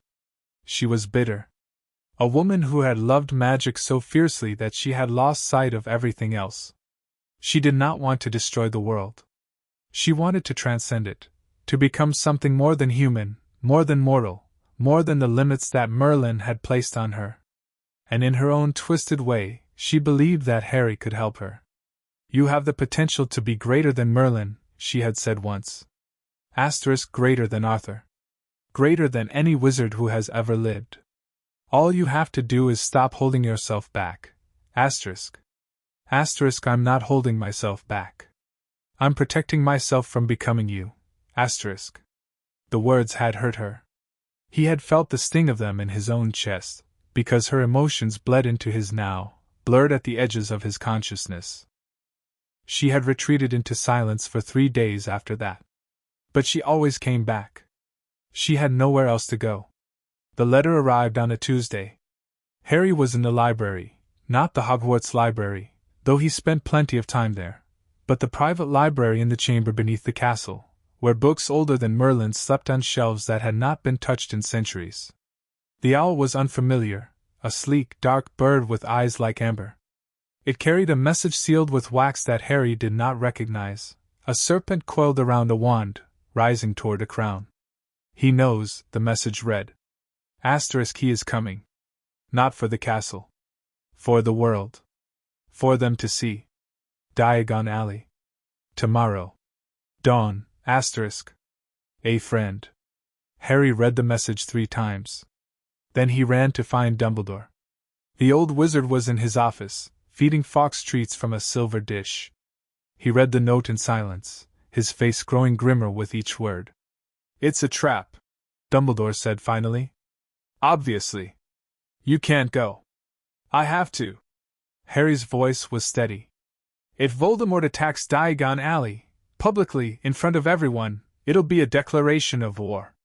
The Ministry won't be able to ignore him anymore. They'll have to fight. They'll die. Maybe. Harry met Dumbledore's eyes. But they'll die knowing the truth. That he's back. That the war isn't over. That hiding won't save them. Dumbledore set down the treat dish. You sound like a general.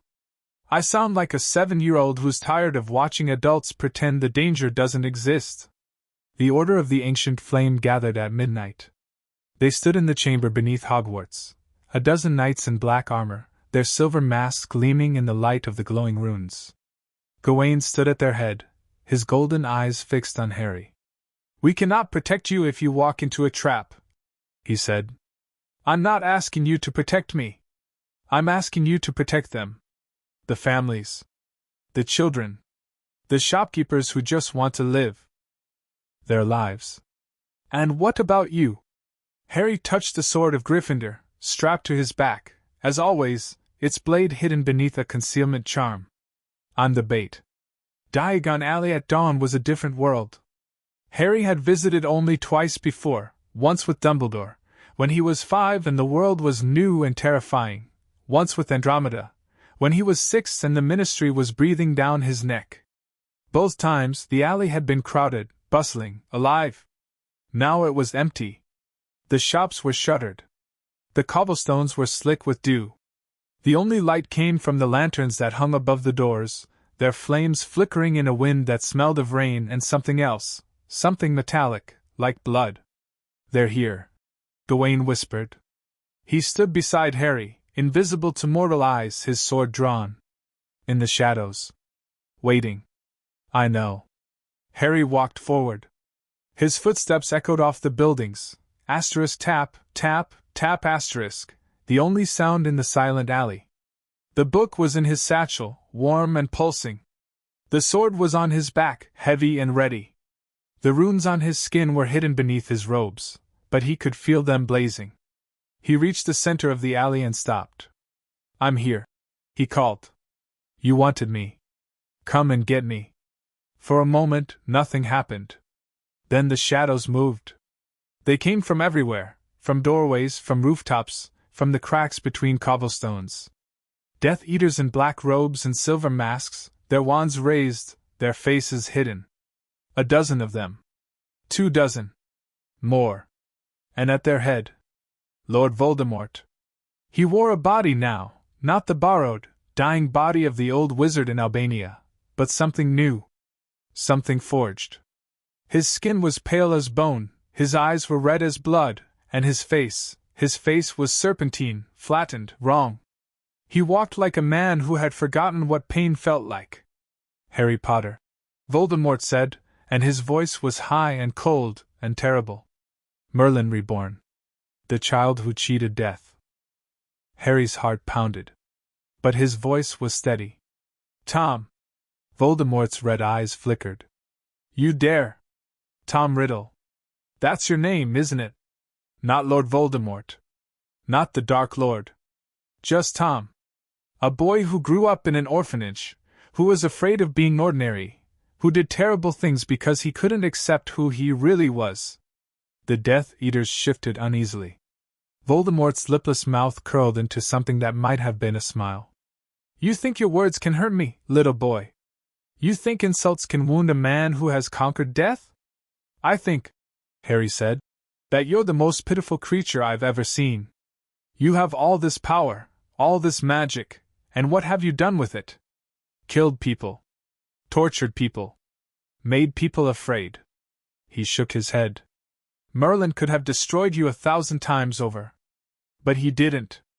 Because he understood that killing doesn't make you strong. It just makes you dead. Voldemort raised his wand. Avada Kedavra! The green light screamed toward Harry. He didn't move. The spell struck the runes on his skin, the golden whorls that spiraled across his flesh, and shattered. Green sparks flew in every direction, scorching the cobblestones, setting fire to a nearby awning. Silence. The Death Eaters stared. Voldemort's red eyes widened. How? I told you! Harry reached over his shoulder and drew the Sword of Gryffindor. The blade blazed gold, illuminating the alley, pushing back the shadows. I'm not just Harry Potter. I'm not even just Merlin. He raised the sword. I'm the one who's going to end you. The battle that followed was unlike anything Diagon Alley had ever seen. The Death Eaters attacked, curses flying, spells crackling, dark magic screaming through the air. But the Order of the Ancient Flame met them, swords drawn, golden eyes blazing, ghosts who had been fighting for 1,000 years. Gawain cut down 3 Death Eaters before they could cast their second spell. Bedivere held a shield that no curse could penetrate, protecting the shopkeepers who had begun to emerge from their homes. Nimue, the Lady of the Lake, summoned water from the gutter, from the cracks in the cobblestones, from the very air itself, and shaped it into weapons that moved with a will of their own. And Harry fought. He fought like Merlin. He fought like Arthur. He fought like the child who had been locked in a cupboard for 5 years and had decided, never again. His sword sang through the air, deflecting curses, cutting through wands, sending Death Eaters flying into walls. The runes on his skin blazed so brightly that he became a beacon of gold in the grey dawn light. Voldemort watched from the edge of the battle, his red eyes tracking Harry's every move. Impressive, the Dark Lord called. But you cannot defeat me, child. I have seen magic you cannot imagine. I've seen magic you'll never understand, Harry called back. He broke free of the Death Eaters and ran toward Voldemort, the sword raised, the book screaming in his satchel, Morgan's voice echoing in his mind. Be careful. I know. He's stronger than you think. I know. You could die. I know. Their spells met in the center of the alley. Harry's magic was gold, wild and ancient and alive. Voldemort's was green, cold and dead and hungry. They pushed against each other, either giving ground, the air between them crackling with power. You cannot win, Voldemort hissed. You are a child. I am immortal. You're not immortal. Harry pushed harder, and the gold light advanced. You're just too scared to die. The book in his satchel flew open. Pages turned on their own, faster than Harry could read, faster than he could think, until they stopped at a spell he had never seen before. A spell that had been sealed for a reason. A spell that Morgan's voice screamed at him not to cast. Harry, no. He cast it anyway. Exilium Aeternum. The eternal banishment. Voldemort screamed. The green light shattered. The Dark Lord's body, the new body, the forged body, the vessel he had spent months creating, began to dissolve. Not die. Not vanish. Unmake. His skin peeled away like paper. His bones crumbled like dust. His eyes, those terrible red eyes, were the last to go. I will return, Voldemort whispered, as his face dissolved into shadow. I always return. Harry lowered his sword. Maybe, he said. But not today. The last traces of Voldemort's body faded. The Death Eaters, leaderless, broke and ran. And Harry stood alone in the center of Diagon Alley, the Sword of Gryffindor in his hand, the runes on his skin blazing gold, Morgan's voice silent in his mind. The sun rose over the rooftops. The battle was over. The aftermath was chaos. The ministry arrived within the hour, Aurors in dark robes, snapping orders, taking statements, trying to control a narrative that had already spiraled beyond their reach. Cornelius Fudge stood in the middle of the alley, his bowler hat askew, his face the color of old cheese. Impossible, he kept muttering. Impossible, impossible, impossible. Dumbledore appeared at Harry's side. "You did well," the old wizard said quietly. "I banished him. I didn't kill him. Banishing is harder than killing. Much harder." Dumbledore's eyes were full of something that looked like pride. "Merlin himself could not have done better." Harry looked down at his hands. The runes were fading, but slowly. The book in his satchel was cool now, its pages still. And Morgan was awake in his mind, watching, waiting. "You impressed me," she said. "I wasn't trying to. I know. That's what impressed me. Harry looked up at the sky. The sun was higher now, burning through the morning mist. Diagon Alley was still damaged, cobblestones cracked, windows shattered, awnings burned, but it was alive. People were emerging from their homes.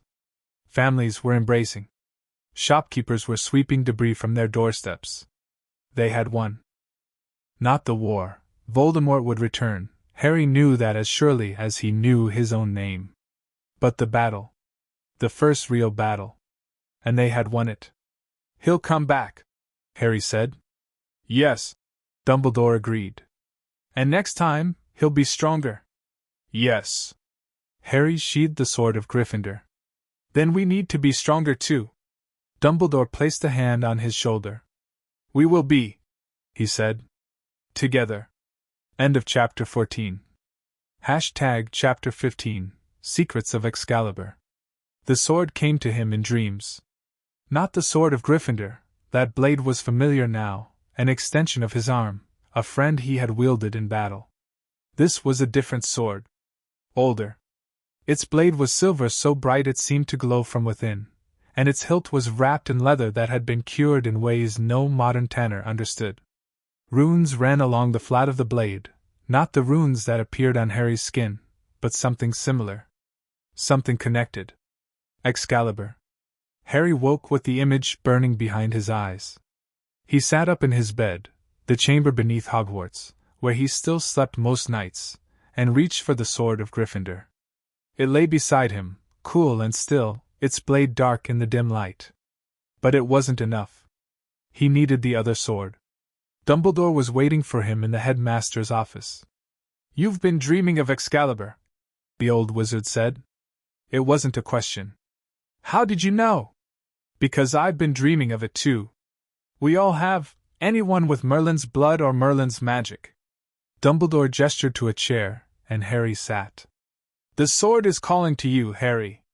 It has been calling since the day you pulled Gryffindor's blade from the Sorting Hat." "Why now?" Dumbledore's eyes were grave. "Because Voldemort is not dead. Banished, yes, but not destroyed. He is gathering himself in the shadows, rebuilding his power, searching for a way to return that cannot be undone by the eternal banishment." He paused. "He is looking for Excalibur." Harry's blood went cold. "If he finds it, he cannot wield it. The sword chooses its master, and it will never choose Voldemort. But he could destroy it. And if Excalibur is destroyed, the magic that binds the old world to the new will begin to unravel." "What magic?" Dumbledore removed his spectacles and polished them slowly. "Excalibur is not just a weapon, Harry. It is a keystone. When Merlin broke the sword after Arthur's death, he scattered the fragments across Britain, not to hide them, but to anchor them. Each piece holds a thread of the original enchantment. Together, they maintain the barrier between the mortal world and the realms of myth." "Realms of myth?" "Fairy. Avalon. The places where the old magic still lives, the magic that existed before humans learned to speak." Dumbledore put his spectacles back on. "If Excalibur is destroyed, those realms will bleed into ours. And the creatures that dwell there, they are not kind." Harry remembered the forbidden spell book. The pages he couldn't read, the spells that made his eyes bleed. Some of them had come from those realms, from places where magic was not a tool but a force, wild and hungry and utterly indifferent to human life. "Where are the fragments?" "Scattered. Hidden. Guarded by enchantments that have lasted 1,000 years. Dumbledore reached into his desk and pulled out a roll of parchment, old, yellowed, covered in handwriting that Harry recognized from Merlin's memories. but I have spent decades searching. I believe I have located 5 of the 7. 5? The remaining 2 are lost. Perhaps destroyed. Perhaps hidden beyond even Merlin's ability to find. Harry unrolled the parchment. A map of Britain, but not the Britain he knew. This map showed places that didn't exist on any ordinary chart, forests that moved, lakes that appeared only under certain moons, hills that were actually the sleeping bodies of ancient creatures. And marked on the map, in Merlin's own hand. 5 locations. The first fragment is here, Dumbledore said, pointing to a spot in the Scottish Highlands. Guarded by a creature that has not been seen in 800 years. The second is beneath the waves off the coast of Cornwall. The third is in the heart of the Forbidden Forest, hidden by magic that even I cannot penetrate. The fourth is in the Ministry of Magic itself, in the Department of Mysteries. And the fifth? Dumbledore's finger moved to a location in the very center of the map. Hogwarts, he said. The 5th fragment has been here all along. In the chamber beneath the castle. In the wall behind the book. Harry's breath caught. I've walked past it 100 times. More than 100. The enchantments on the fragment are subtle, designed to hide in plain sight. Only someone who knows what to look for can see it. Dumbledore leaned back in his chair. But seeing is not enough. The fragment must be claimed. And the claiming will not be easy. Gawain accompanied Harry to the chamber. The ancient knight was quiet as they walked through the glowing tunnels, his golden eyes fixed on the walls, his hand resting on the hilt of his sword. You knew about the fragment, Harry said. Yes. Why didn't you tell me? Because I was sworn to secrecy. Merlin himself bound me, and the rest of the Order, never to reveal the location of the fragments unless the heir asked directly. Harry stopped walking. I'm asking. Gawain inclined his head. Then I will tell you. The fragment hidden in this chamber is not the largest piece of Excalibur. That one lies in Avalon, waiting for the once and future king to claim it. But it is the most important. It is the heart of the blade. The shard that holds the sword's memory, its knowledge, its power, its will. And Merlin hid it here? Beneath his own school? Where better to hide something than in plain sight? Gawain's golden eyes glowed. Merlin knew that the heir would come here. That he would train here. That he would live here. The fragment has been waiting for you, Harry. Waiting for 1,000 years. Harry turned and walked toward the far wall. The runes on his skin were blazing now, not gold, but silver, the color of the sword in his dreams. The wall in front of him seemed to shimmer, to shift, to ripple like the surface of a lake. Touch it, Gawain said, and claim what is yours. Harry reached out. His fingers touched the stone. And the world shattered. He was standing in a field, not the field of dead wheat from his dreams of Morgan, but a green field, lush and alive, stretching to the horizon in every direction. The sky was the color of a robin's egg, and the sun was warm on his face. In the center of the field stood a stone. And in the stone, a sword. Not the sword of Gryffindor. Not the black blade of the knights. This was Excalibur, whole and undamaged, its blade gleaming, its hilt wrapped in leather that seemed to breathe. The runes on its surface were the same as the runes on Harry's skin, spiraling and twisting and singing. Hello, Harry. The voice came from behind him. Harry turned. A woman stood at the edge of the field. She was tall, taller than Andromeda, taller than Gawain, with hair the color of spun gold and eyes the color of the summer sky. Her robes were white, simple and unadorned, and she wore no crown, no jewels, no ornaments of any kind. But she radiated power. The same power that flowed through the forbidden spellbook. The same power that slept in the chamber beneath Hogwarts. The same power that lived in Harry's blood. Who are you? The woman smiled. I am the Lady of the Lake. I have many names, but that is the one you will know me by. She walked toward him, her feet bare, leaving no prints in the grass. I have waited a long time to meet you, Harry Potter. You're real? As real as anything in this world. As real as magic. As real as love. She stopped in front of him, close enough to touch. The fragment of Excalibur that sleeps in your castle is not just a piece of metal. It is a door. A door to this place, to Avalon. To the realm where Excalibur waits to be reborn.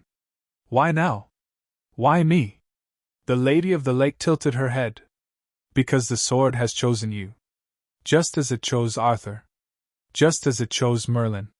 Just as it has chosen every wielder of true power since the beginning of time. She reached out and touched his chest, over his heart, where the runes blazed brightest. You are worthy, Harry Potter. Not because you are powerful.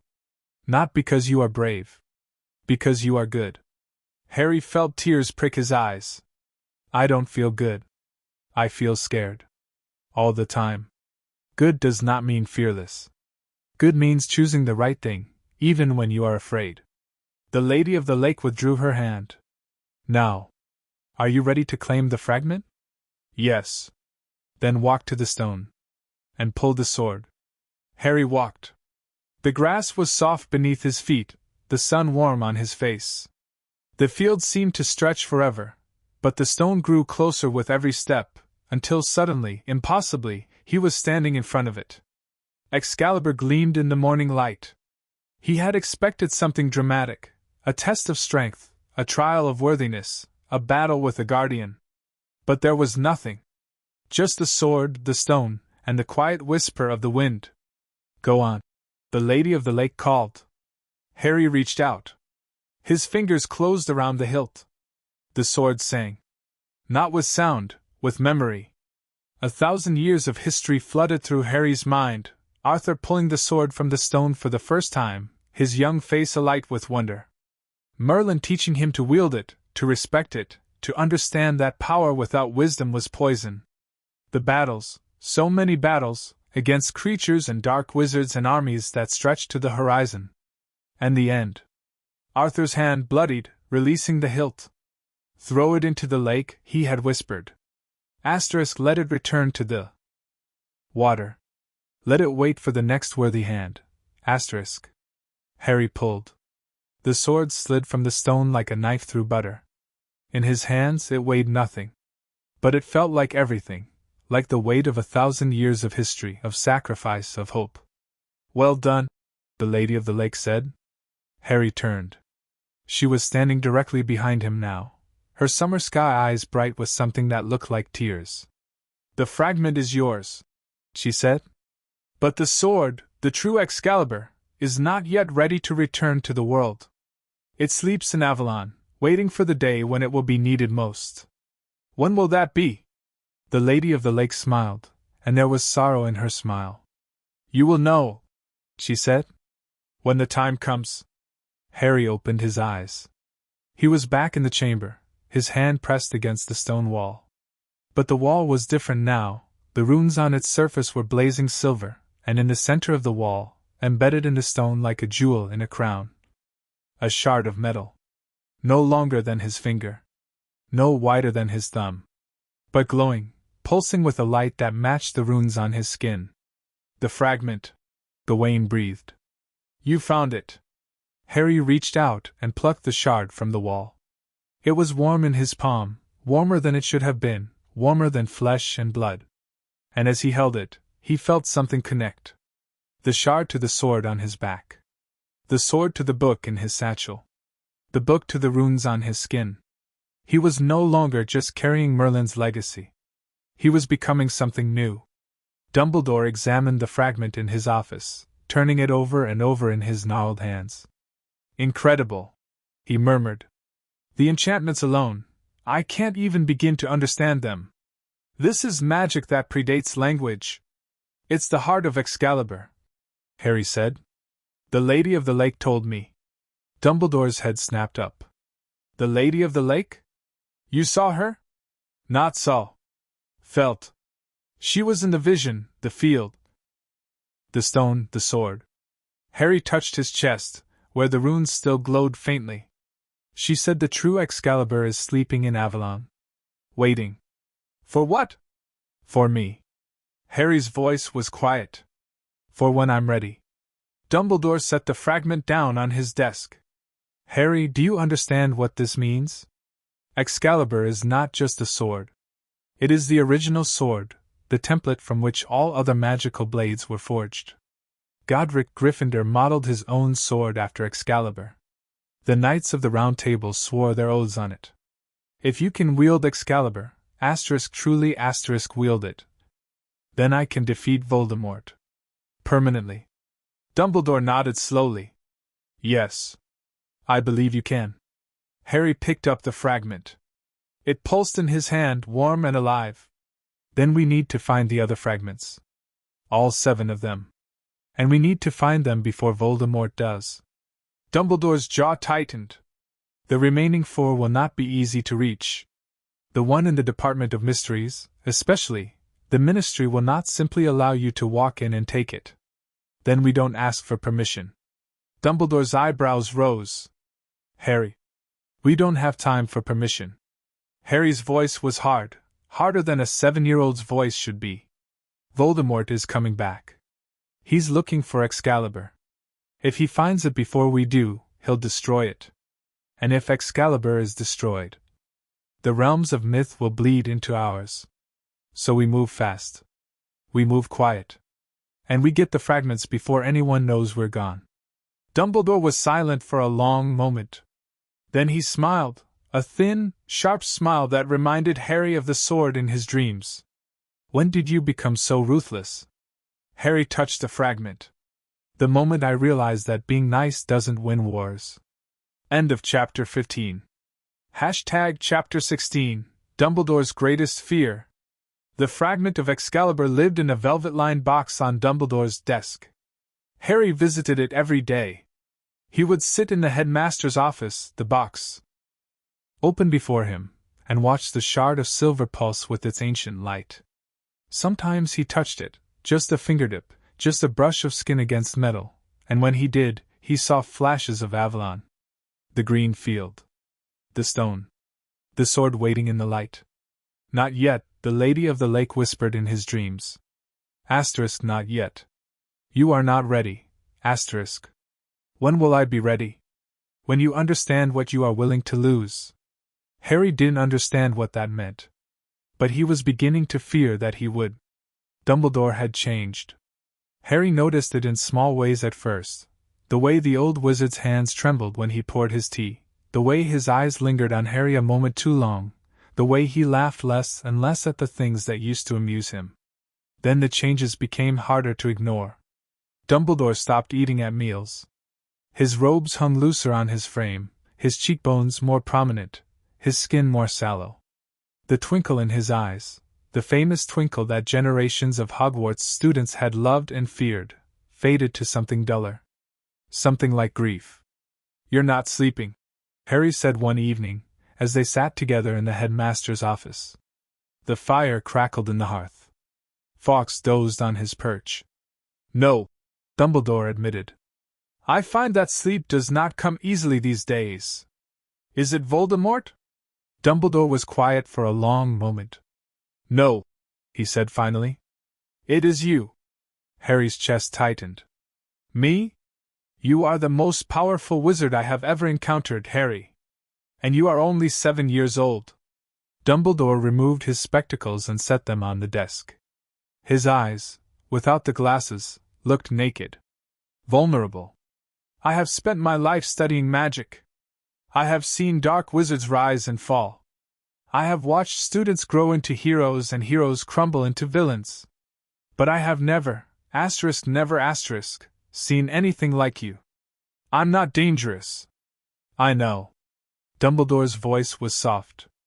That is what frightens me. Harry didn't understand. You're afraid that I'm not dangerous. I'm afraid, Dumbledore said, that you are too good. Too pure. Too certain of your own righteousness. He leaned forward, his elbows on the desk. Merlin was certain once. He believed, truly believed, that he was doing the right thing when he sealed Morgan Le Fay beneath the ocean. He believed it when he broke Excalibur and scattered the fragments. He believed it when he walked away from Camelot, leaving Arthur to die alone. But he was right. Morgan was dangerous. Excalibur was too powerful. Camelot. Camelot fell. Dumbledore interrupted. Not because Arthur was weak. Not because Morgan was evil. Because Merlin was certain. And certainty, Harry, is the most dangerous magic of all. Harry looked down at his hands. The runes were quiet tonight, faint silver spirals, barely visible in the firelight. He had grown used to them over the years. They were as much a part of him as his scar, as his green eyes, as the name Potter that he carried like a banner. You're afraid I'll become like Merlin. I am afraid, Dumbledore said, that you will become like me. The confession came slowly, painfully, dragged from Dumbledore's chest like a splinter from a wound. He spoke of Grindelwald, the dark wizard he had defeated in 1945, the friend he had loved as a young man, the ideals they had shared before those ideals curdled into something terrible. We believe we were doing the right thing, Dumbledore said, staring into the fire. Grindelwald and I. We believed that magic should rule over muggles, not through cruelty, but through benevolence. We believed that we could create a better world, a kinder world, if only we had the power to shape it. What happened? Grindelwald showed me what benevolence looks like when it is not tempered by humility. He murdered. He tortured. He destroyed everything that stood in his path, and he did it with a smile, because he believed he was saving the world. Dumbledore's voice cracked. And I let him. Because I loved him. Because I was certain that I could change him, redeem him, save him. But you fought him in the end. Yes. Dumbledore's eyes were wet. I fought him. I defeated him. And I have spent every day since wondering if I could have stopped him sooner, if I could have saved the lives he took, if I could have been less certain and more humble. Harry sat in silence. The fire crackled. Fox trilled softly, a sound like wind chimes in a storm. You're worried I'll find someone like Grindelwald, Harry said. Someone I love too much to stop. I am worried, Dumbledore said, that you will not need to. I am worried that you will become the Grindelwald, that your power, your certainty, your righteousness will curdle into something terrible, and that no one will be able to stop you. Harry thought about the forbidden spellbook. The spells he had learned, the ones that could kill, that could maim, that could unmake. He had used them against Voldemort, against the Death Eaters, against Morgan Le Fay. He had told himself it was necessary. That he was protecting people. That the ends justified the means. But what if they didn't? What if he was just another dark wizard, telling himself a story about being the hero? I don't want to become that, Harry whispered. I know. Dumbledore reached across the desk and took Harry's hands in his own. The old wizard's fingers were cold, colder than they should have been. That is why I am telling you this now. Not to frighten you. To warn you. Power is a drug, Harry. It whispers to you in your own voice, tells you that you are special, that you are destined, that the rules do not apply to you. And how do I know when the voice is lying? Dumbledore's eyes, those faded, tired eyes, met Harry's. You ask the people who love you, he said. You listen to them, even when they tell you things you do not want to hear. Especially when they tell you things you do not want to hear. Harry squeezed the old wizard's hands. I'll listen, he said. I promise. Dumbledore smiled, a real smile, fragile and hopeful and terribly sad. That is all I can ask. That night, Harry dreamed of Morgan. She was standing in the dead wheat field, her gray robes billowing in a wind that smelled of ash. Her eyes, those burning coal eyes, were fixed on him. The old wizard is right, you know. About what? Asterisk about you. About power. About the way it changes people. Asterisk she walked toward him, her bare feet leaving no prints in the dead earth. Asterisk I was like you once. Full of good intentions. Certain that I was doing the right thing. Asterisk. What changed? Asterisk I realized that the people I was trying to save didn't want to be saved. They wanted to stay small. Stay safe. Stay comfortable. And I, asterisk her voice hardened. I wanted more. For yourself or for them? Morgan stopped in front of him. Does it matter? Yes. She was silent for a long moment. Then she said, I don't know any more. Harry looked at her, really looked, past the burning eyes and the grey robes and the crown of thorns that still marked her brow. He saw a woman who had been hurt. A woman who had been betrayed. A woman who had responded to pain by becoming pain. You're not evil, Harry said. Morgan's eyes widened. What? Asterisk, you're not evil. You're broken. There's a difference.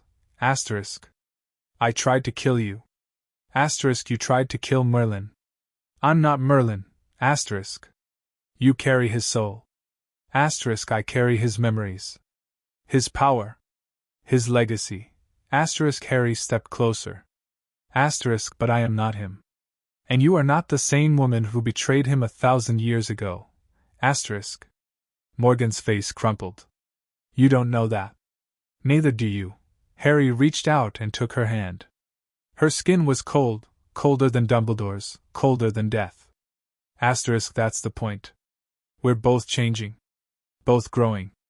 Both becoming something new. Asterisk. And if what we become is terrible? Then we'll become something else. Morgan stared at their joined hands. For the first time since Harry had known her, since the binding, since the battle, since the dreams began, her burning eyes flickered. And something that might have been hope bloomed in her chest. Harry woke at dawn. The runes on his skin were silver, not gold, not white, but silver, the color of Excalibur's fragment. The book in his satchel was warm but quiet. And somewhere in the depths of his mind, Morgan Le Fay was weeping. Not with sorrow. With relief. He dressed quickly and walked to Dumbledore's office. The old wizard was already awake, sitting at his desk, a cup of cold tea beside him. He looked up when Harry entered, and his eyes, those tired, faded eyes, widened. Harry. Your runes. I know. Harry touched his chest. The silver light glowed beneath his fingers. Something changed. Last night. In the dream. Dumbledore rose from his chair. What happened? I talked to Morgan. Really talked. Not as enemies, as people. Harry's voice was steady. She's not evil, Professor. She's broken. And I think I can help her. Dumbledore was silent for a long moment. You are talking about redeeming Morgan Le Fay. The woman who destroyed Camelot. The woman who tried to kill you. Yes. That is extraordinarily dangerous. I know. Dumbledore walked to the window and looked out at the grounds. The sun was rising over the forbidden forest, painting the treetops in shades of gold and rose. Merlin tried to redeem her, he said quietly.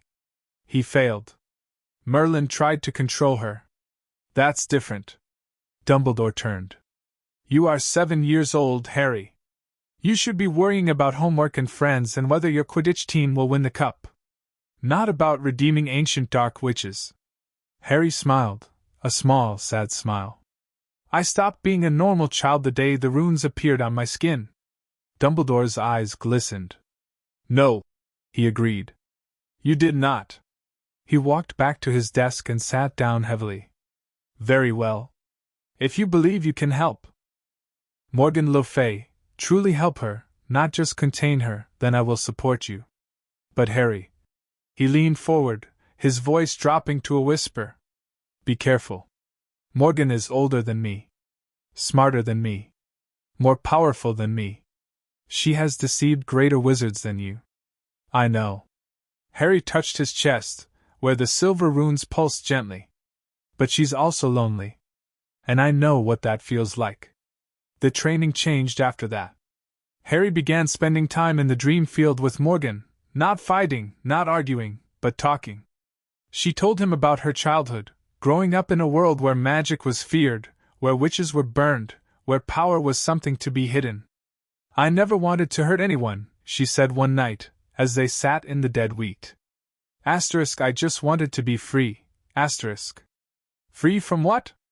Asterisk, free from fear. Free from limits. Free from the constant, crushing weight of being less than I could be. Asterisk. Harry thought about the Dursleys. The cupboard. The way they had tried to make him small, to contain him, to convince him that he was worthless. I understand, he said. Morgan looked at him, really looked, past the runes and the power and the prophecy. I know, she said. That's what terrifies me. Weeks passed. The other fragments of Excalibur remained hidden, the one in the highlands, the one beneath the waves, the one in the Forbidden Forest, the one in the Department of Mysteries. Harry trained. He studied. He prepared. But Dumbledore grew weaker. The old wizard's health declined rapidly, too rapidly for natural causes. He coughed blood into handkerchiefs that he tried to hide from Harry.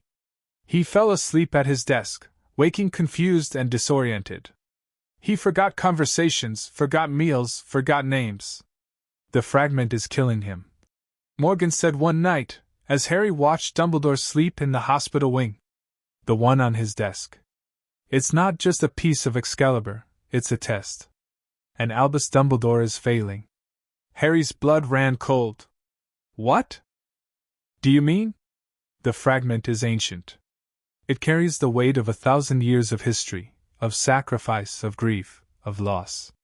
Dumbledore has spent his life carrying the weight of others. He thinks he can carry this too. Morgan's voice was soft. But he can't. No mortal can. Then what do I do? Morgan was silent for a long moment. You take the fragment, she said finally. You carry it yourself. And you let Dumbledore rest. Harry walked to the headmaster's office. The fragment was still on the desk, pulsing gently in its velvet-lined box. He picked it up, warm, so warm, warmer than it had ever been, and slipped it into his satchel beside the forbidden spellbook. The weight settled onto his shoulders like a mountain. But he did not fall. He stood. Dumbledore woke the next morning without pain. He sat up in the hospital bed, blinking in confusion, his hands moving to his chest where the ache had lived for weeks. Harry? Harry was sitting beside the bed, the satchel at his feet, the runes on his skin blazing silver. I took the fragment, he said. It was hurting you. Dumbledore's eyes filled with tears. You should not have done that. The weight. I can carry it. Harry's voice was firm. I was made to carry it. You weren't. Dumbledore reached out and took Harry's hand. You are 7 years old, he whispered. You should not have to carry anything. Harry squeezed his fingers. Maybe not, he said. But I'm going to anyway. Dumbledore closed his eyes. And for the first time in months, he slept without dreaming. End of chapter 16. Thank you.